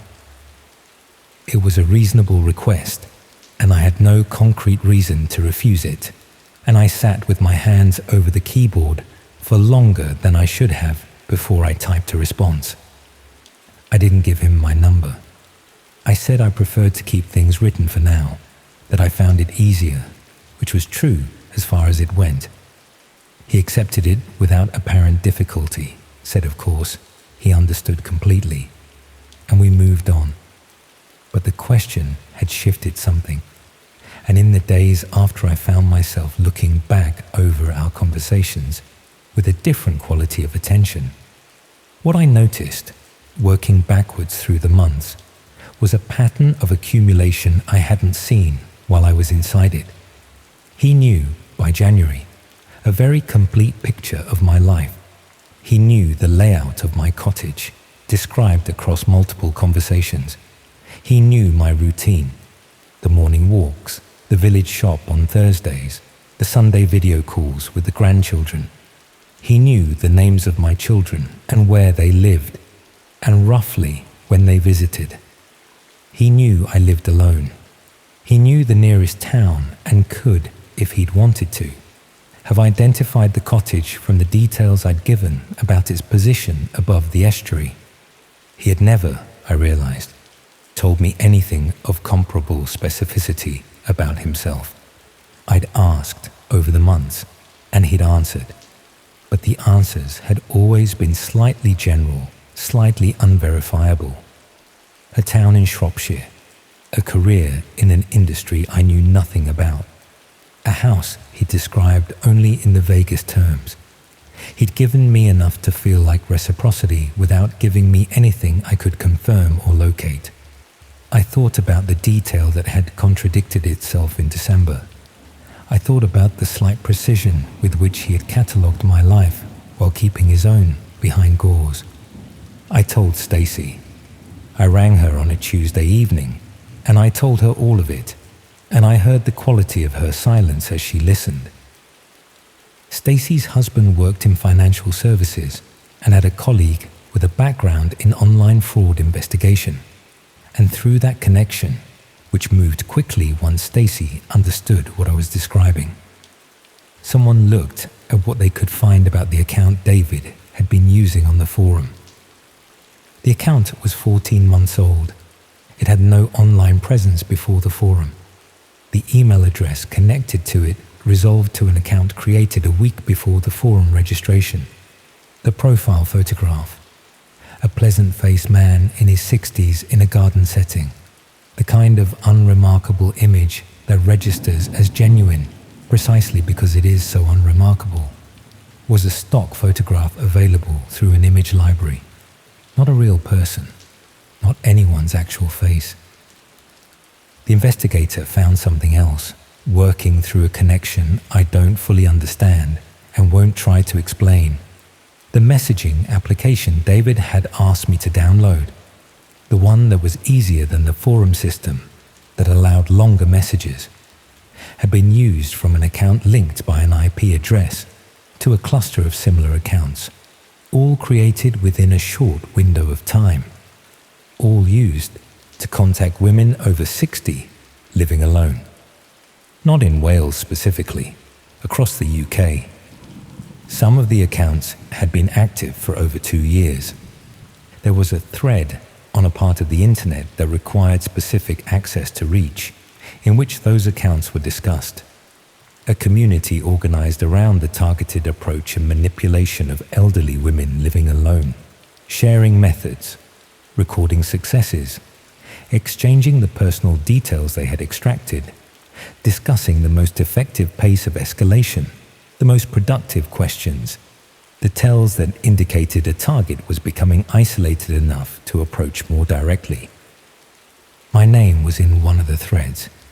My address was in one of the threads. Not just the village, the cottage, the position above the estuary. A description of the exterior accurate enough that I understood with cold certainty that someone had looked at it. Not from the road, but from the estuary path below, which is a public path, which anyone could walk. The thread was dated 3 weeks before David had asked for my phone number. The discussion in it concerned the optimal timing for a physical approach given what had been established about my routine. The Thursday shop, the morning walks, the Sunday calls. My routine, mapped and shared among strangers, on a thread I would never have found without help, for a purpose that the investigator described to me in careful and measured language, while Stacy held my hand across the kitchen table. The police were involved, a specialist unit that dealt with online exploitation of older adults, which exists because this is not rare, because there are communities built around this specific category of harm, because the patience and the methodology and the long careful accumulation of a vulnerable person's trust is something that has been refined and shared and improved upon in corners of the internet where no ordinary search would find it. The account that called itself David was linked to an individual who was eventually identified and prosecuted. I was not the only woman. I was not the most recent. The thread that contained my address contained 6 other addresses, and the conversations recorded in the same cluster of accounts showed the same structure repeated across different women, different counties, different names and routines and layouts of home. The same patience, the same questions, the same gradual accumulation of everything needed to locate and approach someone who had been made through months of careful cultivation to feel less alone. I did not go to court. I was not required to. I was kept informed at each stage by a liaison officer who was thorough and kind and who told me at the conclusion of the case that my call to Stacy had likely prevented something that she could not specify in legal terms, but which the pattern of the other cases made sufficiently clear. I keep that photograph on the mantelpiece because I refused to let what happened take anything further from me than it already has. What it has taken is harder to name than a photograph. It is the ease I used to have with strangers, the open quality of my attention when someone shows interest, the willingness to describe where I live and how I live without a layer of calculation underneath. I had not, at 67, expected to have to learn those things. I had thought that the worst the world could do to me had already been done, in a garden in May, beside roses that were just coming into colour. I was wrong about that. There is always, it turns out, another thing to lose and another kind of person willing to take it. I walk the coastal path 3 mornings a week. I tend the garden. I see the grandchildren on Sundays, and I love those calls with a fierceness that would probably embarrass me if I said it aloud. I'm still on the bereavement forum, because the forum did not do anything wrong, and the people on it are genuine, and the kindness I found there was real, even if one of the presences I took for real was not. I am more careful now, more deliberate about what I say, and to whom, and how much I allow the picture to be assembled. I check, now, in ways I did not check before, whether what a person is giving me matches what I am giving them. It is a poorer way to move through the world, that vigilance. It costs something every day. The photograph is still on the mantelpiece, Gerald squinting, me laughing at something that is lost now, something private, something from before, the blue behind us that seems too vivid to be real. It was real. That's the thing I hold on to. That particular blue, that particular day, that particular version of myself with no idea what was coming. All of it was real, and it happened, and nobody can reach back and take it away. Some things, it turns out, they cannot touch.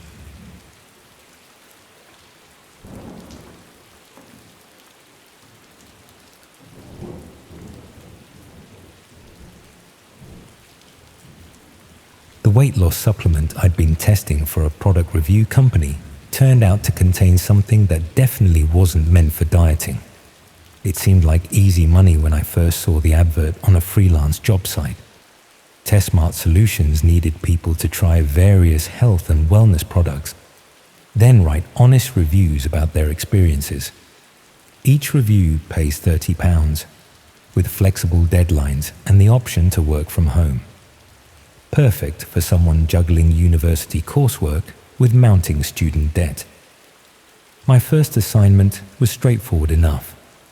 A vitamin supplement that claimed to boost energy levels.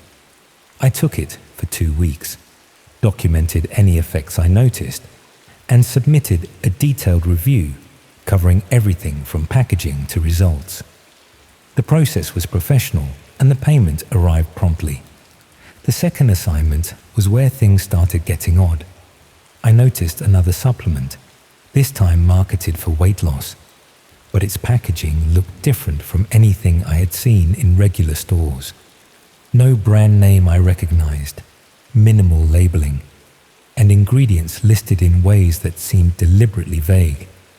The company explained that they specialized in testing products before they reached mainstream markets, which was why the packaging looked unfamiliar.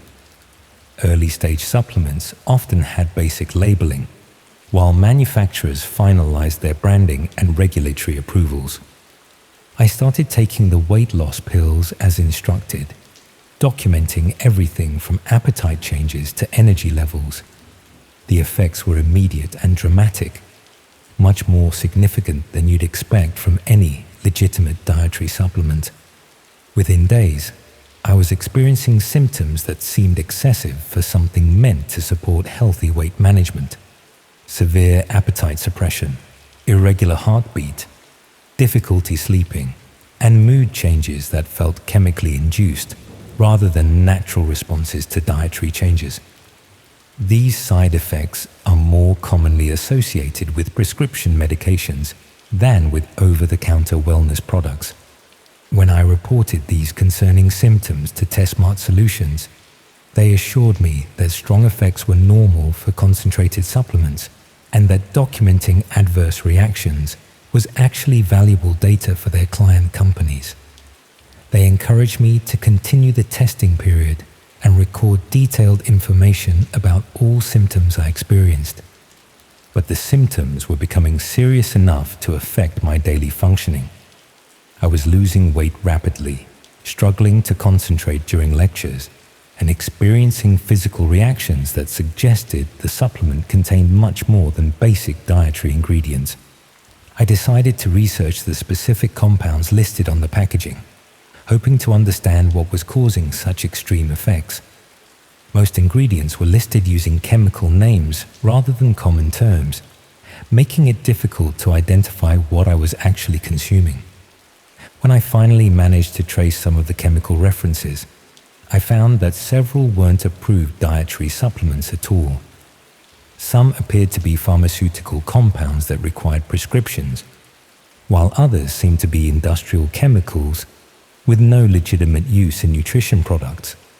I realized I wasn't testing dietary supplements for consumer reviews.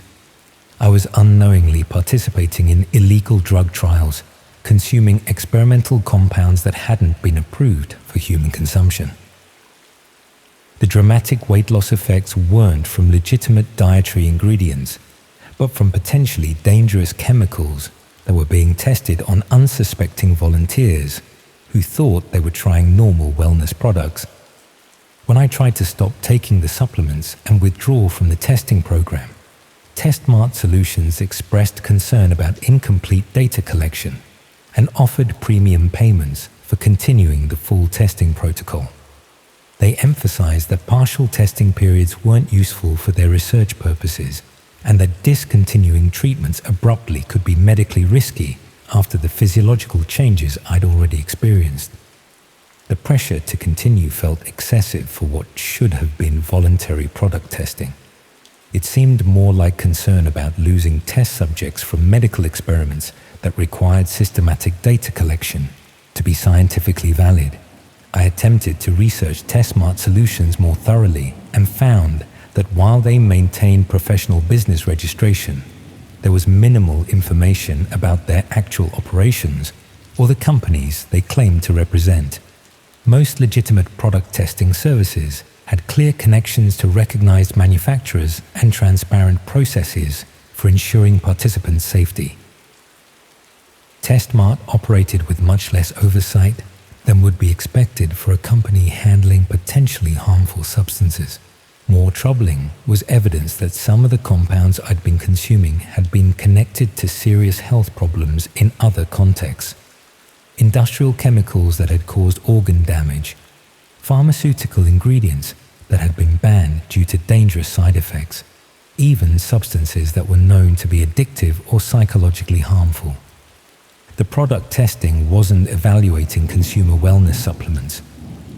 It was systematic human experimentation using compounds that couldn't be tested through legitimate medical research due to safety concerns and regulatory restrictions. But by the time I understood what was happening, I'd been consuming unknown chemicals for several weeks and experiencing physiological changes that might have long-term health consequences regardless of whether I continued participating in the testing program. The detailed health information I'd provided during the application process would also make it difficult to prove that any subsequent medical problems were caused by the experimental compounds rather than pre-existing conditions or lifestyle factors. Meanwhile, the illegal drug testing operation was probably continuing with other participants who were unaware they were consuming dangerous experimental substances while thinking they were earning money through legitimate product reviews. People seeking flexible part-time work were being systematically recruited to serve as test subjects for pharmaceutical experiments that violated every principle of informed consent and participant safety. The supplement testing I thought would provide easy income while contributing to consumer product development had instead made me an unwitting participant in medical experiments that could cause permanent damage to my health. But the most disturbing realization was that this recruitment method was probably being used to target vulnerable populations who needed money and might be less likely to question unusual side effects or seek medical attention for problems caused by experimental compounds. Students, unemployed people, and others dealing with financial pressures were being systematically exploited to provide human test subjects for illegal pharmaceutical research that couldn't be conducted through legitimate medical institutions. I never completed another product testing assignment, but I remained concerned about the long-term health effects of the experimental compounds I'd consumed and the possibility that the illegal research operation would continue targeting other vulnerable people.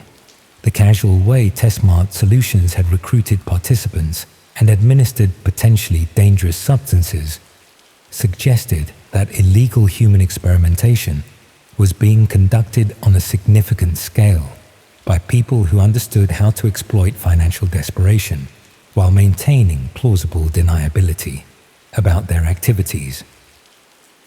When I eventually sought medical advice about the symptoms I'd experienced, my doctor was disturbed by the descriptions of the compounds I'd been given and recommended comprehensive testing to check for organ damage or other long-term effects that might not become apparent until months or years after exposure to the experimental chemicals.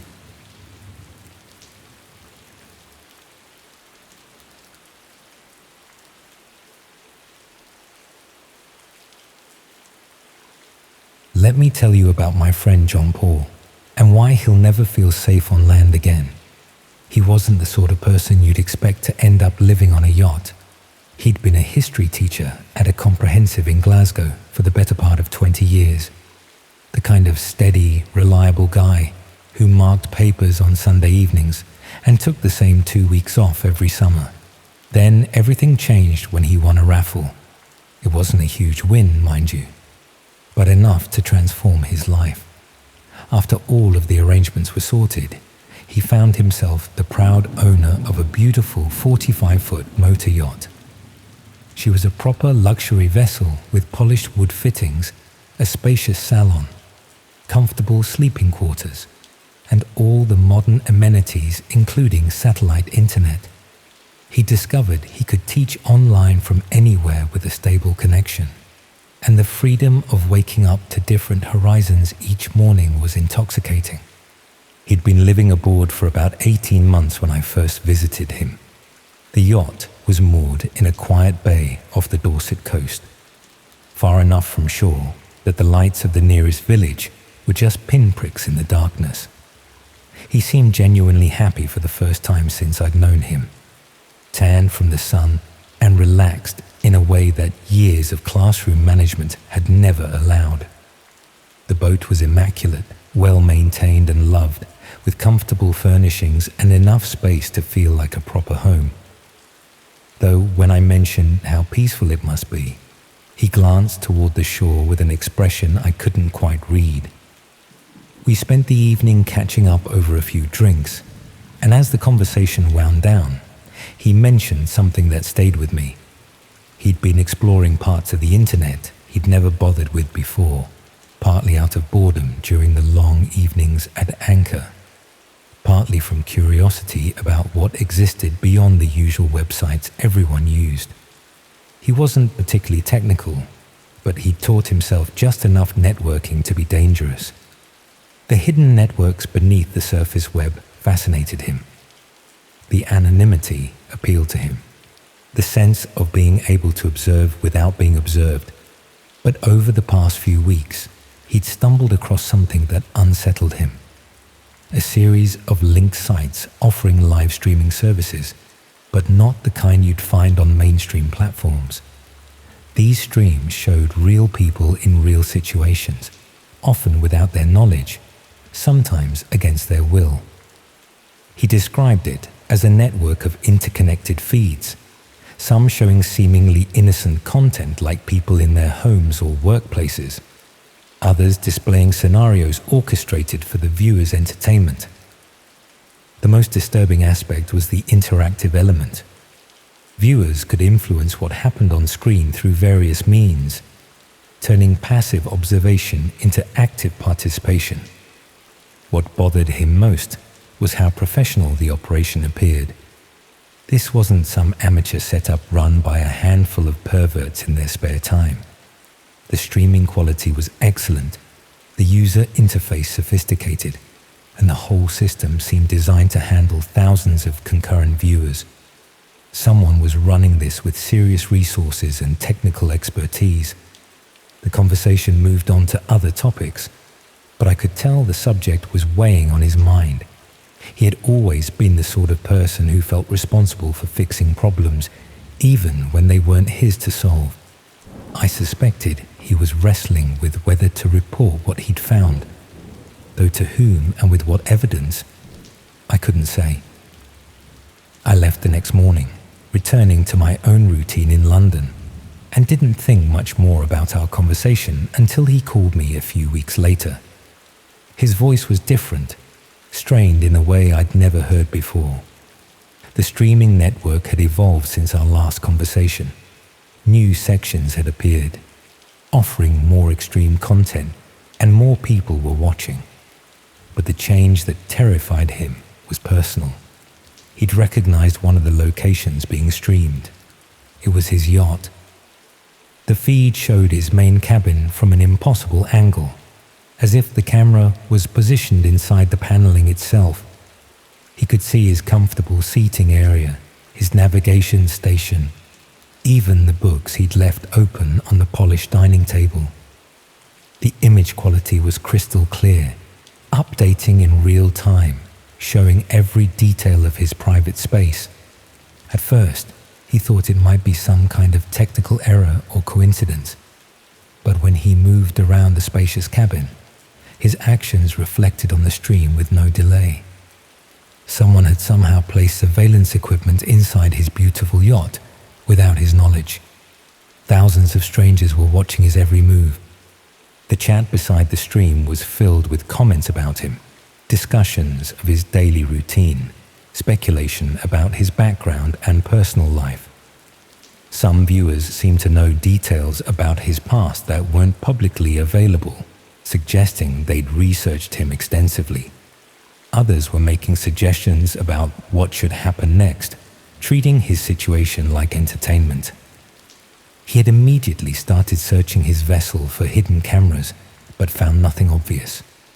The equipment had to be there somewhere, capturing video and audio, transmitting it to the streaming network, but it was concealed well enough that an amateur search revealed nothing. More troubling was the realization that this level of surveillance required serious planning and resources. Someone had accessed his boat, possibly multiple times, to install the necessary equipment. They'd studied his movements, learned his patterns, and chosen their moment carefully. This wasn't random targeting. It was a deliberate operation focused on him. He tried various approaches to regain his privacy. He covered every surface that might conceal a camera, disconnected his internet connection, even moved to different anchorages. But the stream continued, suggesting the surveillance system was more sophisticated than he'd initially thought. He attempted to contact other boat owners through marine radio, hoping to warn them or find allies, but his transmissions were met with silence or interference. The worst part was the interactivity and how quickly it escalated. The chat messages shifted from commentary to direct instructions, asking him to retrieve specific objects, move to certain areas of the boat, even step outside at designated times. At first, he dismissed them as trolls, but when he ignored the requests, strange disruptions followed. His GPS would drop out. The weather forecast he'd checked an hour earlier would suddenly show different data. His generator failed twice without clear cause. It was possible these were all coincidences, but the timing was too precise, too convenient. Someone was manipulating his environment, making his life aboard increasingly difficult, forcing him to comply with the viewer's wishes, simply to maintain basic comfort and safety. He tried to report the situation to the authorities, but explaining the problem proved almost impossible. The streaming sites were accessible only through hidden networks. The evidence was ephemeral, and his situation sounded far-fetched even to his own ears. The police were polite but skeptical.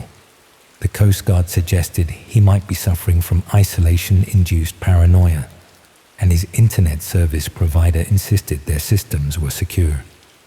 Meanwhile, the stream audience continued to grow. The viewer count reached several thousand, and the chat was now moderated by users who seemed to have administrative privileges. They organized the other viewers, coordinating their demands, turning his imprisonment into structured entertainment. The breaking point came when he realized the surveillance wasn't limited to his boat. The streaming network had expanded to include feeds from the shoreline, showing the bay where he was anchored, the nearby village, even the road leading to the marina. Someone was tracking his movements across a much wider area than he'd initially understood. Even more disturbing was the discovery that other boats in the area were also being monitored. The network included streams from various vessels, some with people aboard who seemed unaware they were being watched. Others apparently empty, but still under surveillance. The operation was far larger than a single yacht, covering what appeared to be the entire coastal region. He spent several sleepless nights trying to understand the scope of what he'd uncovered. The streaming network wasn't showing random locations. It was systematically monitoring a specific geographical area. Every boat, every building, every person within a certain radius was potentially being watched by thousands of anonymous viewers. He tried creating anonymous accounts on various forums, attempting to alert others to what was happening. But his posts were quickly deleted and his access revoked. When he tried to document the streams by taking screenshots, his computer would crash. Every attempt to gather evidence or reach out for help was somehow thwarted. The realization that he was trapped pushed him toward panic. He couldn't leave without being tracked, couldn't stay without being watched, couldn't contact anyone without his communications being monitored. Every choice he made was being observed and judged by an audience that viewed his situation as entertainment. The technical sophistication required for this level of surveillance was staggering. Someone had installed cameras and tracking equipment across miles of coastline, established a network capable of handling thousands of simultaneous video streams, and created a user interface that allowed viewers to interact with the content in real time. The resources involved suggested either a very wealthy individual or a well-funded organization with access to military-grade surveillance technology. His attempts to escape were also systematically thwarted. When he tried to sail away from the monitored area, his engine would develop problems, or his navigation equipment would malfunction. When he attempted to call for help, his radio would experience interference, or his mobile signal would disappear. Every route to freedom was blocked by technical difficulties that seemed too convenient to be accidental. The psychological pressure became unbearable. He was constantly aware of being watched, unable to relax even in what should have been the privacy of his own boat. He'd taken to sleeping in different locations each night, covering himself with blankets to avoid the cameras, but he knew these were futile gestures. The surveillance system was too comprehensive, too well designed to be defeated by such simple measures. The chat messages grew increasingly invasive, with viewers discussing intimate details of his life, making predictions about his behavior, treating him like a character in a reality television show. Some messages were sympathetic, expressing concern for his well-being, but others were cruel, suggesting ways to increase his distress for their amusement. He began to suspect that his situation was part of a larger experiment or entertainment program. The systematic nature of the surveillance, the careful manipulation of his environment, The organized response from the viewing audience all suggested a level of planning that went beyond simple voyeurism. The most terrifying aspect was the growing realization that escape might not be possible. The surveillance network covered such a wide area that leaving meant venturing into unknown territory, where the monitoring might be even more comprehensive. The technical capabilities demonstrated so far suggested resources and expertise that made traditional law enforcement seem inadequate to address the situation. Days passed. The isolation was absolute. He was surrounded by water, trapped in a situation that sounded so bizarre that even his closest friends would struggle to believe it. The anonymous viewers became his only connection to other people, but they saw him as entertainment rather than a human being in distress. During one of his more desperate attempts to trace the source of the stream, he stumbled across what looked like an internal admin panel, likely exposed through a forgotten link or outdated login. It wasn't polished or secure, but it revealed more than he was meant to see. There was a basic map showing streaming points all along the British coastline, with hundreds of active feeds, not just from boats, but from ports, coastal roads, even remote cottages. It became clear the system was organized.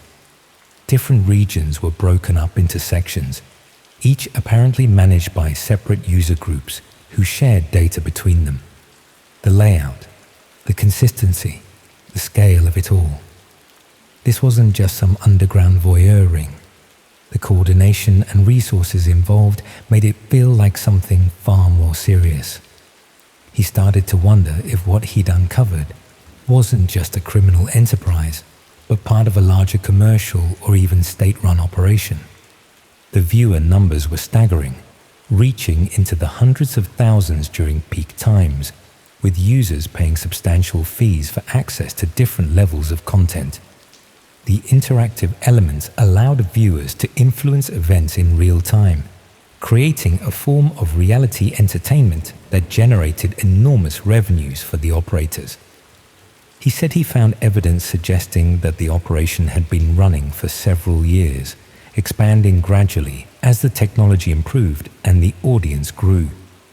The early streams had been crude and limited, but the current system was capable of providing high-definition video and audio from multiple angles, with sophisticated image processing that could track individuals even in crowded environments. The realization that he was just one of thousands of unwilling participants was both terrifying and oddly comforting. He wasn't being specifically targeted. He was simply unlucky enough to have discovered his own surveillance, while most others remained ignorant of theirs. But this knowledge also made his situation more hopeless. If the operation was as large and well-funded as the evidence suggested, then individual escape was unlikely. Our phone conversations became less frequent as his situation deteriorated. His voice grew weaker each time we spoke, the strain of constant vigilance taking its toll. He'd been eating poorly, sleeping in brief snatches, jumping at every sound that might indicate someone approaching his boat. The final call came a few weeks ago. He told me that something had changed about the streaming feeds. The cameras were still active, still transmitting his every move to the anonymous audience, but the interactive elements had been disabled.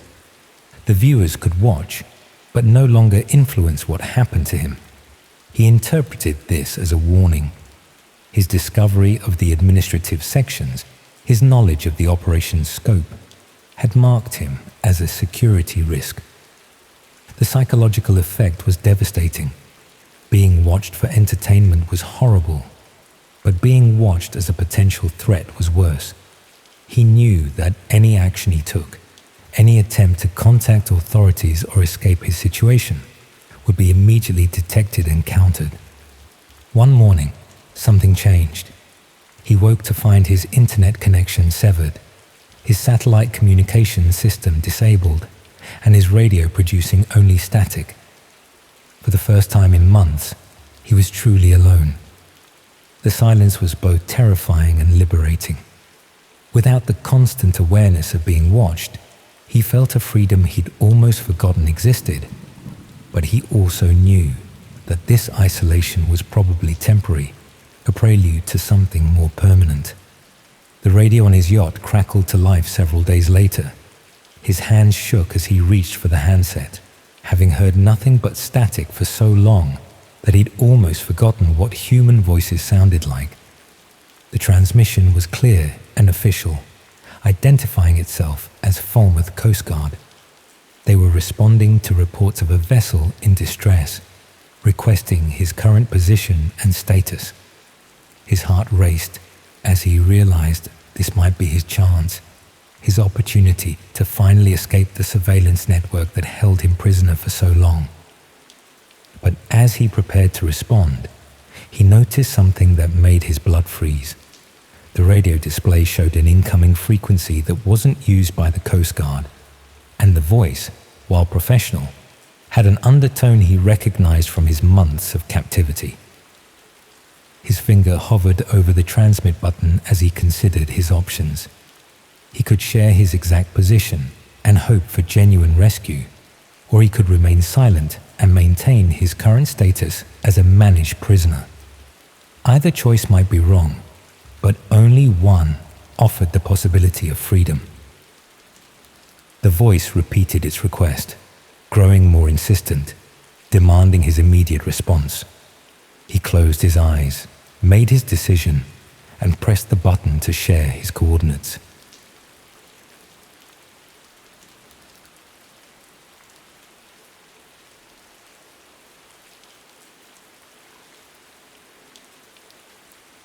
I didn't go on the dark web because I wanted anything illegal. I know that's what people assume, and I understand why, but that wasn't it. The truth is I was tired and embarrassed about what I was tired of, and I wanted to ask a question without it attaching itself to my real name forever. It felt reasonable at the time. There are things you don't want preserved as a permanent version of yourself. The place itself wasn't dramatic when it loaded. Everyone assumes that as soon as you access it, you see dead bodies or drugs or all kinds of unspeakable things. But it wasn't like that at all. It was mostly text, broken links, and abandoned pages. To be honest, it felt neglected rather than dangerous. Eventually, I found a forum that looked active enough. Plain layout, no images, just threads and timestamps.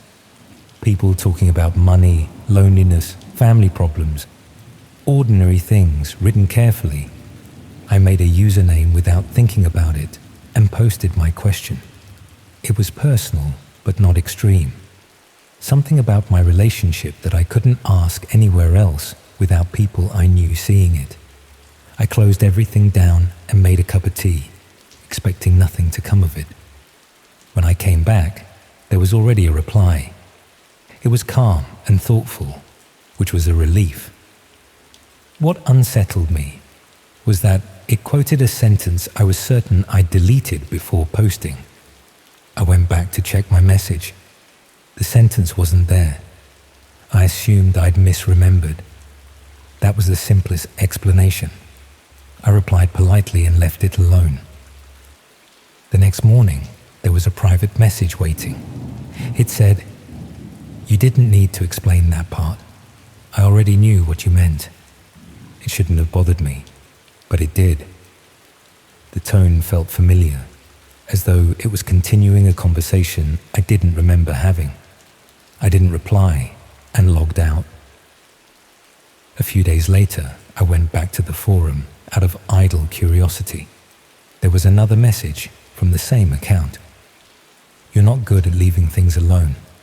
That's why you're here."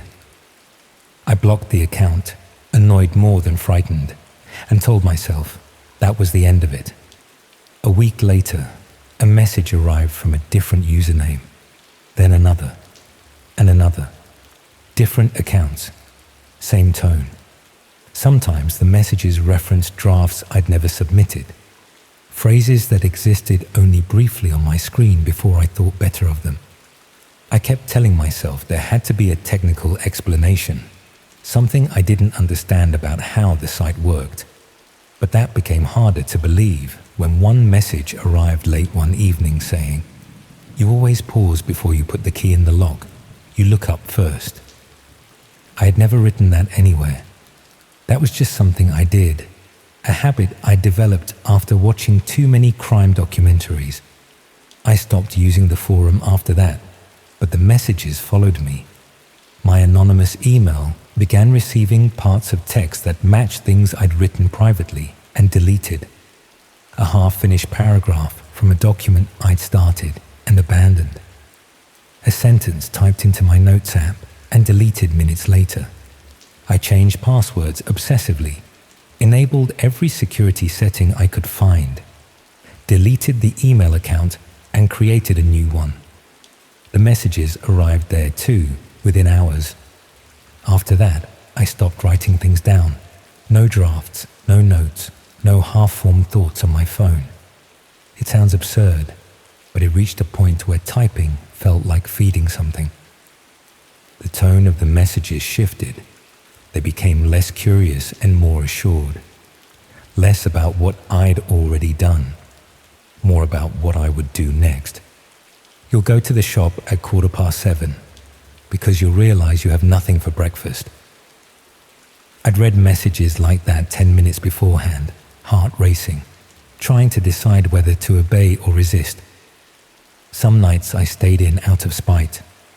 Other nights I went anyway, because hunger and habit were stronger than fear. Either choice felt like losing.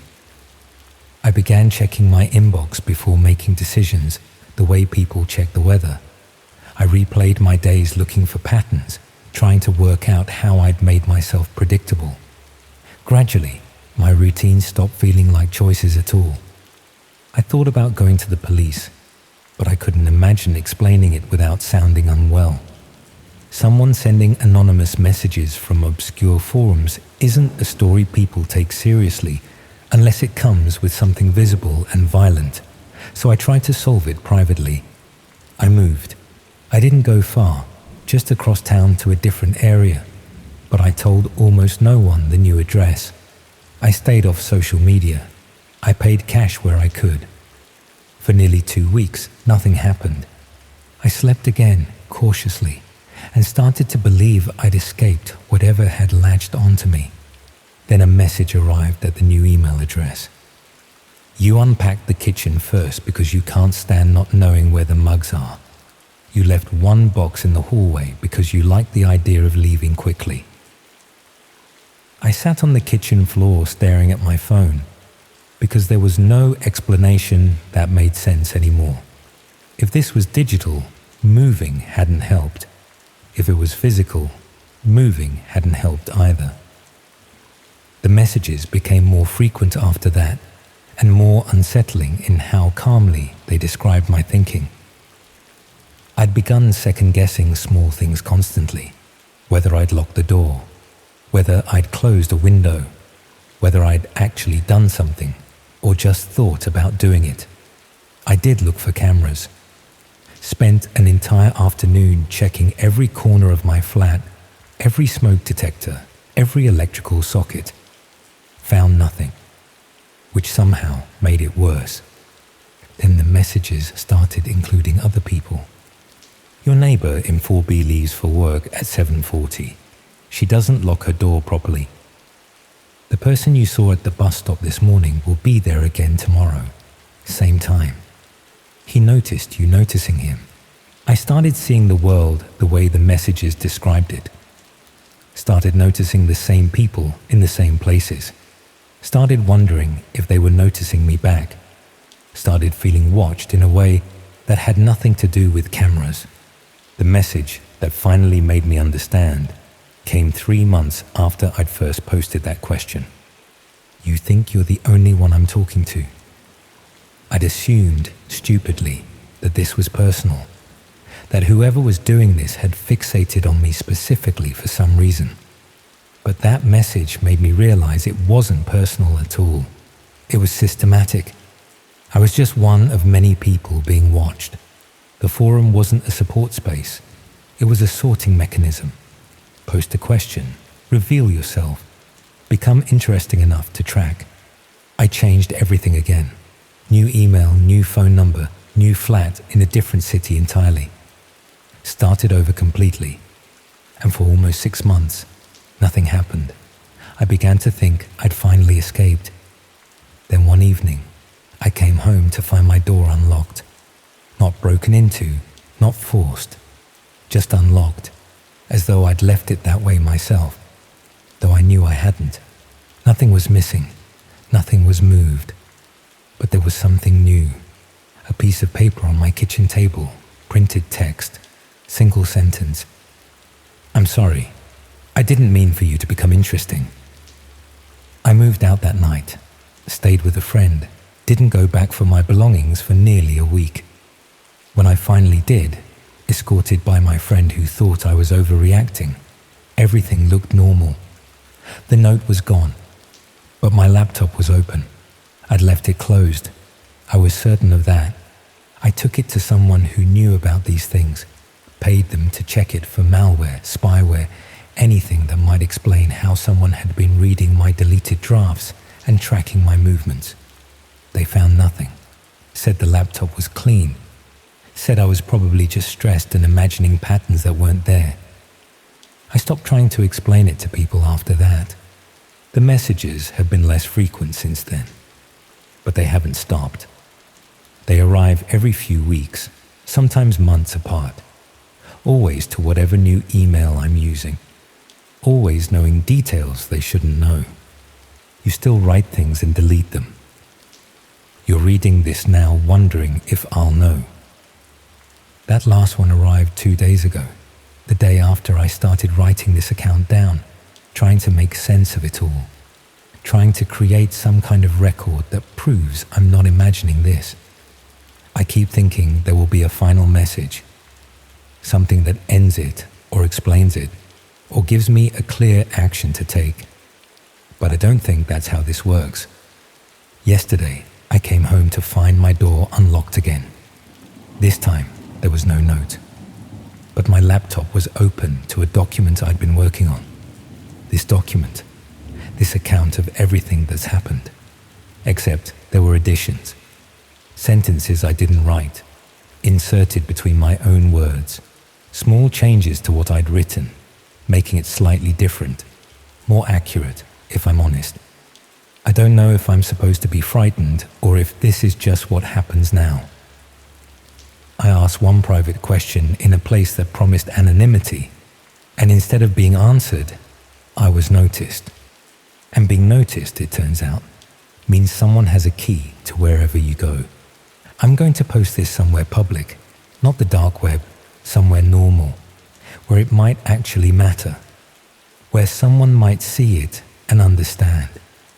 Though I suspect by the time anyone reads it, there will be changes I didn't make, additions I didn't write, because the messages aren't the worst part anymore.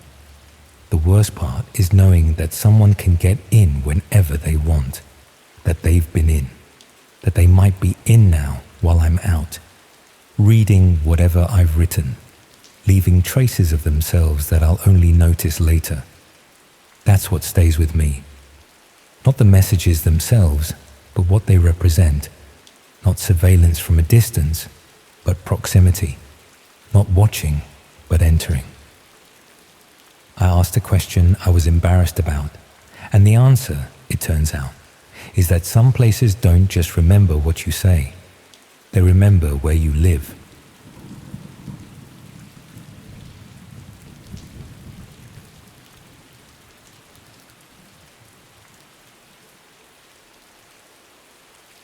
I think the moment things truly went wrong was far earlier than I've ever been willing to admit.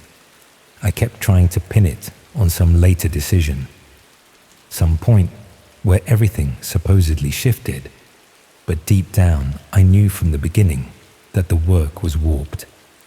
I just pushed that aside because the money felt effortless, and I convinced myself that anything happening out of sight couldn't possibly touch real people. I used to write harmless classifieds. the dull little ads in local papers about unwanted sofas or gardening services. Then someone offered me far too much money to write near identical listings for sites I didn't recognize. Places buried so deeply online that you needed specific tools just to reach them. Now I'm hiding. I don't want to talk about where. I walked out of my life in Birmingham after finally understanding what those listings were actually enabling, what I'd unknowingly stitched together, and who was acting on the words I'd polished to look safe. Because if there's one thing dangerous people prize, it's someone who can make anything sound legitimate. I'd been working for a regional newspaper for nearly 12 years when they decided to close the print edition and move everything online. Half the staff were made redundant, including everyone in the classifieds department, where I'd spent my entire career. I was 51 years old with no real skills beyond writing short, compelling descriptions of items people wanted to sell or services they wanted to advertise. The redundancy payment was adequate, but not generous, and I quickly discovered that online classified sites had automated most of the work I used to do. There was no market for someone who specialized in writing appealing descriptions of second-hand wardrobes and garden maintenance services. I spent about 4 months applying for anything remotely suitable. Copywriting positions, content creation roles, even administrative work that might value my attention to detail. Nothing came through, and I watched my savings dwindle while I tried to work out what I was going to do with the rest of my working life. That's when I got the message through a professional networking site. Someone had seen my profile listing my experience in classified advertising and was interested in commissioning similar work for a private client. The rate they offered was extraordinary, £500 per week for what they estimated would be about 10 hours of work. They explained that their client operated specialist classified websites catering to niche markets that valued privacy and discretion. They needed someone who could write clear, professional adverts that would appeal to discerning users while maintaining appropriate discretion about sensitive subject matter. I should have asked what kind of niche markets required such discretion, should have questioned why anyone would pay such exceptional rates for basic advertising copy. But I was desperate enough to accept the work without asking the uncomfortable questions that might have cost me the opportunity. The client sent me login credentials for their classified website, along with detailed guidelines about the types of adverts I'd be writing. The site was unlike anything I'd encountered before. Basic design, minimal graphics, categories for services and items that seemed deliberately vague. My first assignment was to write adverts for what the client described as domestic services. I was given basic details: cleaning services, gardening work, home maintenance, and asked to create professional listings that would inspire confidence and trust. The guidelines emphasized that the adverts should make the services sound reliable, experienced, and discreet. I wrote about a dozen adverts following the brief, each one presenting various domestic services in the most appealing light possible. The client was pleased with my work and paid immediately, then sent me a larger batch of similar assignments for the following week. Over the next few weeks, the assignments followed the same pattern. I'd receive basic details about various services or items for sale, then craft compelling adverts that made them sound trustworthy and professional. The work was straightforward, and the money was keeping me financially stable for the first time since my redundancy. But I started noticing that many of the adverts I was writing contained oddly specific details that didn't quite make sense for normal classified listings. A gardening service that emphasized their familiarity with security systems and property layouts. A cleaning service that mentioned their ability to work with minimal supervision and their discretion about what they might observe in clients' homes. When I asked the client about these unusual emphases, They explained that their users valued comprehensive information about service providers and wanted to know exactly what they were paying for. The explanation seemed reasonable enough, though I was becoming uncomfortable with some of the implications. The assignments became more explicit about what was really being advertised. Instead of general domestic services, I was asked to write adverts for people offering very specific capabilities. Someone who could assess home security vulnerabilities. Another who specialized in gaining access to properties without leaving obvious evidence. A third who offered detailed surveillance services including property observation and routine documentation. I realized I wasn't writing adverts for legitimate domestic services at all. I was helping criminals advertise their capabilities to other criminals who needed assistance with burglary, stalking, or worse activities. My skill at making services sound professional and trustworthy was being used to help dangerous people find accomplices for whatever they were planning. But I couldn't simply stop accepting work without serious financial consequences. The income had become essential, and the client had made it clear they valued reliability and discretion above all else. People who caused problems or asked too many questions might find themselves facing difficulties of their own. I convinced myself I was just writing words, that I wasn't responsible for what people did with the services they found through my adverts. It was just classified advertising. The same work I'd been doing for years at the newspaper. The fact that it facilitated criminal activity didn't make me personally culpable for those crimes. The rationalization became harder to maintain when the client sent me a new category of adverts to write.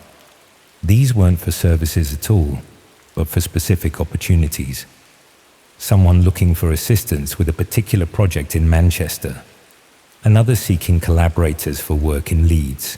A third requesting help with an assignment in Bristol. The details were deliberately vague, but the context made it clear these were adverts from people planning crimes who needed additional participants. They were using the classified site to recruit accomplices, and I was writing the adverts that made these criminal opportunities sound appealing and professional. I tried to refuse this type of work, explaining to the client that I was only comfortable writing adverts for services rather than specific opportunities, but they made it clear that refusing assignments wasn't an option. I'd been working for them for months, accepting substantial payments for work I knew was ethically questionable at minimum. Walking away now would mean explaining where that money had come from. So I continued writing the adverts, each one more disturbing than the last. Someone seeking assistance with collecting a debt from someone who wouldn't pay voluntarily. Another looking for help convincing someone to leave their property. A third requesting collaborators for work that required being comfortable with confrontation and potential violence. I was writing recruitment adverts for people planning serious crimes, making assault and intimidation sound like legitimate business opportunities. And people were responding to these adverts, using my carefully crafted descriptions to decide which criminal opportunities to pursue. The breakthrough came when I saw a news report about a violent robbery in Wolverhampton. An elderly couple had been attacked in their home by men who'd shown detailed knowledge of their property layout and security arrangements. The police believed the attackers had received inside information from someone who'd visited the property under false pretenses. Something about the case felt horribly familiar. I checked my records and found an advert I'd written several weeks earlier for someone offering domestic security assessments in the Wolverhampton area. The advert had emphasized their experience with elderly clients and their thorough approach to documenting security vulnerabilities. I couldn't be certain the advert was connected to the attack, but the details matched too closely to be comfortable coincidence. Someone had probably used my advert to find an accomplice who could assess the elderly couple's vulnerabilities, then use that information to plan the violent robbery. I felt physically sick at the realization that my work had potentially enabled serious violence against vulnerable people. But what made it worse was understanding this probably wasn't an isolated case. I'd written hundreds of adverts over the past few months, and any of them could have facilitated crimes I'd never learn about.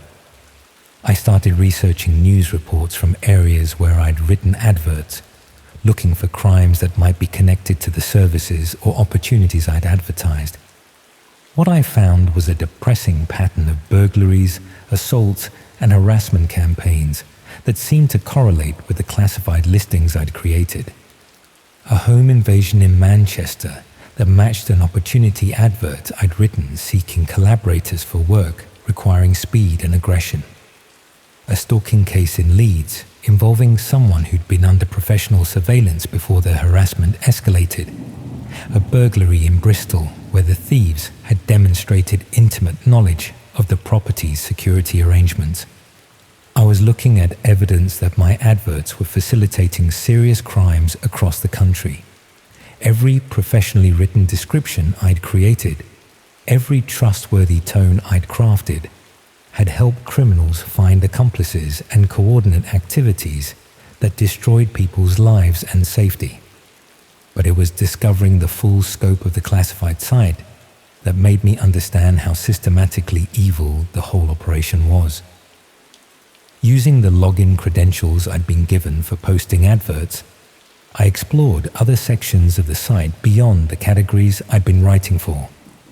There were sections dedicated to specific types of criminal activity, categories for people seeking assistance with harassment campaigns, others for those planning burglaries or assaults, even sections focused on more disturbing crimes I don't want to detail here.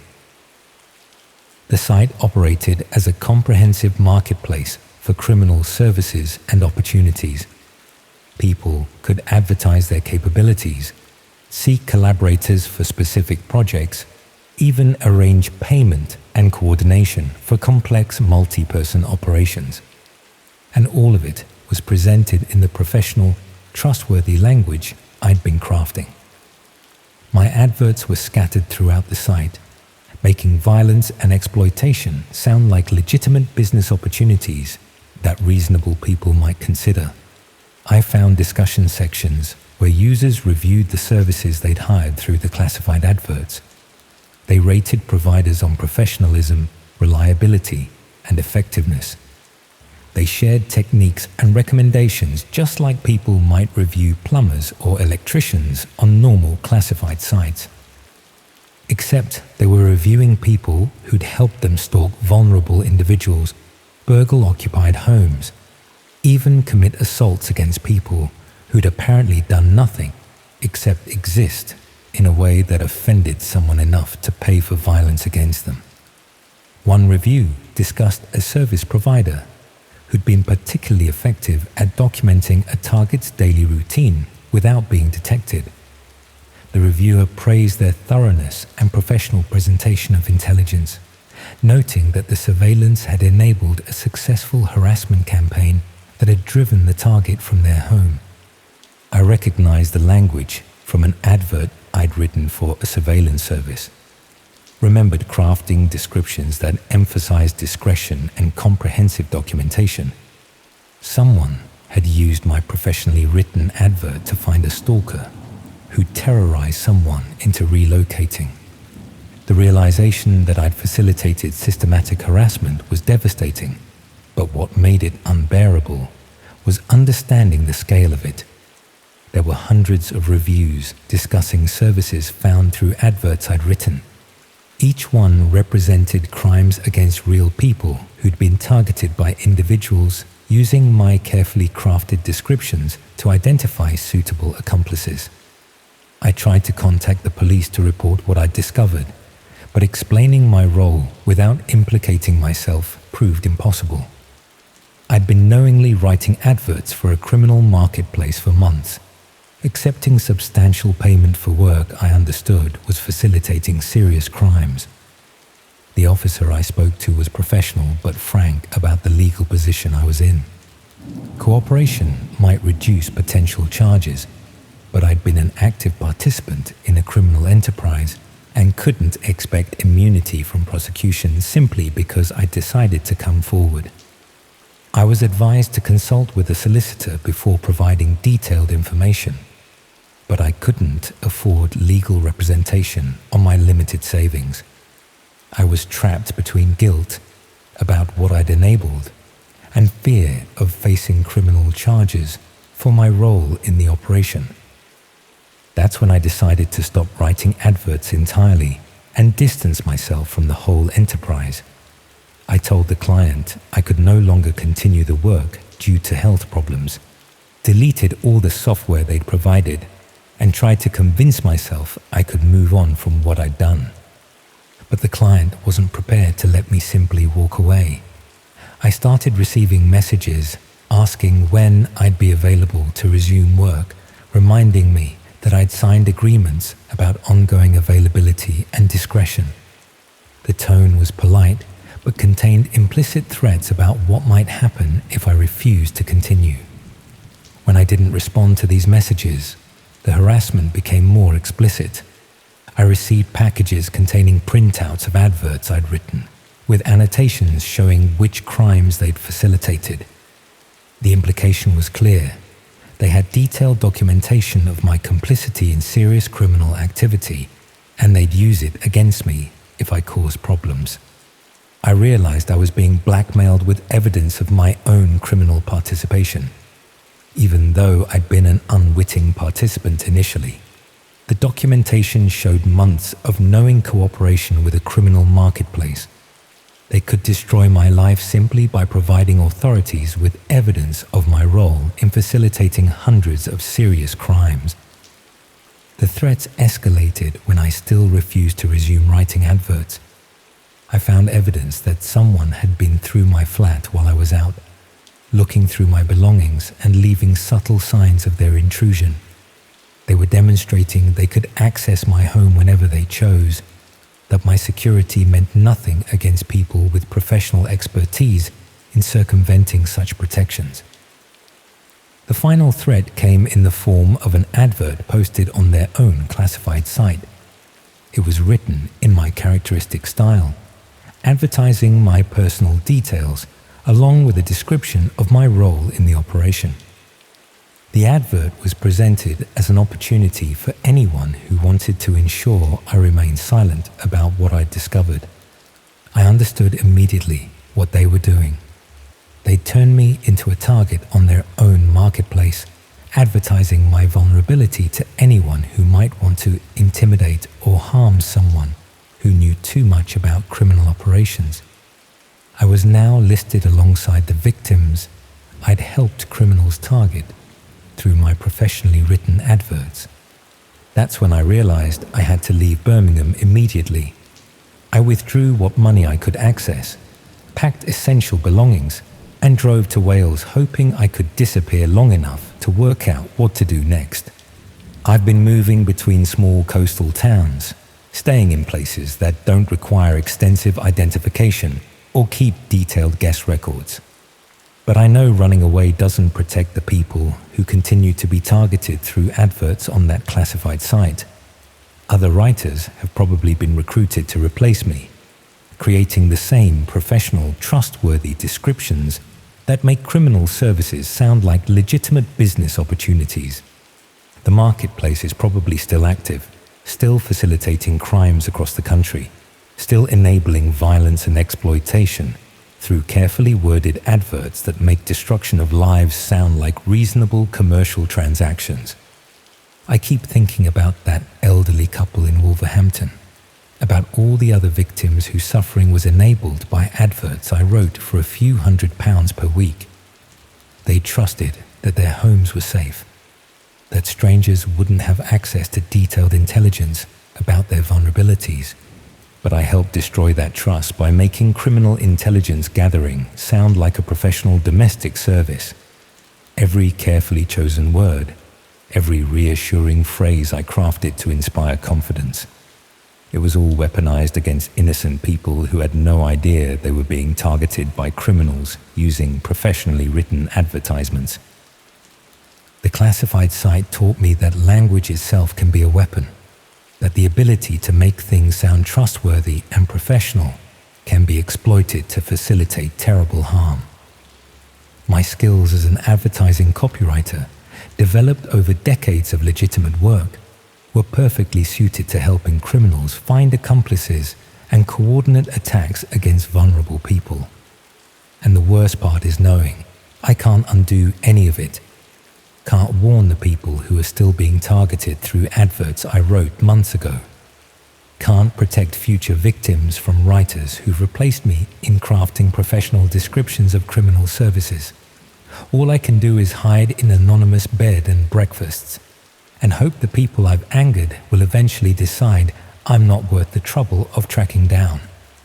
I suppose I'm telling you this because I need someone to understand how these criminal marketplaces operate, how they recruit ordinary people by exploiting financial desperation and professional skills, and how they ensure complicity through blackmail and threats.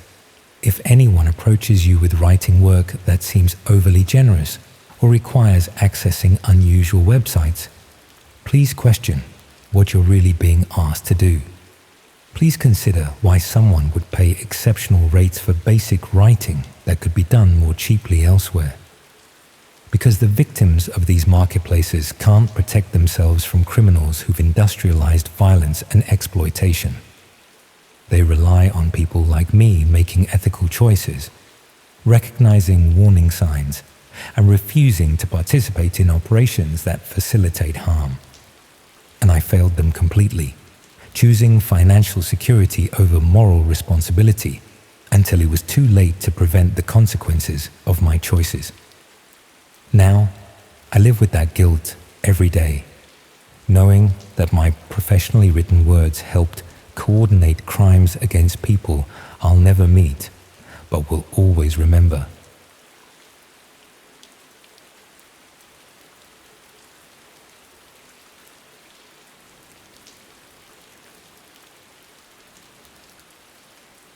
There's something about curiosity that makes you ignore warning signs you'd normally pay attention to. Looking back, I can see exactly where I should have stopped, where any reasonable person would have closed their laptop and walked away. But I didn't, and now I'm living with the consequences. Last summer, I was working as a dental receptionist in Southampton. Not the most exciting job in the world, but it paid the bills and gave me enough free time to pursue my actual interest, which was photography. I'd been doing it semi-professionally for a few years, mostly portraits and the occasional wedding. Nothing that would make me rich, but enough to supplement my income. The practice where I worked was in the city centre, and my flat was about 20 minutes away on foot. I lived alone, which suited me fine. I'd always been fairly independent, preferred my own company most of the time. Evenings were usually spent editing photos or browsing online, looking at other photographers' work, trying to pick up new techniques. One evening in July, I was looking at a photography discussion site when someone mentioned something called verification services on the dark web. The context was about stock photography and licensing. Someone asking whether there were ways to check if your images were being used without permission in places normal search engines couldn't reach. Another user mentioned that there were services on the dark web that could do reverse image searches across databases most people couldn't access.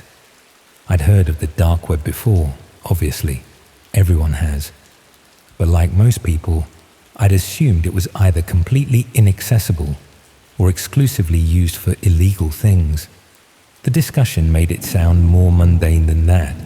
People used it for privacy reasons, for accessing information in countries with restricted internet, for legitimate purposes alongside the dodgy ones. I was curious.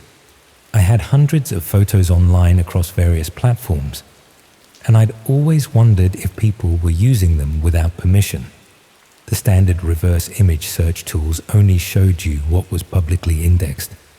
There could be dozens of sites using my work that I'd never find through normal means, so I looked into it.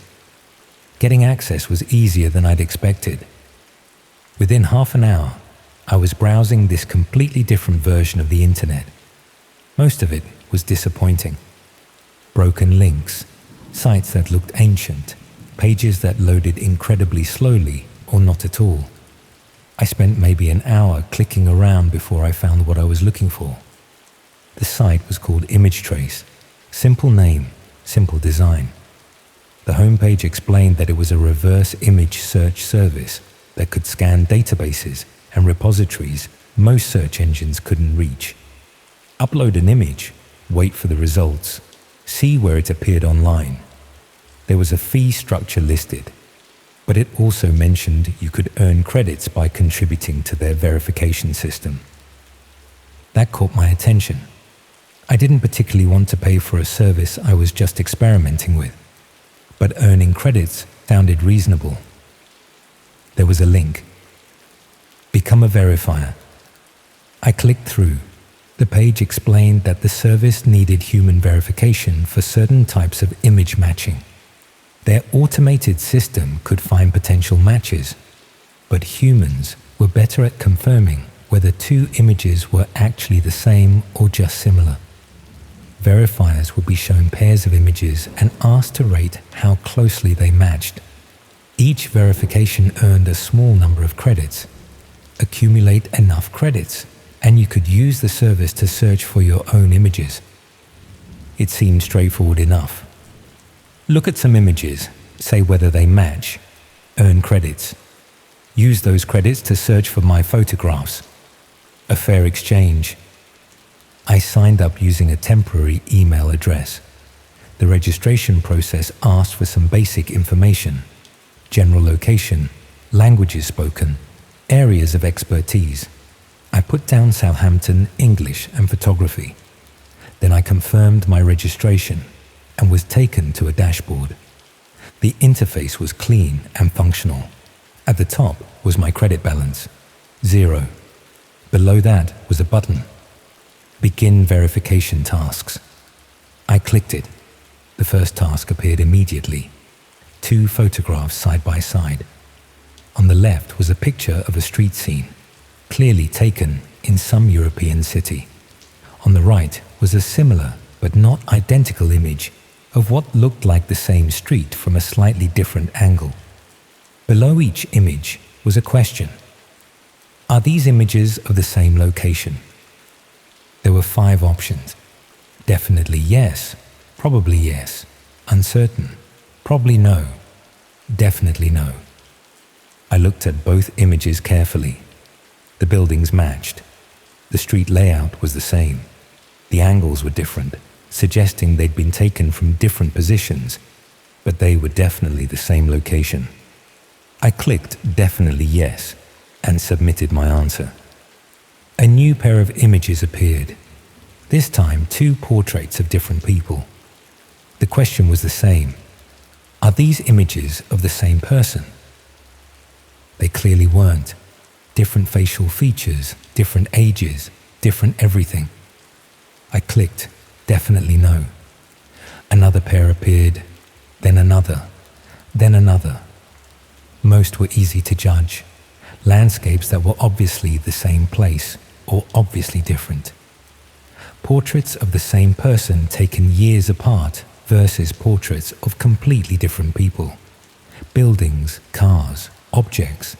Some required more thought, particularly when the images were poor quality or taken from strange angles, but generally it was straightforward work. After about 30 minutes, I'd completed maybe 50 verifications.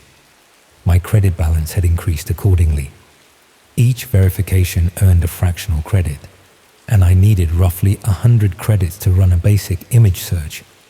At this rate, it would take a few hours of work to accumulate enough. Tedious, but not difficult. I stopped for the evening and came back to it the next day. Completed another 50 verifications. Then another batch the day after that.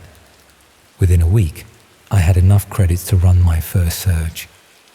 I uploaded one of my more popular photographs, a sunset shot over Southampton docks that I'd taken a couple of years earlier. The search ran for maybe 30 seconds, then returned results.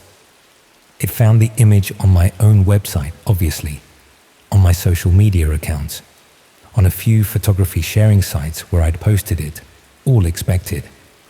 But it also found 3 other locations. A blog based in Germany that had used the image without credit, a tourism website for the South Coast that had taken it from somewhere and used it in a promotional article, and a stock photography site I'd never heard of, selling prints of my photograph. I felt a mixture of vindication and annoyance. I'd been right to be suspicious. People were using my work without permission. The verifications had been worth it. I ran a few more searches over the following days, checking other images from my portfolio. Found similar results. A few unauthorized uses, mostly small-scale stuff that probably wasn't worth pursuing legally, but good to know about nonetheless. Then the verification tasks started changing.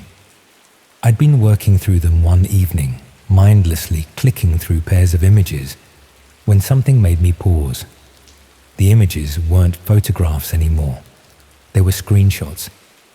On the left was a screenshot of what looked like a text conversation. On the right was another screenshot, similar but with slightly different text. The question had changed too. Do these conversations involve the same participants? I stared at the screen for a moment. This wasn't what I'd signed up for. I'd agreed to verify image matches, not analyze private conversations. But the task was already loaded, and there was no obvious way to skip it without losing my progress. I looked at the screenshots more carefully. The text was in English.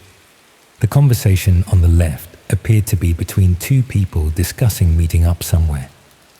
The conversation on the right showed different text, but similar phrasing, similar topics. Without names or profile pictures visible, it was impossible to tell if they involved the same people. I clicked uncertain and submitted. A new task appeared. This time it was 2 photographs of documents. Official-looking forms with most of the text blurred out, but enough visible to see they were some kind of application or registration documents. The question: are these documents from the same source? Again, impossible to tell with most of the information obscured. I clicked uncertain again. More tasks appeared, and they were increasingly strange. Screenshots of emails with identifying information blurred. Photographs of buildings with the question, is this a residential property? Aerial images of locations with questions about whether they showed the same area. None of it was related to photography anymore. None of it matched what the service had claimed to be about. I should have stopped then. But I'd already accumulated credits. I'd already invested time. And the tasks kept coming, each one earning me more credits, each one seemingly harmless on its own. Then I got a task that made me feel physically sick. 2 photographs appeared. Both showed the interior of what looked like someone's home. A living room with a sofa, a television, some personal belongings visible. The images were taken from slightly different angles, but clearly showed the same room. The question: are these images from the same location? But there was something else in one of the photos. In the corner, partially visible, was a person. Just their arm and part of their torso sitting on the sofa. They clearly didn't know they were being photographed. The angle suggested the photo had been taken from outside, through a window. I closed the laptop immediately, sat there feeling cold and nauseous, trying to process what I'd just seen. The service wasn't about copyright verification. It was about surveillance. All those tasks I'd been completing, all those verifications, I'd been helping someone identify locations match images of properties, confirm whether different photographs showed the same places or people. I've been contributing to some kind of organized information gathering operation. I didn't log back in for several days. Tried to pretend I hadn't seen what I'd seen, but I couldn't stop thinking about it, about all the tasks I'd completed, about what that information might have been used for. Eventually, curiosity got the better of me. I logged back into the dashboard. My credit balance was still there. The verification tasks were still available. I clicked to begin a new task, morbidly curious about what would appear. The task that loaded made my stomach drop. 2 photographs side by side. On the left was a street scene, a residential street with terraced houses. On the right was a closer shot of one specific house on what looked like the same street. I recognized the street immediately. It was my street. The left image showed the full length of the road where I lived. The right image showed a house 3 doors down from mine. The question, are these images from the same location? I sat frozen, staring at the screen. Someone had photographed my street, had uploaded it to this service, was asking verifiers to confirm location details about the area where I lived.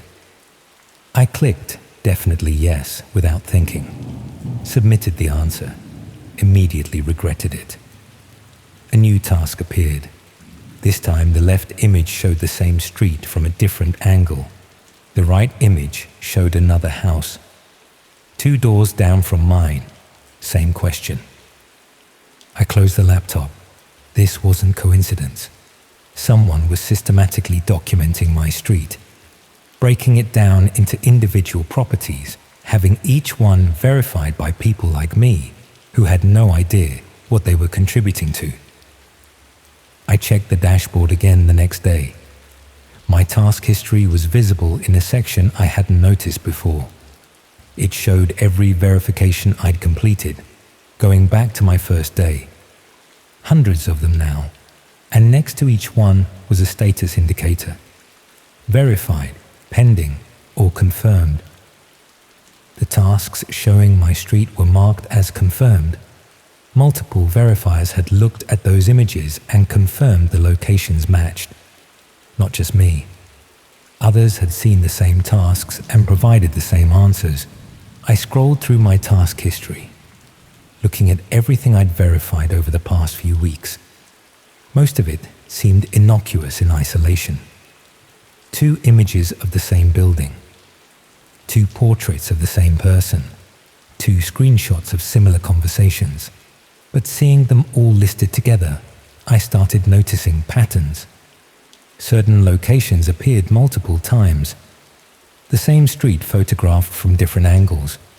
The same building shown in different lighting conditions. The same car park at different times of day. Someone was building comprehensive documentation of specific places, using verifiers to confirm accuracy and match details across multiple images. And my street was one of those places. Over the next few days, more tasks appeared involving my area. Not just my street now, but surrounding roads, nearby shops, the park at the end of my road. Each time, I was asked to verify location matches, confirm that different images showed the same places. I stopped completing those tasks, started declining them, clicking uncertain, even when I knew the answer. But it didn't matter. Other verifiers were still completing them. The tasks still showed as confirmed in my history. Then something happened that made everything worse. I was walking home from work one afternoon, the usual route through the city centre and then residential streets toward my flat. As I turned onto my road, I noticed someone standing on the corner. A man, maybe in his 30s, holding a phone up like he was taking photographs. I walked past him, trying to look casual. Glanced back once I'd passed. He was still there, phone raised, photographing the street. It could have been innocent. could have been a tourist or someone documenting the area for personal reasons. But the timing felt wrong, too coincidental. I went into my flat and immediately opened my laptop, logged into the dashboard, refreshed the verification tasks. New tasks had appeared. Photographs of my street, taken from the exact spot where I'd seen that man standing. Different houses shown in each image, including mine. The tasks were already being verified by other users, already marked as confirmed. I was watching it happen in real time. Someone photographing my street, uploading the images, having them verified and catalogued within minutes. I tried to delete my account. The option wasn't available. I looked through every settings menu, every configuration page. There was no way to remove my account or even stop receiving tasks. I sent a message through the site's contact form, demanding they delete my information and remove my account. No response came. The tasks kept appearing. More images of my street, my building, my neighborhood. And they weren't just external shots anymore. Some showed views through windows, interior shots of buildings on my road taken from outside, photographs of gardens, driveways, the alley behind the houses. Then I received a task that showed my actual flat, not the building, but my specific flat. A photograph taken through my living room window, showing my furniture, my belongings. The question: is this a ground floor or upper floor property? The answer was obvious from the angle. Upper floor, second floor specifically. But I couldn't bring myself to answer. I just stared at the image, at my own living room displayed on this site, being catalogued and verified by strangers. I closed my curtains, all of them, stopped opening them even during the day, started avoiding the windows entirely. But the tasks kept coming. My building from different angles, the entrance where I came and went, the window of my flat, my car in the residence parking area, each one being verified, confirmed, added to whatever database this service was building. I tried to work out who was behind it, went back through the site, looking for any information about the company or organization running Image Trace. There was nothing. No contact details beyond the form I'd already used. No company registration. No terms of service that mentioned who owned or operated the site. I looked up the service on normal search engines, found nothing. It didn't exist outside the dark web. No reviews, no discussions, no mentions anywhere. I was trapped in something I didn't understand, couldn't escape, and couldn't report to anyone without admitting I'd been participating in it. Then the tasks changed again. One evening, a new task appeared, a photograph of me, actually me, walking down my street, taken from behind, but clearly me. I recognized my jacket, my bag, my posture. The question: identify the individual's approximate height and build. Options were provided: short, average, tall, slim, average, heavy. I closed the laptop so hard I thought the screen might crack. They weren't just cataloging locations anymore. They were cataloging people, specifically me. More tasks appeared over the following days. Different photographs of me at different locations. Walking to work, sitting in a cafe, waiting at a bus stop. Each one asking verifiers to provide details about me. What I was wearing, what I was carrying, what time of day it was. Other verifiers were answering these questions, providing details about me to whoever was compiling this information. And I couldn't stop them because I couldn't access the site without seeing more tasks. And I couldn't delete my account or remove my information. I changed my routine, started taking different routes to work, avoided my usual haunts, wore different clothes, anything to make myself less predictable, less documentable. But the photographs kept appearing. New locations, new times. They were following me, photographing me, uploading everything to the site for verification. I went to the police, told them someone was following me and taking photographs. They asked if I knew who or why. I said no. I couldn't tell them about image trace without explaining how I knew about it, without admitting I'd been verifying similar images of other people and places for weeks. They said they'd keep a record of my report, but there wasn't much they could do without more information. They suggested I be vigilant, maybe install a camera, keep a log of incidents. I did install a camera, pointed it at my front door. The next morning, I checked the footage. Someone had stood outside my door at 3 in the morning, just stood there for maybe 10 minutes, doing something with their phone, then left. I checked the dashboard. New tasks had appeared, photographs of my door, my flat number visible in the images, questions about the lock type, whether there was a security chain, whether the door opened inward or outward. They were planning something, gathering information for some purpose I didn't want to contemplate. I moved out the following week, broke my lease, paid whatever penalties the landlord demanded, found a new flat across the city in Eastleigh. Didn't tell anyone where I was going except my employer, and I made them promise not to give out my information to anyone. For a few weeks, everything seemed fine. No tasks appeared showing my new location. No photographs of my new street. I started to relax slightly, thinking maybe I'd escaped it. Then I logged into the dashboard one morning, something I'd been doing compulsively despite knowing I should stop, and found my new address listed in my profile information. I hadn't provided it. I'd never updated my details, but somehow the site knew where I'd moved to. The verification tasks started appearing that same day. My new street, my new building, my new flat, all being photographed, uploaded, verified, catalogued. And there was a new section in my dashboard now. Accuracy score. It showed a percentage. Mine was listed as 93%. Below it was text. Users with accuracy scores above 90% are eligible for premium verification tasks. A new button had appeared. Accept premium tasks. I didn't click it. I closed the laptop and haven't opened that site since. But the damage is done.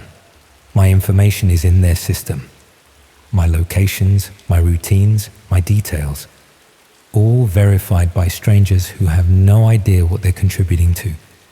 Just like I had no idea when I started. I've moved twice more since then. Each time, within days, tasks appear showing my new location. Each time, the photographs start arriving. The documentation continues. I don't know who's behind it. I don't know what they want. I don't know if I'm specifically targeted, or if I'm just one of many people being catalogued this way. What I do know is that I helped build the system that's now being used against me. Every verification I completed, every task I answered, I was training their system, teaching it to identify locations and people and details. I was one of dozens or hundreds of verifiers, all contributing small pieces to something much larger that none of us understood. And now I can't escape it. Can't delete my involvement. Can't undo the verification work I did. It's all permanent, all catalogued, all being used for purposes I never agreed to, and still don't understand. The worst part is knowing that somewhere right now, someone is looking at a verification task. 2 images side by side. One showing a street or a building or a person, the other showing something similar. And they're being asked to confirm if they match. They'll answer honestly, trying to help, thinking they're contributing to something legitimate. And they'll have no idea what they're really doing until it's far too late. Just like I didn't.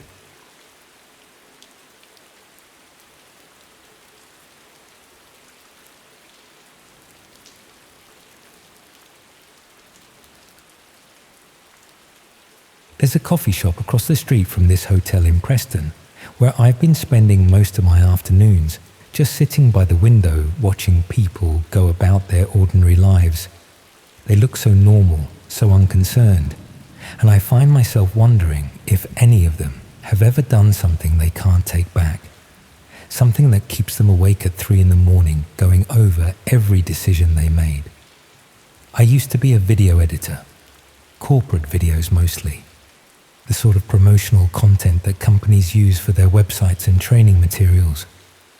Boring work, but steady, and it paid well enough for me to afford a decent flat in Manchester and the occasional holiday abroad.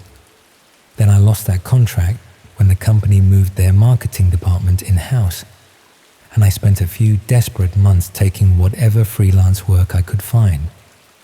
That's how I ended up editing videos for people I never met. Content I should never have agreed to work on. Material that's now being used in ways I'm only just beginning to understand. I've been hiding here for nearly 3 weeks, moving hotels every few days, trying to work out if anyone knows I finally realized what those videos were actually for. The redundancy came at the worst possible time. I'd just renewed my lease for another year and had committed to a holiday in Greece that summer.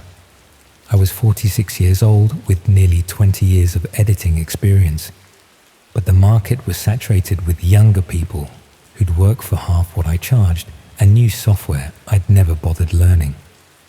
I spent the first month applying for staff positions, then started lowering my standards to contract work, then freelance projects, then eventually anything that involved editing video for money. My savings were disappearing faster than I'd expected, and by the 3rd month I was genuinely worried about making rent. That's when I found the posting on a freelance website. Someone needed an experienced video editor for what they described as documentary projects requiring discretion and professional finishing. The rate was exceptional, about double what I'd been charging before my redundancy, and they needed someone who could start immediately on a series of ongoing projects. The client, who identified himself only as Mr. Harris, explained during our initial phone conversation that his projects involved sensitive subject matter that required absolute confidentiality. He represented a collective of documentary makers who operated in areas where mainstream media outlets were reluctant to venture. They needed editors who could work with raw footage and transform it into polished professional content without asking uncomfortable questions about how the footage was obtained or what it would ultimately be used for. I should have questioned what kind of documentary projects required such secretive arrangements. Should have wondered why legitimate filmmakers wouldn't just work with established editing houses. But Mr. Harris was offering steady work at rates I desperately needed, and I convinced myself that documentary makers often dealt with controversial subjects that required discretion from everyone involved. The first project arrived via encrypted file transfer, about 2 hours of raw footage showing the exterior of various residential properties. Mr. Harris wanted me to edit it into a 12-minute video, removing duplicate shots, stabilizing the camera work, and adding subtle background music that would give it a professional documentary feel. The footage was unremarkable, just static shots of houses from different angles taken at various times of day. I assumed it was B-roll for some property development documentary or neighborhood study. I edited it according to the brief, tightened the pacing, color-corrected the footage to make it look more professional, and delivered the finished video within the deadline. Mr. Harris was pleased with my work and immediately sent me another project. This one included footage of people going about their daily routines, leaving their homes, getting into cars, walking to local shops. Again, I edited it into a polished short documentary, assuming it was part of some anthropological study or social observation project. The work continued steadily over the following weeks. I'd receive raw footage of various subjects, properties, people, public spaces, and edit them into professional-looking short documentaries. The pay was excellent, the deadlines were reasonable, and I was grateful to have found steady work that utilized my skills. But I started noticing patterns in the footage that made me increasingly uncomfortable. Many of the videos focused on elderly people living alone, documenting their routines with obsessive detail. Others showed children playing in gardens or walking to school, filmed from positions that suggested the camera operator was concealing themselves. When I questioned Mr. Harris about the nature of these documentary projects, he explained they were studying vulnerable populations to better understand social isolation and community support needs. The footage was being used to develop interventions and support services for at-risk individuals. That explanation seemed plausible enough, though I was troubled by the covert nature of the filming. Surely legitimate social research would require informed consent from subjects, not secret surveillance. But Mr. Harris assured me the research ethics had been properly managed and my role was simply to edit the footage professionally, not to concern myself with research methodology. I accepted that explanation because I needed to believe the work was legitimate. The money was keeping me financially stable, and I'd developed a routine that felt almost like having a real job again. I couldn't afford to lose the income by asking uncomfortable questions that might cost me the contract. The projects became more specific and disturbing. Instead of general observation footage, I was editing videos that focused on particular individuals with obsessive detail. One project involved editing dozens of hours of footage showing a woman's daily routine. Leaving for work, returning home, grocery shopping, everything she did visible from public spaces. I edited it into a comprehensive profile video showing her predictable routine, her apparent vulnerabilities, her moments of inattention. The finished product looked like professional surveillance documentation, not a social research project. But Mr. Harris insisted this was part of studying patterns of behavior in women living alone, research that would inform safety recommendations. Another project focused on an elderly couple, documenting their movements, their visitors, their weekly routines. I edited it to highlight times when they were alone, security vulnerabilities in their property, even their apparent physical limitations that might make them easy targets for what exactly? I was starting to understand that these weren't documentary projects at all. The breakthrough came when I recognized a house in some footage Mr. Harris sent me. It was my neighbor's house in Manchester, filmed from the street and back alley with the same obsessive attention to detail I'd been seeing in other projects. The footage documented when my neighbor left for work, when she returned, which lights she turned on in the evening, even which windows she left open during warm weather. I realized immediately that I'd been editing surveillance footage for people planning to target specific individuals for burglary, harassment, or worse. The professional documentary style I'd been providing wasn't for legitimate research. It was making criminal intelligence gathering look polished and systematic for people who were planning serious crimes. I thought about all the other projects I'd edited over the past few months, all the individuals whose routines I documented with professional editing techniques that made surveillance footage look like carefully crafted observations. Each video I'd finished had probably enabled someone to be targeted by criminals who used my editing to study their victims before attacking them. But what made it unbearable was understanding that my professional skills had made the surveillance more effective. The raw footage Mr. Harris sent me was often shaky, poorly framed, amateurish. My editing transformed it into clear, professional documentation that would be far more useful for planning criminal activity. I'd taken rough intelligence gathering and turned it into comprehensive surveillance reports. I tried to refuse further projects, but Mr. Harris made it clear that walking away wasn't a simple option. I'd been working for months. Editing footage I must have understood wasn't for legitimate purposes. I'd accepted substantial payment for work that had facilitated criminal activity against dozens of people. If I caused problems now, he'd ensure the authorities understood my role in enabling what the surveillance had been used for. I was being threatened with my own complicity.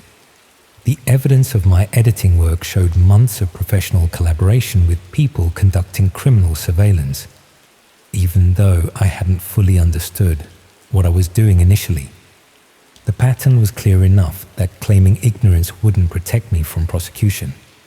That's when I started keeping copies of all the projects I'd edited, documenting the subjects and the detailed surveillance I'd helped create. I told myself I was preserving evidence, but really I was just trying to feel less guilty about the harm I'd enabled.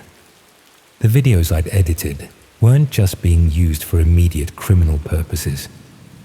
They were being shared and sold to multiple people through hidden internet marketplaces I discovered when Mr. Harris accidentally sent me a wrong link. My professionally edited surveillance videos were being treated as commodities, sold to anyone willing to pay for detailed intelligence about specific individuals. I found entire libraries of surveillance videos organized by location, demographic, and vulnerability type. Elderly people living alone, single parents, isolated individuals, all documented with the sort of professional editing I'd been providing. Each video had detailed descriptions of the subject's routines, vulnerabilities, and potential approaches for exploitation. Some videos I recognized from my own editing work. Others were clearly created by different editors, but followed similar professional standards. There was an entire industry of surveillance video production, with editors like me transforming raw footage into marketable intelligence products. But what disturbed me most was discovering how the videos were being used. They weren't just enabling individual burglaries or harassment campaigns. They were being used to coordinate systematic targeting of vulnerable people across the country. Groups would purchase multiple surveillance videos, then coordinate their activities to maximize the impact and minimize the risk of detection. One discussion thread focused on using surveillance videos to identify elderly people who could be targeted through distraction burglary techniques. Members shared the videos they'd purchased, discussing which subjects showed the most promising vulnerabilities and planning coordinated campaigns across different regions. Another section dealt with using surveillance videos to identify women living alone who could be targeted for stalking or worse. Users compared videos, rated subjects based on vulnerability, even discussed techniques for escalating from remote surveillance to direct contact. I was looking at evidence that my editing work had enabled systematic criminal targeting of vulnerable people, and that the professional quality I'd provided had made the surveillance more valuable and marketable. Every technical skill I'd applied, every professional flourish I'd added, it had all increased the commercial value of criminal intelligence about innocent people.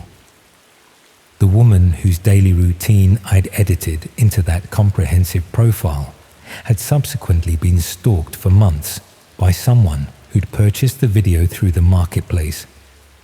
The elderly couple I documented had been burgled 3 times, with the thieves showing intimate knowledge of their routines and vulnerabilities. My neighbor in Manchester had become a target after footage of her house appeared in the marketplace. I'd seen suspicious people watching her property, cars that didn't belong in the area parked outside her house at odd hours. She'd mentioned feeling unsafe, but couldn't explain why, had no evidence of actual threats, just a growing sense that something wasn't right. I knew exactly why she felt that way. Surveillance footage of her home had been professionally edited into a targeting package that documented her every vulnerability. And I was the one who'd done that editing, who'd transformed raw surveillance into the sort of polished product that maximized its criminal value. I tried contacting the police about what I'd discovered, but explaining my role without admitting extensive complicity proved impossible. I'd been editing surveillance footage for months. Accepting substantial payment for work I should have recognized wasn't legitimate. The videos I'd created had facilitated serious crimes against real people. The officer I spoke to was professional but frank. Cooperation might be valuable for their investigation, but I shouldn't expect immunity from prosecution for my role in creating and distributing criminal surveillance materials.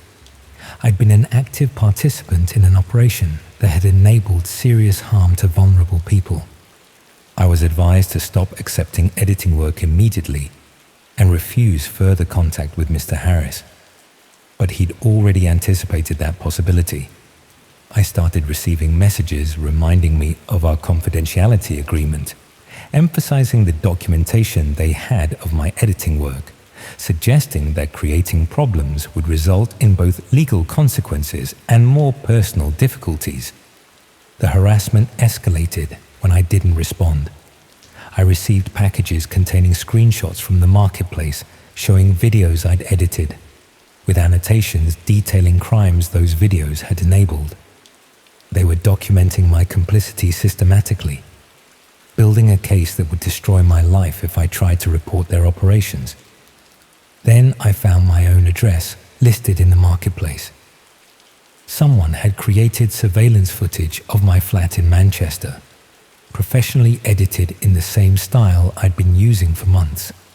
My daily routine, my vulnerabilities, my security arrangements, all documented with the same obsessive detail I'd been applying to others. I was now a product in the marketplace I'd been supplying. My own life reduced to a surveillance video that could be purchased by anyone wanting to target me.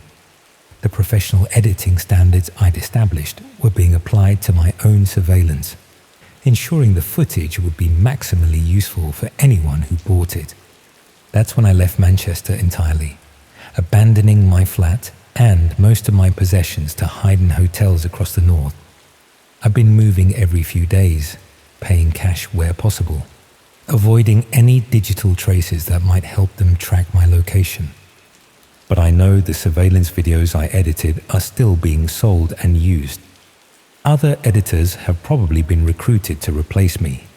People who'll make the same rationalizations I did about just doing professional editing work, without responsibility for how the videos are used. The marketplace is probably still growing, still selling professional surveillance documentation to anyone willing to pay for intelligence about vulnerable targets. And somewhere in that marketplace, surveillance footage of me is being offered to people who've been told I know too much about their operations. I keep thinking about my neighbor, about the elderly couple who were burgled, about all the other people whose surveillance I edited into professional targeting packages. They went about their normal lives never knowing that someone had documented their every movement, that an editor had transformed that surveillance into marketable intelligence. The videos taught me that professional skills can be weaponized, that technical expertise becomes complicit when applied to criminal purposes, regardless of your intentions or understanding. That every color correction I made, every transition I added, every professional flourish I applied, it all increased the harm those videos could enable. And that once you've spent months editing surveillance footage you should have recognized wasn't legitimate, you become too compromised to report it without destroying your own life. The evidence of your professional collaboration is permanent, documented in videos that show your technical fingerprints on materials that enabled serious crimes. I suppose that's why I'm sitting in this Preston hotel watching normal people in coffee shops, rather than going back to police with all the evidence I preserved, because I know that evidence implicates me as thoroughly as it exposes the marketplace, and I'm not brave enough to face consequences for choices I made when I convinced myself I was just doing professional editing work. All I can do is hope that someone else will eventually expose these operations, that other editors will find the courage I lack to report what they're creating despite the personal cost, and hope that the people whose surveillance I edited so professionally managed to stay safe despite the targeting packages I helped create. Because the marketplace is still operating, still recruiting editors, still selling professional surveillance documentation to criminals who use it to target vulnerable people. And I helped establish the standards, helped prove that surveillance footage has more value when it's been professionally edited, helped create an industry that treats people's private lives as raw materials for criminal intelligence products. I just wish I could undo it all, could warn every person whose surveillance I edited, could take back every professional flourish I added to footage that was used to destroy people's sense of safety. But I can't. So I just keep moving between hotels and watching people in coffee shops, wondering if they've ever done something they can't take back. Something that haunts them every day they continue living with the consequences of their choices.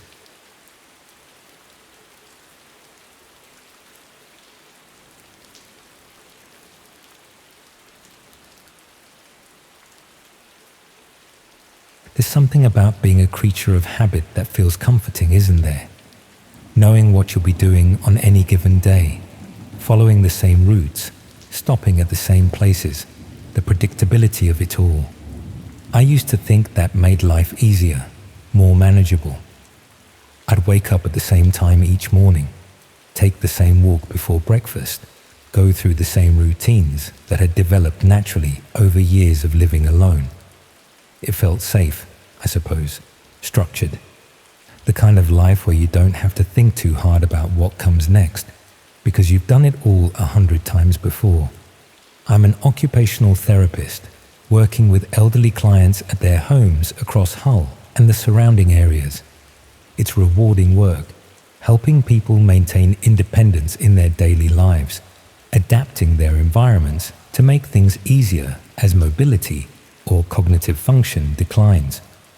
I've been doing it for around 14 years now, long enough that I've developed quite set patterns in how I structure my days. I visit the same clients on the same days each week, take the same routes between appointments, stop at the same cafe for lunch most days because I know what I'll get, and it's convenient. I live in a terraced house near the city centre, bought it about 8 years ago when property prices were still reasonable. It's a nice enough area, quiet street, neighbours I recognise, but don't really know beyond polite nods when we're putting bins out. I've lived alone since I bought the place, prefer it that way honestly. After spending days helping people navigate challenging situations, there's something restorative about coming home to space that's entirely your own, where you can be completely yourself without having to maintain any professional demeanor. My routines at home are as predictable as my work schedule. Morning walk at 6:30, same route around the nearby park regardless of weather. Coffee from the same shop on the corner before I start seeing clients. Home by 6 most evenings, dinner around 7, usually something simple because I'm tired from the day. Television for an hour or so, then bed by 10 because I need proper sleep to function effectively in my job. Weekends follow their own patterns. Saturday morning shopping at the same supermarket, Sunday afternoon walk along the marina, that sort of thing. I never thought about how visible these routines were to anyone paying attention. Never occurred to me that predictability could be a vulnerability rather than just a comfort. Why would it? I'm not particularly wealthy, don't own anything especially valuable, live a quiet, unremarkable life helping elderly people maintain theirs. There's nothing about me that would make anyone think I'm worth paying attention to. Nothing that would suggest I'm a target for anything more serious than maybe an opportunistic burglary. But apparently, that's not how these things work. Apparently, the very ordinariness of my life, the predictability of my routines, the fact that I live alone and followed the same patterns week after week. All of that made me exactly the sort of person someone was looking for. Not for anything I owned or any particular reason related to who I am, but simply because my life was documented and consistent enough to be useful to people I'd never meet, who had purposes I couldn't have imagined. It started, as far as I can tell, about 18 months ago, though I didn't know anything was happening at the time. I was just living my normal life, following my comfortable routines, completely unaware that someone was systematically documenting every aspect of my daily patterns. Where I went, when I went there, how long I stayed, what routes I took between locations. All of it recorded with precision that seems excessive until you understand what it was being used for.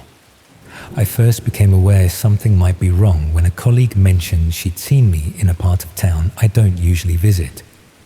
She said she'd waved, but I hadn't seemed to notice, which was odd, because I'm generally quite observant about my surroundings. The problem was, I hadn't been in that area on the day she mentioned. I'd been visiting clients on the opposite side of the city, following my usual Thursday schedule. When I explained this, she seemed confused, but we both shrugged it off as a case of mistaken identity. Then it happened again, a few weeks later. A former client's daughter mentioned seeing me at the marina on a Sunday morning, said she'd been surprised because she knew I usually went there in the afternoons. Again, I hadn't been there that morning. I'd been at home doing housework, my typical Sunday morning routine. This time, the coincidence felt less comfortable, but I still assumed it was just someone who looked similar to me, being spotted in places I was known to frequent. The third incident was more unsettling. My neighbor, an older woman who lives 2 doors down and who I occasionally chat with when we're both outside, mentioned that she'd seen someone in my back garden late one evening. She'd been letting her cat out and noticed a figure standing near my back door, looking at the windows. She'd assumed it was me initially, but then realized the person was wearing different clothes than she'd seen me in earlier that day. By the time she thought to say something, the figure had left. That conversation made me properly uneasy. Someone in my garden, specifically, examining my windows. That wasn't a case of mistaken identity or coincidental resemblance. That was someone deliberately on my property, potentially trying to work out how to access my house. I checked all my locks that evening, made sure windows were secure, but I couldn't see any evidence of attempted entry or damage. I reported it to the police, more to have it documented than because I expected them to do much about it. They were sympathetic but honest about the limitations. Someone standing in a garden isn't itself a crime unless they're attempting to enter the property or causing damage. And by the time my neighbor mentioned it, whoever it was had long since left. They said they'd increase patrols in the area and advised me to contact them immediately if I noticed any further suspicious activity. Nothing obvious happened for a few weeks after that, and I started to relax slightly. Perhaps it had been someone genuinely confused about which house they were trying to visit, or a would-be burglar who'd moved on to easier targets after seeing my neighbor watching. I convinced myself it was an isolated incident that wouldn't be repeated. Then I started noticing small changes around my house. Nothing dramatic, just minor details that seemed slightly off. A plant pot on my back step moved a few inches from where I'd left it. The gate to my garden unlatched when I was certain I'd secured it. A bin moved from its usual position against the side wall. Each incident was small enough to dismiss as wind or cats or my own faulty memory, but together they created a pattern that felt deliberate. I became more vigilant, paying attention to exactly how I left things so I could be certain if they'd been disturbed. The disturbances continued, not frequently, maybe once a week or so, but consistent enough that I couldn't dismiss them as coincidence or imagination. Someone was accessing my garden regularly, moving small things, making their presence known in subtle ways. I installed a camera covering the back garden, one of those basic motion-activated security cameras that uploads footage to your phone. For the first few days, it showed nothing unusual. Just cats passing through, birds landing on the fence, the occasional fox at night. Then on the fourth night, around 2 a.m, it captured someone entering my garden through the back gate. The figure was dressed in dark clothes and moved carefully, checking the camera's position before doing anything else. They spent several minutes examining my back door and windows, trying handles, apparently checking if anything was unlocked. When everything proved secure, they took photographs of the locks and windows with their phone, taking their time to capture multiple angles. Then they left as quietly as they'd arrived, closing the gate carefully behind them. I took the footage to the police immediately. This time they treated it more seriously. Clear evidence of someone attempting to access my property, photographing security measures, behavior that suggested planning for future criminal activity. They assigned someone to investigate and asked if anything else unusual had happened recently. I mentioned the sightings of someone who looked like me in various locations, which I'd previously dismissed as a mistaken identity. The detective's expression changed when I mentioned that. She asked for specific details about when and where these sightings had occurred, who had seen me, what I'd been wearing according to witnesses. She seemed particularly interested in the timing and locations, making notes about my usual routines and when the supposed sightings had happened. A few days later, she contacted me again, asking if I'd be willing to let them check my house for surveillance equipment. That suggestion was disturbing in a way the garden intrusions hadn't been. The possibility that I'd been watched inside my own home without knowing it, that my private life had been observed and recorded. I agreed immediately, needing to know if my home had been compromised beyond just the external security concerns. The search took several hours. Specialists went through every room with detection equipment, checking for hidden cameras or recording devices. They found 3, one in my living room smoke detector, one hidden in the kitchen extractor fan, and one in my bedroom ceiling light. All of them had been in place for at least several months, recording and transmitting footage continuously. The detective explained what they believed was happening, though even now I struggle to fully comprehend it. My routines had been documented and sold on the dark web as part of what they called a comprehensive identity package. The surveillance footage, the photographs of me in various locations, detailed notes about my schedule and habits. All of it compiled into a profile that could be purchased by people interested in assuming someone else's identity, at least temporarily. The person who looked like me, who'd been spotted in various locations around Hull, had apparently purchased my identity profile. They'd studied my routines, my appearance, my typical clothing and behavior, until they could convincingly impersonate me in casual situations where detailed scrutiny wasn't likely. The sightings that had been reported to me were probably test runs, checking if they could pass as me in familiar locations without being challenged. The detective showed me the dark web marketplace where my profile was listed.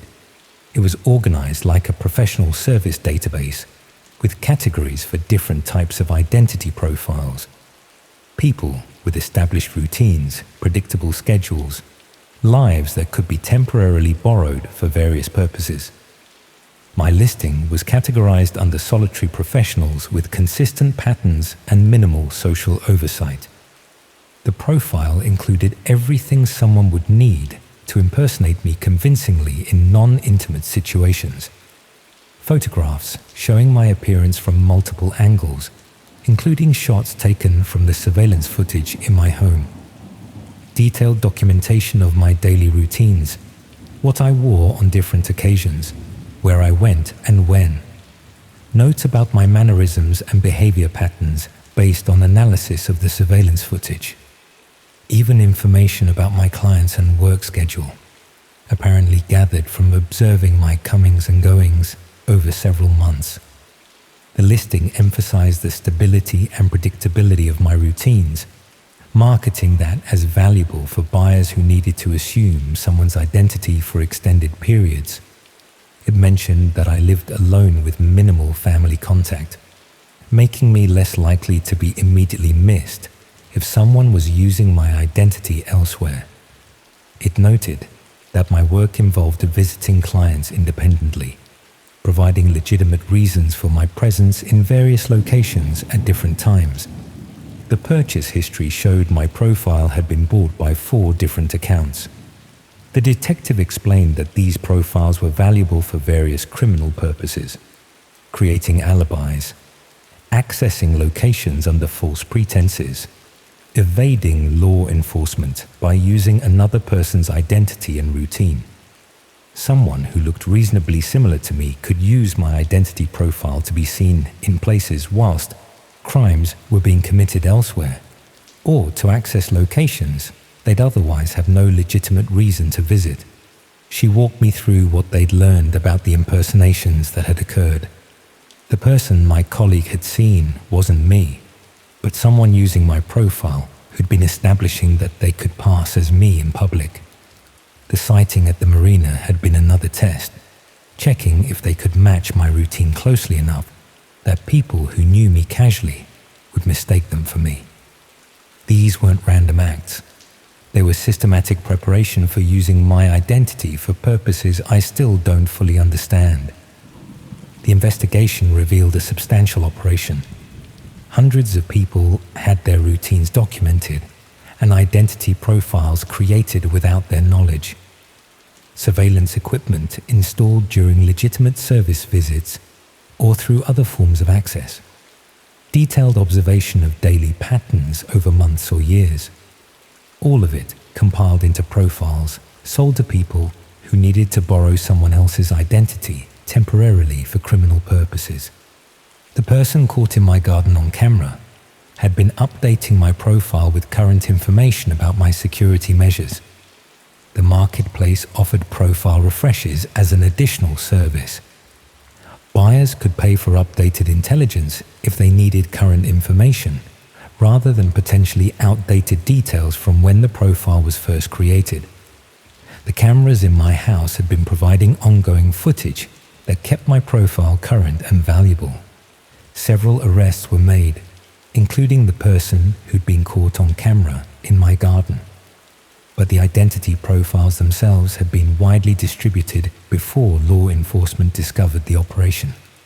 My profile, along with hundreds of others, existed in private collections of people who downloaded it before the marketplace was shut down.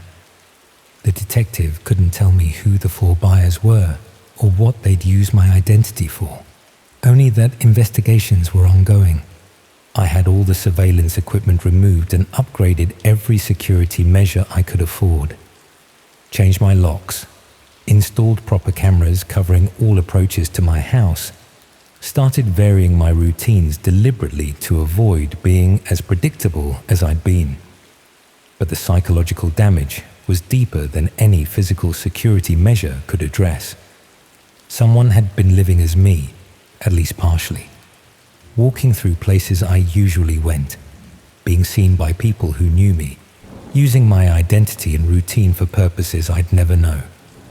My life had been borrowed without permission, my predictable patterns weaponized against me, my comfortable routines turned into vulnerabilities that strangers exploited for their own purposes.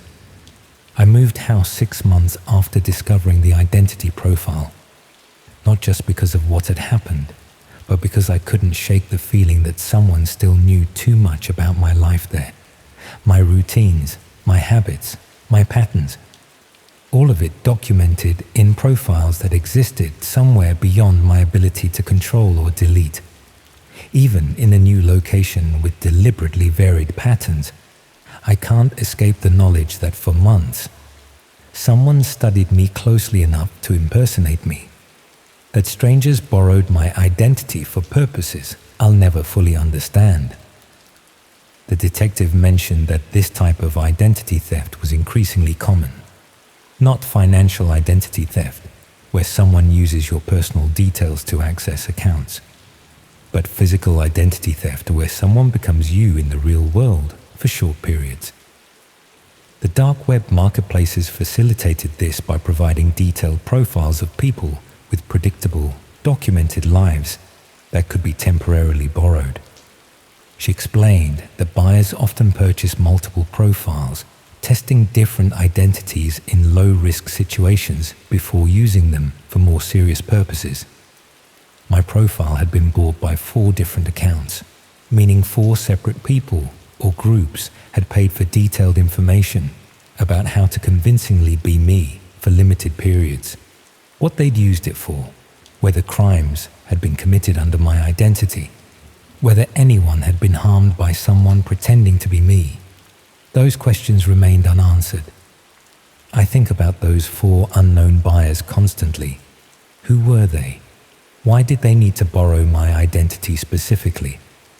What situations required them to appear to be a solitary occupational therapist with predictable routines living in Hull?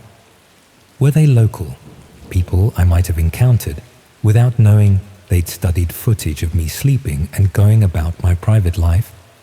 Or were they from elsewhere, using my profile for purposes that required temporary presence in this area? The uncertainty is corrosive. Not knowing what my identity was used for, whether crimes were committed while someone appeared to be me, whether people I interact with now might have previously encountered someone impersonating me. My comfortable routines, which had felt safe and manageable, had actually made me vulnerable to exploitation I'd never imagined possible. I still work as an occupational therapist, still help elderly clients maintain their independence.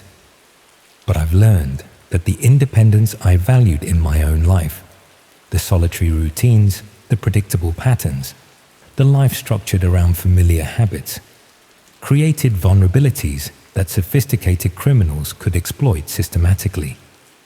My identity was documented, packaged, and sold to people who needed to be someone else temporarily. And I discovered this only because one of them made mistakes that led investigators to me. The profile exists somewhere still. Months of surveillance footage showing my most private moments, detailed documentation of my routines and habits, photographs and analysis that allow someone who looks vaguely similar to me to convincingly impersonate me in casual situations. That information is outdated now that I've moved and changed my patterns, but it still exists in collections I'll never access, potentially being shared through networks I can't monitor. That's what I think about now when I see people following predictable routines, living solitary lives structured around familiar habits. Not that they're living comfortably within patterns that suit them, but that they might be creating comprehensive profiles of themselves without knowing it. That their predictability might be observed and documented by people who see routine as valuable intelligence, who understand that the most comfortable lives are often the most vulnerable to this particular type of exploitation. I was a creature of habit, and that made me a perfect target for identity theft I didn't know existed. My routines were borrowed, my life was temporarily lived by strangers, my identity became a product sold to people whose purposes I'll never fully understand. And somewhere out there, detailed documentation of who I was and how I lived still exists. A permanent record of vulnerabilities I can never completely eliminate, no matter how much I change or how carefully I vary my patterns now.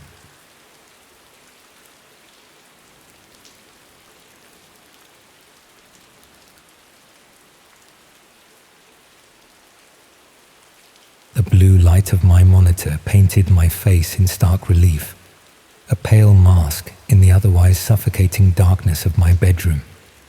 The constant, low hum of the cooling fan was the only sound I trusted. Outside, Basingstoke slept, quiet and indifferent. Inside, my stomach churned, a knot of anticipation and dread wrestling for dominance. My fingers hovered over the keyboard, a slight tremor running through them. Tonight was the night I finally stopped being Dan, the boy who tasted blood and dirt every time Chris decided to have a joke. I remembered the last time Chris had cornered me behind the bike sheds, the casual cruelty in his eyes, the way he'd laughed, a loud, booming sound that made the air vibrate as he shoved my face into the muddy grass. The physical pain faded, but the humiliation remained, a sharp shard lodged in my throat. Sometimes I'd catch Sarah looking at me in the canteen. Sarah, quiet, always drawing in her notebook. The only person in that entire awful school who'd ever offered me a half smile. A small, distant light in the dark. Now, even that light felt unreachable. The tinny voice, distorted by the modulator, sliced through the quiet. It was the faceless man. He asked if I was absolutely certain. Yes, I rasped, the word feeling thin and inadequate against the immense weight of the decision. My heart hammered against my ribs, a frantic thump-thump. He reminded me the price was steep, irreversible. I told him I knew. The money, my life savings, was already gone. A ghost payment into untraceable crypto. A small price, I rationalized, for the sweet, clean taste of justice. He confirmed the target's identity. Chris, 16, strong. He then mentioned his operatives were highly skilled, working with surgical precision. The target wouldn't know what hit him. A cold thrill, sharp and exhilarating, snaked through me. I could only manage a shaky, good. The package will be delivered, the faceless man stated, his tone chillingly professional. And the feed? I asked, needing the confirmation, the proof of my power. He assured me the live stream would commence once Chris was secured, delivered via a private encrypted link. Untraceable. Excellent, he concluded, and his avatar vanished, leaving only the blackness of the dark web browser. It was done.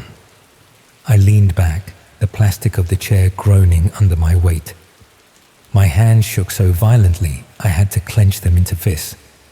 A quiet, terrifying resolve settled over me.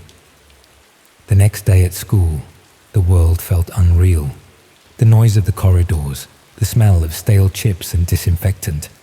It was all muted. I scanned every corner, searching for the familiar hulking shape. No Chris. His absence was a yawning silence, a hole in the fabric of the school day.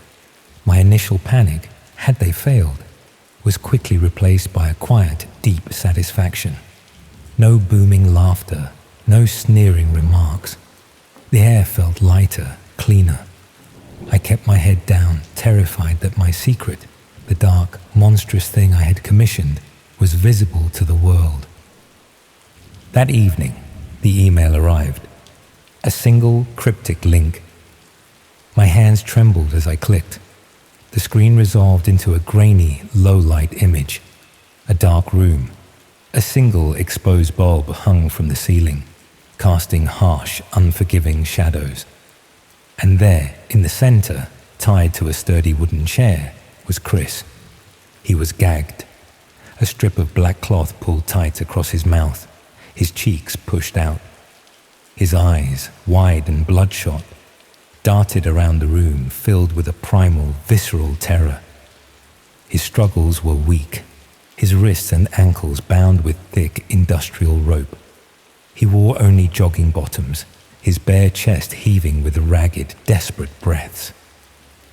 "Welcome back, Dan," the faceless man's voice purred from my speakers, startlingly clear despite the modulation. "Your show is about to begin." A figure stepped into the frame, a hulking silhouette draped in a dark hooded cloak. He moved with a heavy, deliberate slowness. Chris's eyes widened, his body tensing, a muffled whimper escaping his gag. The figure produced a small, sharp knife. The blade gleamed under the harsh light. "He needs to understand the gravity of his actions, Dan," the faceless man explained, his voice sounding like dry leaves rustling. "A lesson in consequences." The figure approached Chris and, with a terrifying lack of emotion, pressed the tip of the knife against Chris's bicep. Chris's muscles jumped. A thin line of red welled up, then thickened, trickling down his arm. Chris screamed, a raw, piercing sound that was barely muffled by the gag. His body convulsed, pulling frantically against the ropes. My stomach clenched. I felt a cold detachment, a horrifying sense of power. This was real. This was the monster who tormented me, reduced to nothing. The figure began to trace patterns on Chris's skin, shallow cuts that bled freely. Chris's screams became hoarse, ragged gasps. He slumped forward, exhausted, but his eyes remained open, fixed on the camera, a burning accusation. "He's quite resilient," the faceless man observed clinically. "But resilience only prolongs the enjoyment." The hooded figure produced a small black device, an electric cattle prod. The air around the tip gave a faint, chilling crackle of blue discharge as he tested it. Chris whimpered, his body trembling uncontrollably. "This is where the real fun begins," the faceless man announced, an undeniable cruelty in his voice. "Are you enjoying the view, Dan?" I couldn't speak. My mouth was dry, my tongue thick. I felt a cold sweat break out on my forehead, a nauseous wave washing over me. But I couldn't tear my eyes away. The figure pressed the prod against Chris's bare thigh. Chris convulsed violently, his entire body arching upwards, a choked, agonizing screech tearing from his lungs. The faint, metallic scent of ozone and something burnt seemed to waft through the screen. Again. Crackle. Chris spasmed, his head lolling back, sweat and tears mingling on his face. The imposing bully was gone, replaced by a broken, whimpering mess. A wave of intense, icy pity briefly threatened to overwhelm me, but I shoved it down, burying it beneath the memory of every insult, every punch. He deserved this. He had earned this agony. "He's almost broken," the faceless man sighed, a sound of mild disappointment. "Such a shame. We had so many more interesting applications." The hooded figure stepped back. Chris hung limply in the chair, his breathing shallow. "But fear not, Dan," the faceless man continued, a sudden sharp edge entering his voice. "The night is still young, and we have other guests joining us shortly." My brow furrowed in confusion. Other guests. Just then, a door creaked open in the background. 2 more hooded figures entered the room, dragging something between them. My blood turned to ice. It was another person. A girl. She was unconscious, her long brown hair splayed across her pale face. Her school uniform, grey skirt and red trim, was rumpled and dirty. It was Sarah. My stomach dropped with sickening force. Sarah, the quiet girl who drew in her notebook. "No," I whispered, the sound catching in my throat. "Ah, yes, Sarah," the faceless man purred, confirming my worst fear. "A lovely addition, wouldn't you agree? Chris's little friend, perhaps? Or merely a convenient symbol?"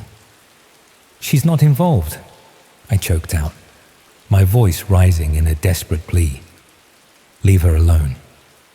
She has nothing to do with this." "But Dan, my dear boy," the faceless man's tone was laced with mock surprise. "You commissioned an experience.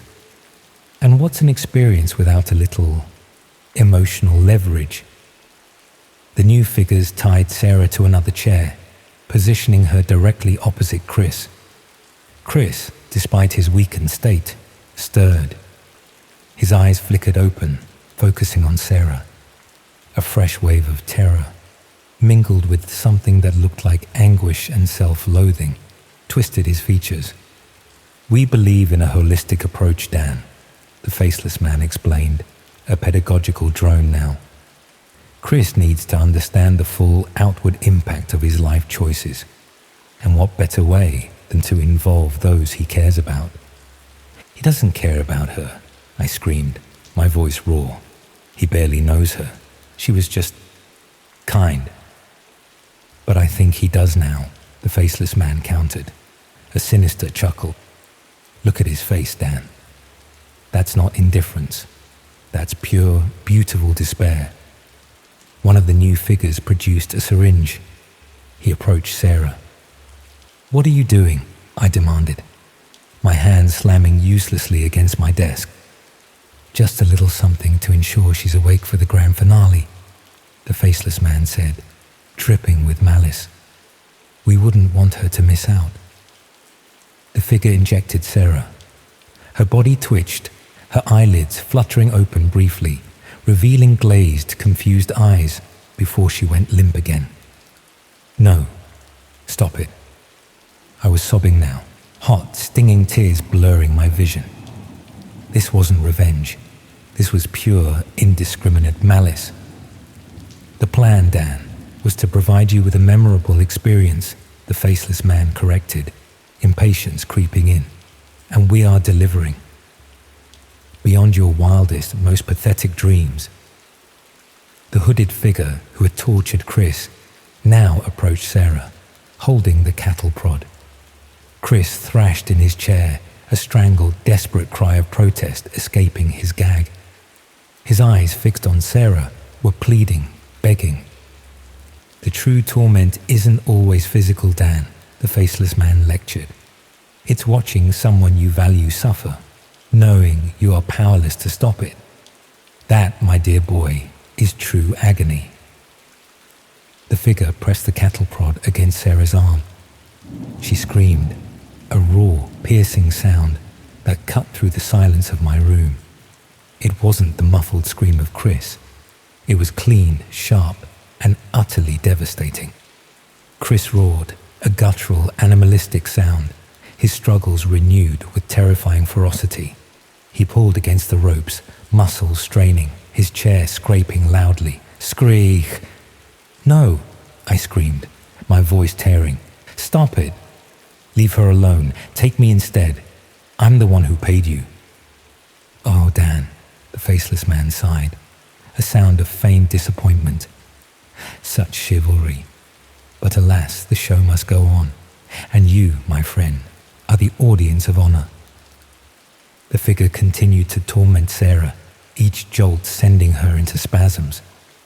Chris watched, his face a mask of pure, self-immolating horror, his own pain utterly forgotten.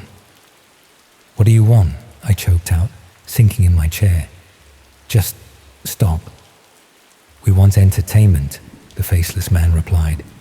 "We want to see the breaking point, and you, Dan, have provided us with an exquisite opportunity. We are always looking for new talent, Dan. You have a certain aptitude for this, don't you? The desire to inflict pain, the hunger for control. It's a powerful motivator." "No," I whispered, shaking my head violently. I just wanted him to understand. "And he does, Dan," the faceless man chuckled. "But now, the question is, do you understand the true nature of power?" The hooded figure raised the prod again, aiming for Sarah's face.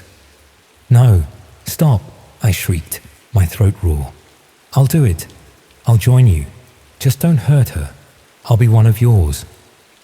The figure paused, the prod hovering inches from Sarah's cheek. Chris slumped forward, his breath ragged, the immediate threat averted. "An excellent choice, Dan," the faceless man purred, a note of ultimate triumph in his voice. "Welcome to the family. You've made a very wise decision." The screen flickered and the feed cut out. The room was plunged into darkness, save for the faint blue glow of the monitor. The silence that followed was deafening, suffocating. I sat there, hunched over my desk, my body trembling, my mind a maelstrom of horror. My breath came in shallow, painful gasps. The images, the screams, the smell of burnt flesh, they were seared into my brain. I had wanted revenge. I had wanted Chris to suffer. But I had never wanted to destroy the only shred of goodness I knew, nor had I wanted to become this thing. The faceless man's words echoed in the terrifying vacuum. Welcome to the family. I had crossed a line, a dark, irreversible chasm. I had traded my soul for a moment of twisted satisfaction, and now I was trapped, bound by a contract written in blood and fear. I was no longer Dan, the bullied nerd. I was a collaborator, a conspirator, a new monster waiting to be deployed. My phone buzzed, a new email. I stared at the notification, my heart convulsing in my chest. It was from the faceless man. The subject line read, "Your first assignment, acquisition protocol attached." My fingers, still trembling, slowly moved towards the mouse. The blue light of the monitor reflected in my tear-filled eyes, a silent witness to the darkness that had consumed me. I clicked the link.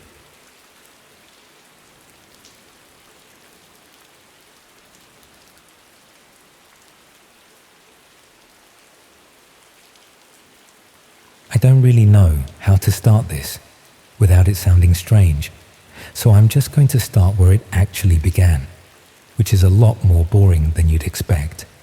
Nothing dramatic kicked it off. No warning signs, no big decision. It started because I was bored, and because I had too much time on my hands, and because I didn't think any of it mattered. At the time, I was working from home full time.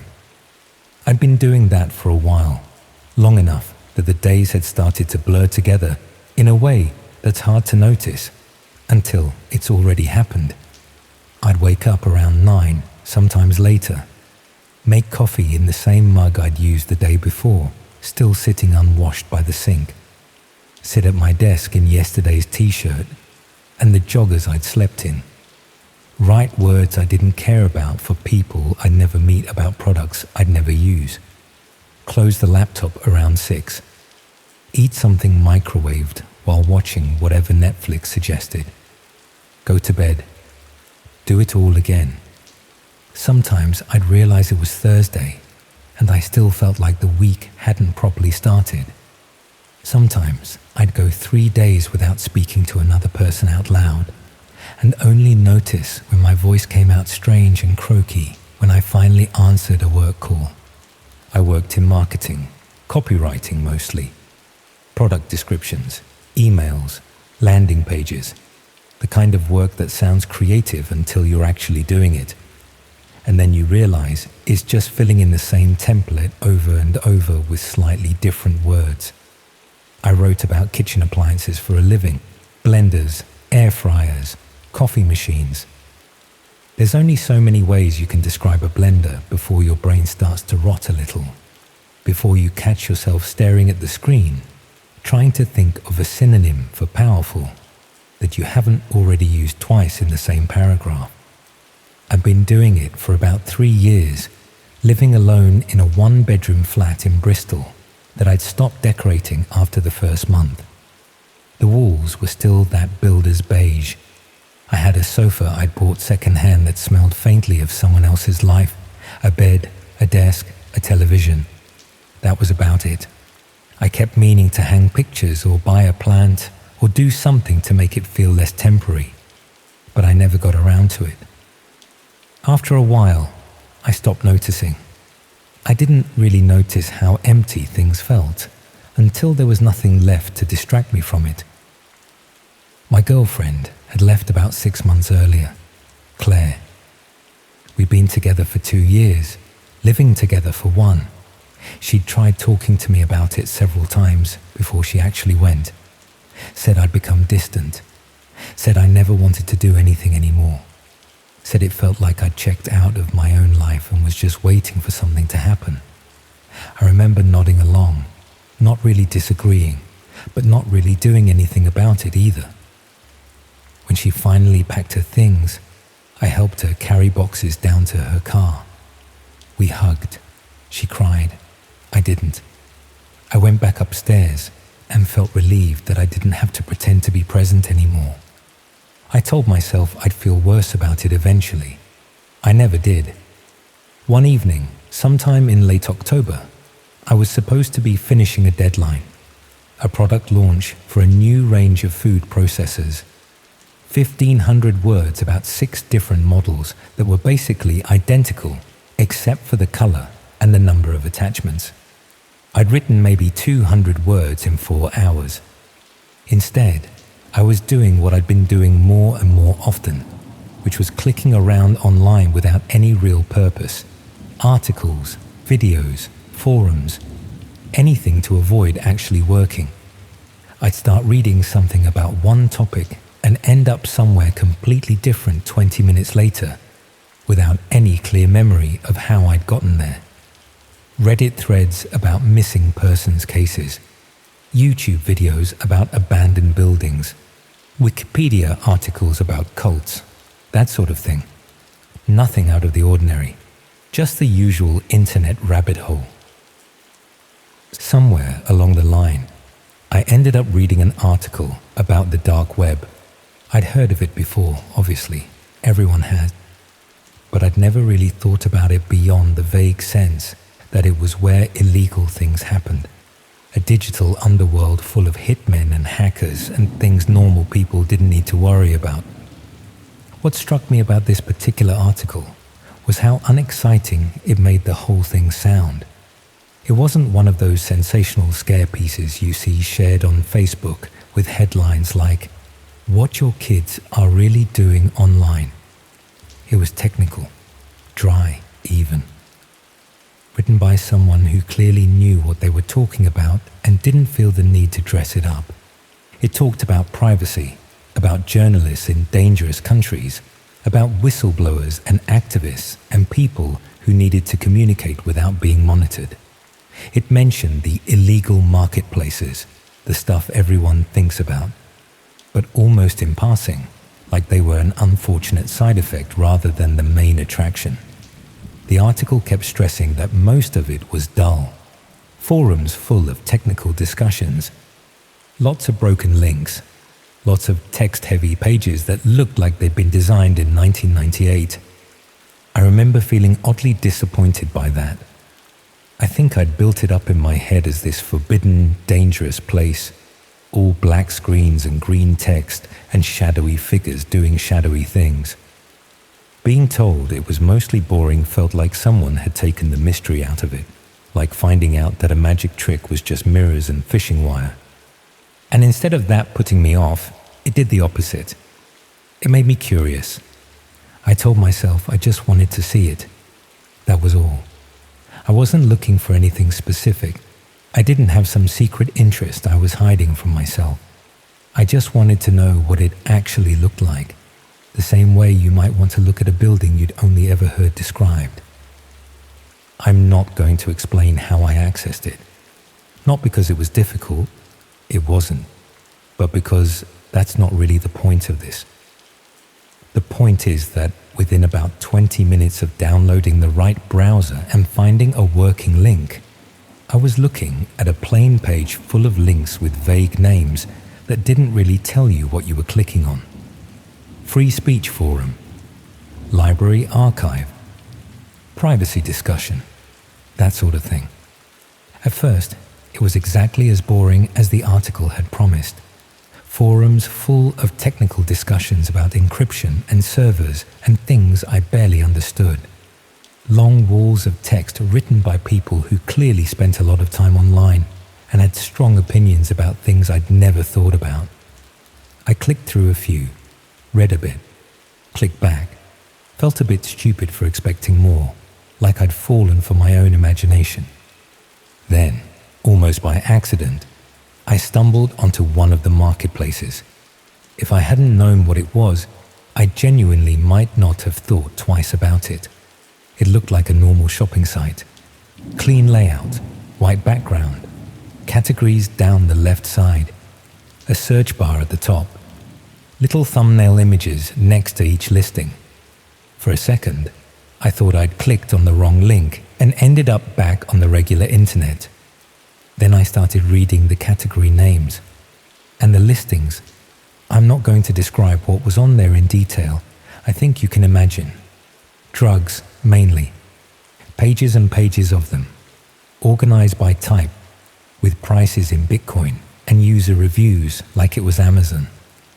But there was other stuff too. Forged documents, hacked accounts, electronics that were probably stolen.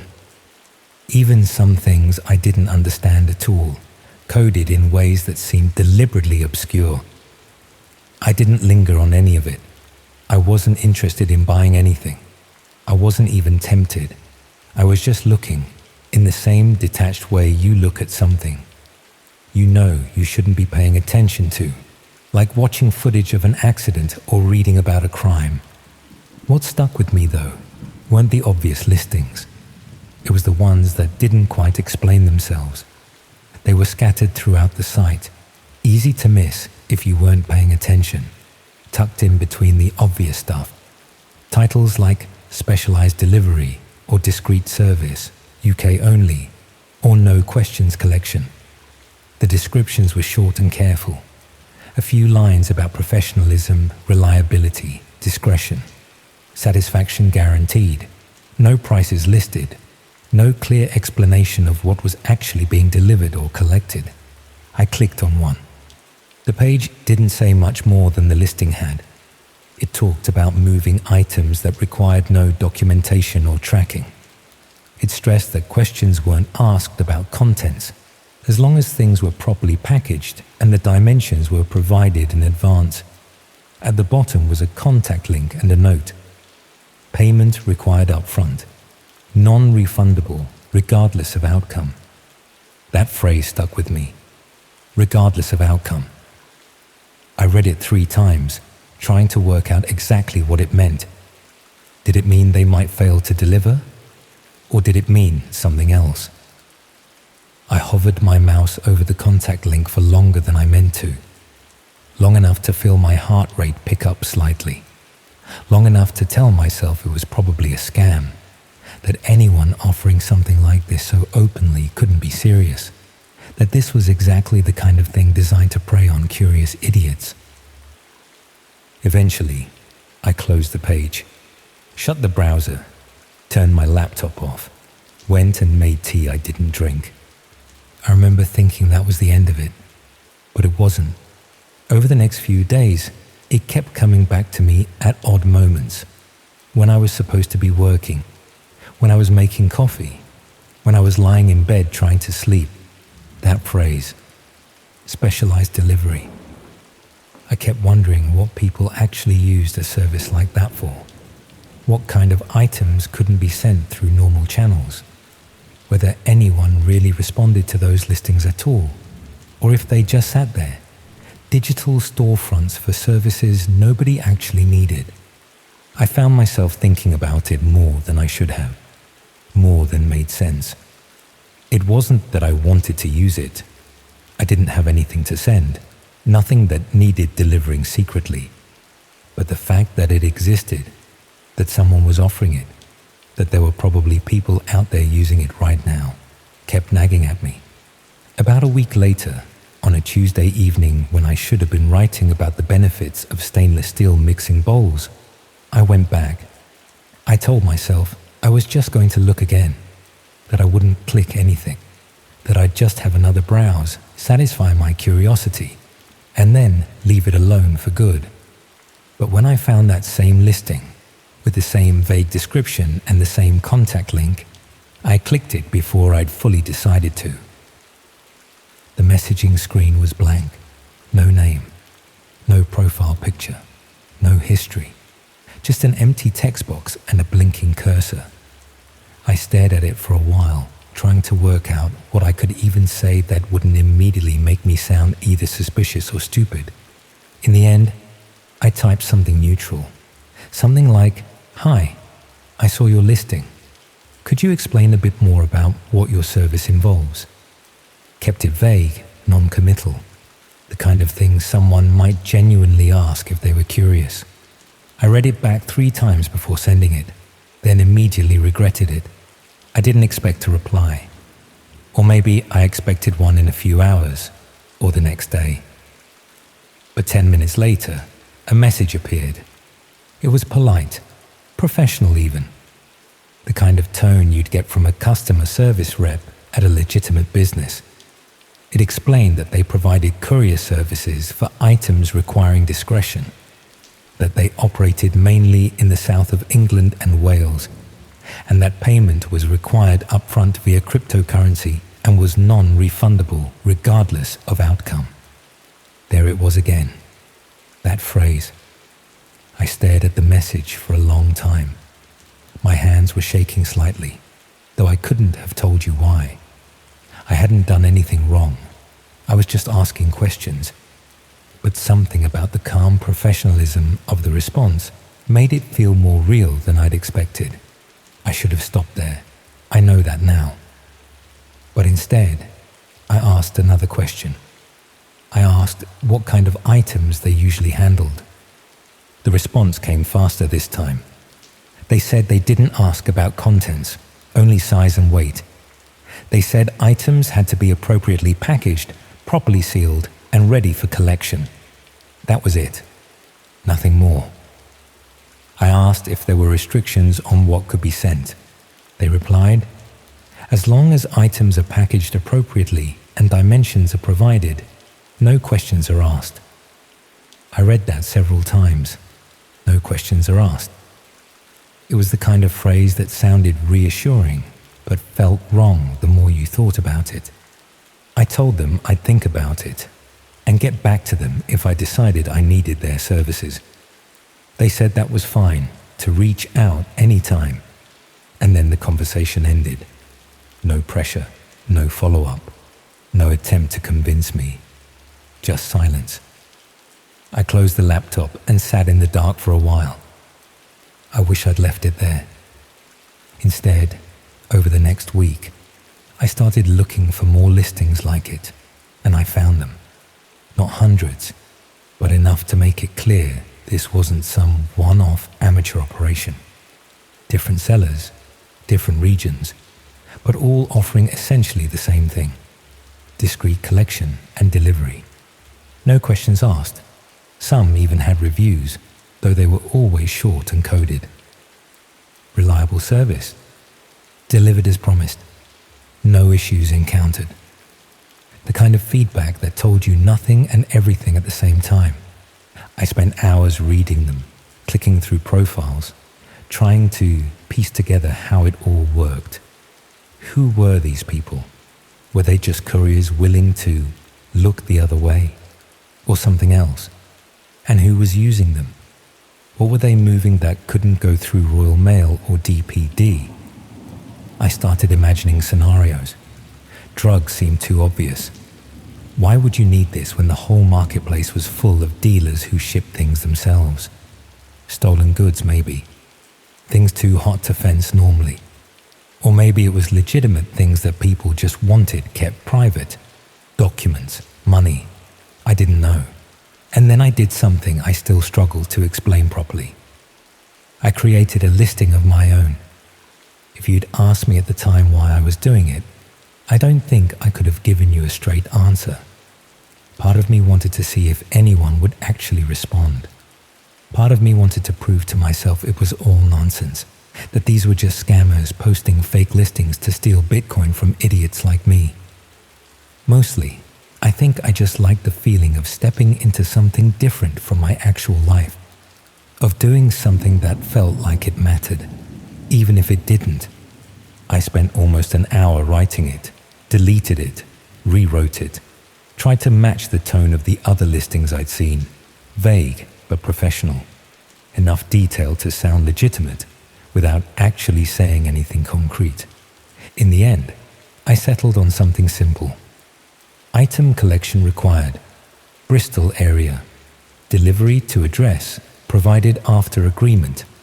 Item is appropriately packaged and ready for collection. Weight approximately 8 kilograms. Dimensions 40 by 30 by 25 centimeters. Payment can be made within 24 hours of agreement. None of it was real.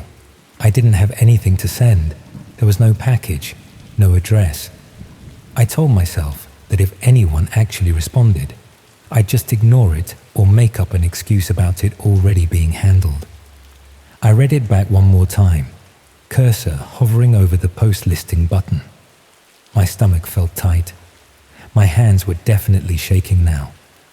I knew this was stupid, knew I was crossing some kind of line, even if I didn't fully understand what that line was. I clicked it anyway. Then I closed the laptop, went to bed, and lay awake for 3 hours. When I checked the next morning, I had 3 messages waiting. That was when I panicked. The first thing I felt wasn't curiosity, it was fear. Real physical fear that made my chest tight and my hands go cold. Because these were real people. They'd read my listing and decided it was worth responding to. Which meant they thought I was serious. Which meant I'd convinced them I had something that needed moving secretly, no questions asked.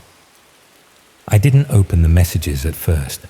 I just stared at the notification number, 3. Such a small number, but it made everything feel suddenly, horribly real.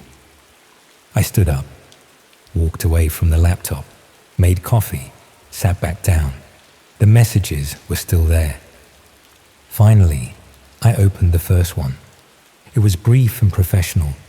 They said they operated in the Bristol area and could arrange collection within 48 hours. They asked for confirmation of the exact dimensions and whether there were any special handling requirements. They provided a Bitcoin wallet address for payment and stated their fee, £400. £400. For delivering a package, I didn't have to an address that didn't exist. The second message was similar. Different person, slightly higher price, £450. They could do it within 24 hours. I opened the third message with my heart hammering. This one was different, longer. The tone wasn't quite as polished. They said they'd been doing this kind of work for 18 months and never had an issue. They said they understood that discretion was important and that some items required special consideration. They asked if the package contained anything that might be heat sensitive or time critical. Heat sensitive, time critical. I felt sick because I suddenly understood what they thought I was asking them to move. What kind of items would be heat sensitive and time critical? What would need to be exactly 8 kilograms and fit in a box that size? I closed the laptop so fast I nearly broke the screen. For the next 2 days, I didn't open it again. I didn't check the messages. I tried to pretend I'd never posted the listing, never contacted anyone, never even heard of any of this. I did my actual work, wrote bland sentences about kitchen appliances, ordered takeaway, watched television, and tried very hard not to think about the 3 messages sitting in my inbox. But on the 3rd day, I checked again. There were 7 messages now, and one of them said, still available, can collect tonight if needed.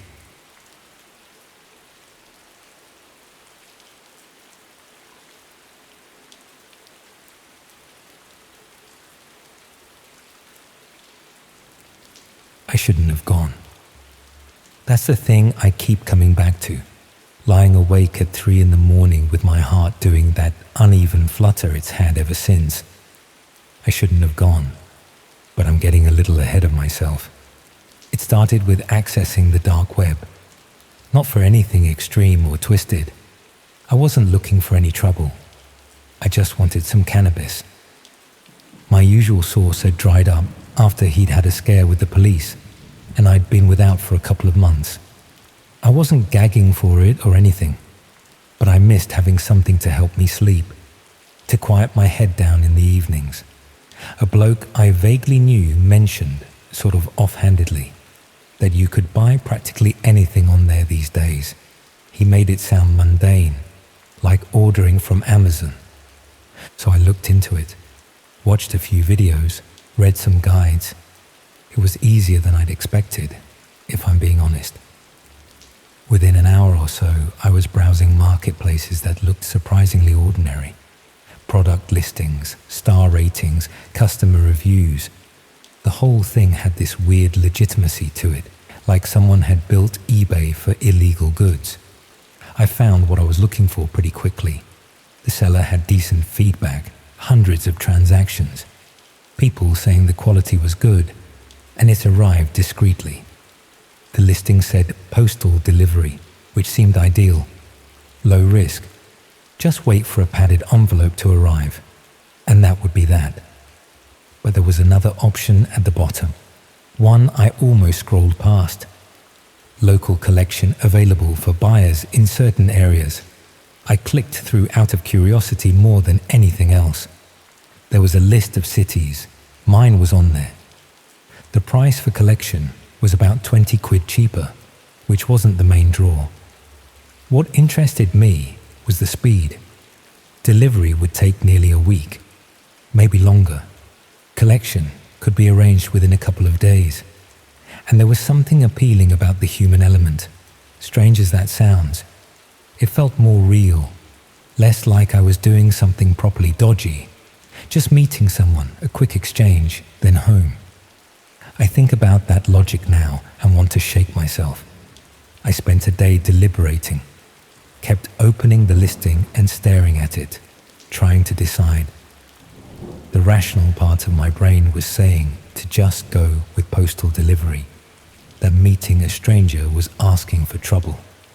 But another part kept pointing out how many successful transactions he'd completed, how the reviews specifically mentioned collection going smoothly.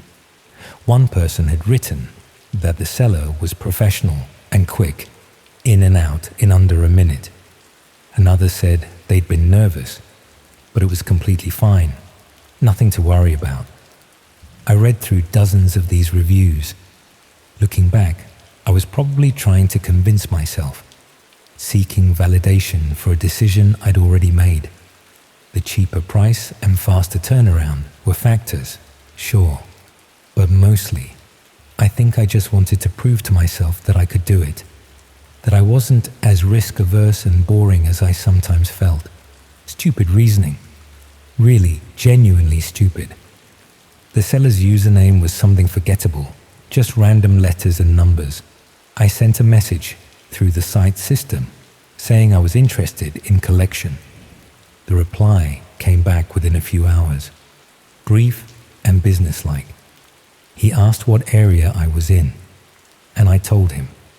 He said he could do Thursday evening if that worked. I agreed, perhaps too quickly.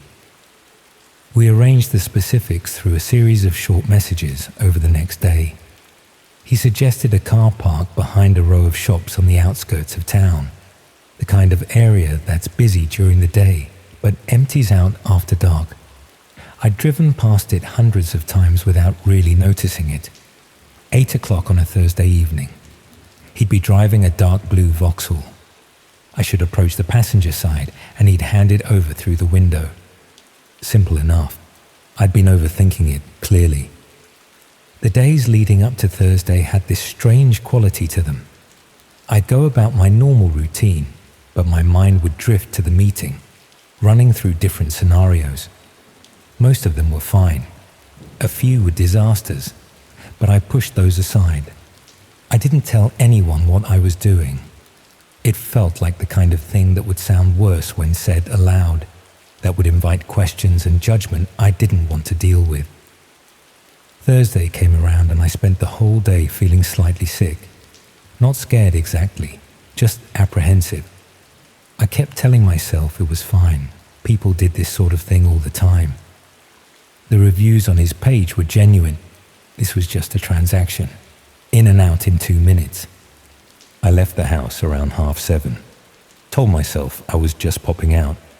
Kept it casual, even though there was no one there to perform for. The drive over took about 15 minutes. I had the radio on, but couldn't focus on what was playing, just background noise to fill the silence. I arrived deliberately early, wanted to scope the place out, make sure it felt safe. The car park was tucked away behind a discount furniture shop and a tile warehouse, both closed for the day. There were a few other cars scattered about, probably belonging to people who lived in the flats nearby.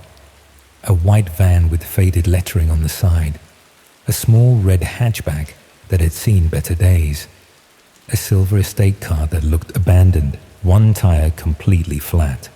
Streetlights cast everything in that sickly orange glow. It was drizzling slightly, that fine mist that doesn't look like much but soaks through your clothes. The kind of evening where you can't decide if you need your wipers on or not. I parked near the entrance and waited, checked my phone obsessively, looked at the other cars, trying to work out which one might be his. There was a blue Vauxhall in the far corner, but it looked lighter than he'd described, more grey than blue, and no one was sitting in it. The minutes crawled past. I watched a cat slink between two wheelie bins near the back fence. A couple walked past on the pavement outside, arguing about something in low voices. A bus went by on the main road, almost empty. 8 o'clock came and went, then 15:15. I was starting to think he wasn't coming, feeling that weird mix of relief and disappointment, when a car pulled in. Dark blue Vauxhall, just like he'd said. It drove slowly past me and parked 3 or 4 spaces away, backing into the spot so it faced outward. The engine cut out, headlights off. I couldn't see much through the windscreen. The driver was just a silhouette. I waited for some kind of signal, but nothing came. No flash of lights, no wave, nothing. After a minute or so, I decided to just get on with it. And their staring at each other was pointless and weird. I climbed out of my car, locked it out of habit, and walked over. The drizzle was heavier now, proper rain starting to form. My jacket wasn't waterproof, and I could feel the damp seeping through. The passenger window was down about halfway. I bent slightly to look inside. The driver was younger than I'd expected, maybe mid-20s. Tracksuit, hood up despite being inside the car. I couldn't see much of his face in the dim light. He didn't look at me directly, just stared forward through the windscreen. I said hello, tried to sound casual. My voice came out thinner than I'd intended. He didn't respond, didn't even acknowledge I'd spoken. Just reached across to the passenger seat and picked up a small plastic bag, the kind you'd get from a corner shop. He held it out through the window. I took it and glanced inside. It looked about right. A small, clear bag inside the carrier, some green material visible. I reached into my jacket pocket for the cash I'd prepared. 3 20s folded together. That's when things went wrong. As I pulled the notes out, his hand shot through the window and grabbed my wrist.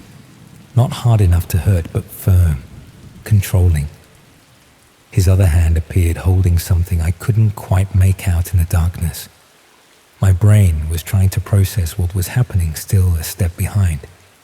He told me to give him everything. Wallet, phone, keys. His voice was flat, matter of fact.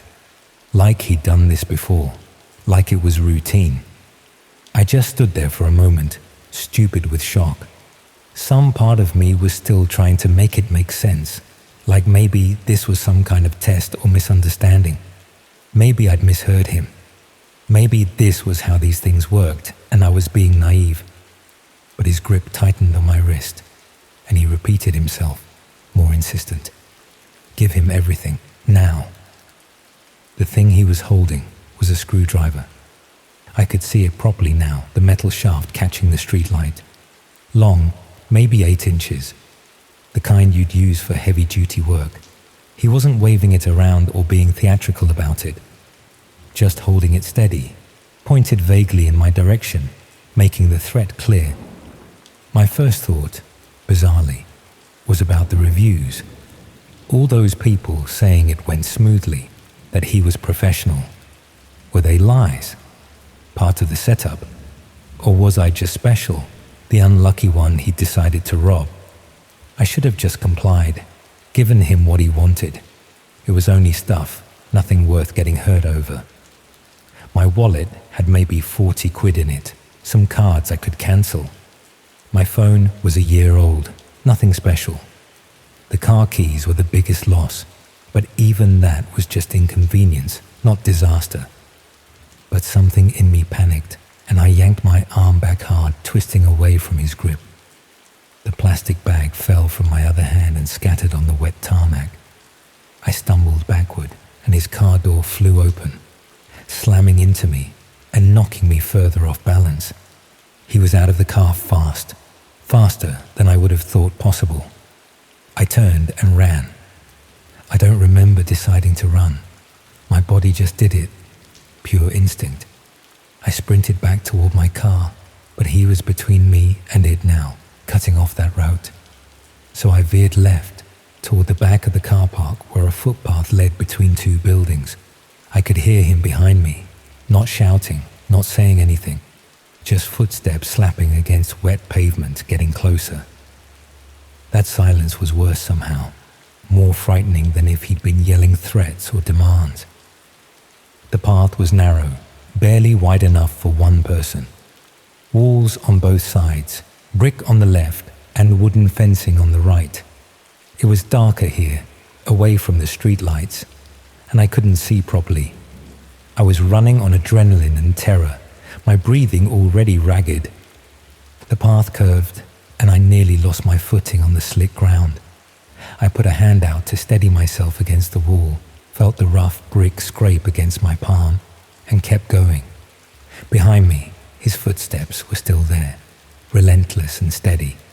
He wasn't gaining on me, but he wasn't falling behind either. Just maintaining the same distance, like he knew he could keep this up longer than I could. Why was he still chasing me? I dropped the bag, left it behind. He could have just taken it and gone, unless this had never been about the cannabis at all. Maybe the whole listing was a setup, a way to lure people to isolated spots. Maybe he'd done this to dozens of others. Maybe some of them hadn't got away. These thoughts were flashing through my head in fragments, none of them fully formed. Mostly, I was just focused on running, on the burning in my lungs and the sound of him behind me. The path opened out into a residential street. Rows of terraced houses, cars parked bumper to bumper on both sides, lights on in some windows. Normal life happening just meters away, completely oblivious. I thought about screaming, banging on someone's door, but I was gasping too hard to make much noise, and he was right there, close enough that I could hear his breathing. I ran down the middle of the street, my shoes slapping against the road, looked back over my shoulder and immediately regretted it. He was maybe 10 meters behind, hood still up, face in shadow. Something about seeing him in the open like that, in this normal suburban street, made it worse somehow, more real. This wasn't happening in some dark alley or abandoned building. This was happening in the middle of ordinary life, and nobody was noticing. I turned at the end of the road, took a random left, then another right, trying to lose him in the maze of identical streets. My chest was screaming and there was a stitch developing in my side, but I didn't dare slow down. I could hear my heartbeat pounding in my ears, could taste copper in my mouth. After another turn, I risked another glance back. The street behind me was empty. I kept running anyway, not trusting it. Took 2 more turns and then ducked into a front garden, crouching behind a car. Tried to control my breathing, listening for footsteps. Nothing. Just the sound of a television through someone's window and distant traffic. Someone laughing inside one of the houses. A dog barking a few streets over. I stayed there for what felt like 20 minutes, but was probably closer to 5. Slowly, my heart rate came down from its frantic hammering. I pulled out my phone with shaking hands, realized I had no idea where I was. The streets all looked the same. Victorian terraces with identical front doors and tiny gardens. I'd been running blind, taking turns at random. I opened the map and tried to work out a route back to the car park. My hands were trembling so badly I kept mistyping. Eventually, I got it sorted and started plotting a path. The walk back took me nearly 40 minutes. I went the long way round, sticking to main roads where there were people and lights. Even then, I felt exposed, vulnerable. Kept checking behind me every few seconds. Every car that passed made me tense up, certain it would be the blue Vauxhall circling back to find me. I passed a pub, warm light spilling out onto the pavement, people smoking outside and chatting.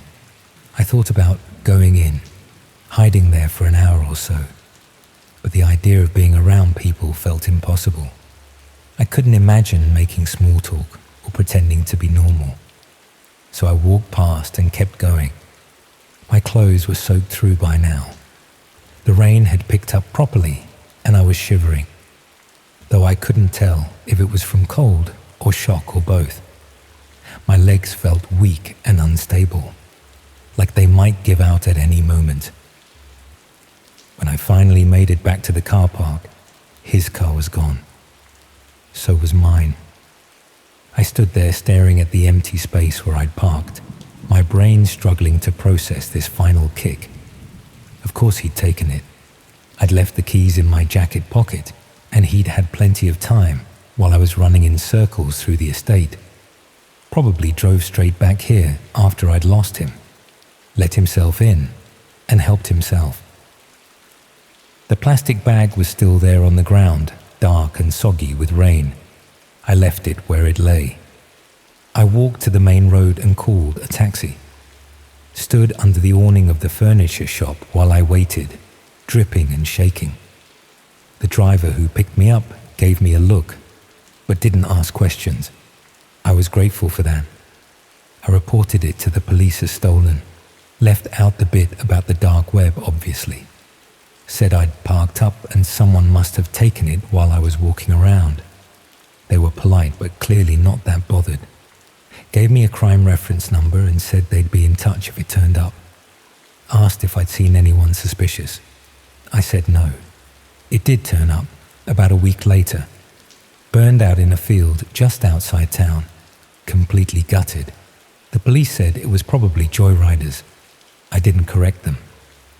The insurance process was tedious and humiliating.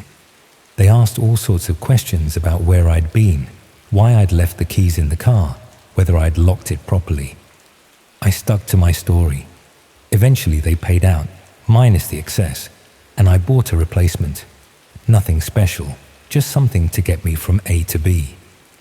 I think about that night constantly, not in a dramatic, traumatized way, just little flashes throughout the day. Seeing his hand shoot through that window, the sound of footsteps behind me in the dark, the empty space where my car had been, the screwdriver catching the light. Mostly I think about the reviews, all those positive comments on his listing, people saying the transaction went smoothly, that he was reliable. Were any of them real? Or were they all part of the setup? Fake accounts building credibility? Maybe some were genuine and I was just unlucky, the one he decided to target. Or maybe everyone who left a bad review simply never got the chance. I went back to the dark web a few days later, once I'd calmed down enough to think straight. Wanted to see if his listing was still there. It was gone. The whole account had vanished. I tried searching variations of the username but found nothing, like he'd never existed. I don't know. I'll never know. I don't go near that stuff anymore. Hardly even drink these days. The whole thing taught me that the normal rules don't apply once you step outside normal channels. There's no customer service, no protection, no recourse. You're just vulnerable, and some people will exploit that without a second thought. The worst part is how ordinary it all was. No masks, no weapons really, just a screwdriver. No abandoned warehouses or dramatic showdowns. Just a rundown car park and a residential street and a bloke in a tracksuit. That's what real danger looks like, I suppose. Not cinematic or exciting, just squalid and frightening and pointless. I still live in the same town. Sometimes I see dark blue Vauxhalls and my stomach drops before I can remind myself it's irrational. Sometimes I'm walking somewhere at night and I hear footsteps behind me and I have to fight the urge to run.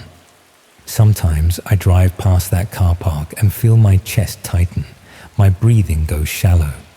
I never saw him again, never heard anything. It was like it never happened, except for the insurance claim and the nightmares I had for a couple of months afterward, and this jumpy, paranoid feeling that never quite goes away. I was lucky, I know that. It could have been so much worse. He could have caught me. He could have used that screwdriver. I could have hit my head when I fell, or run into traffic, or any number of things.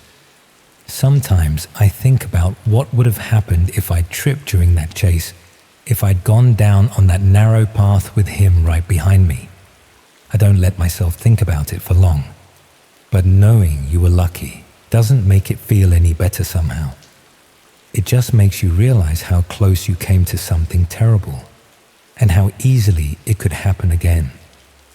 How thin the line is between normal life and absolute disaster. How quickly things can spiral out of control. I've never told anyone this, not properly. Partly because I'm ashamed of how naive I was, but mostly because I don't want to hear what they'd say. That it was my own fault, that I should have known better, that anyone with half a brain would have seen it coming. They'd be right, of course. I should never have gone.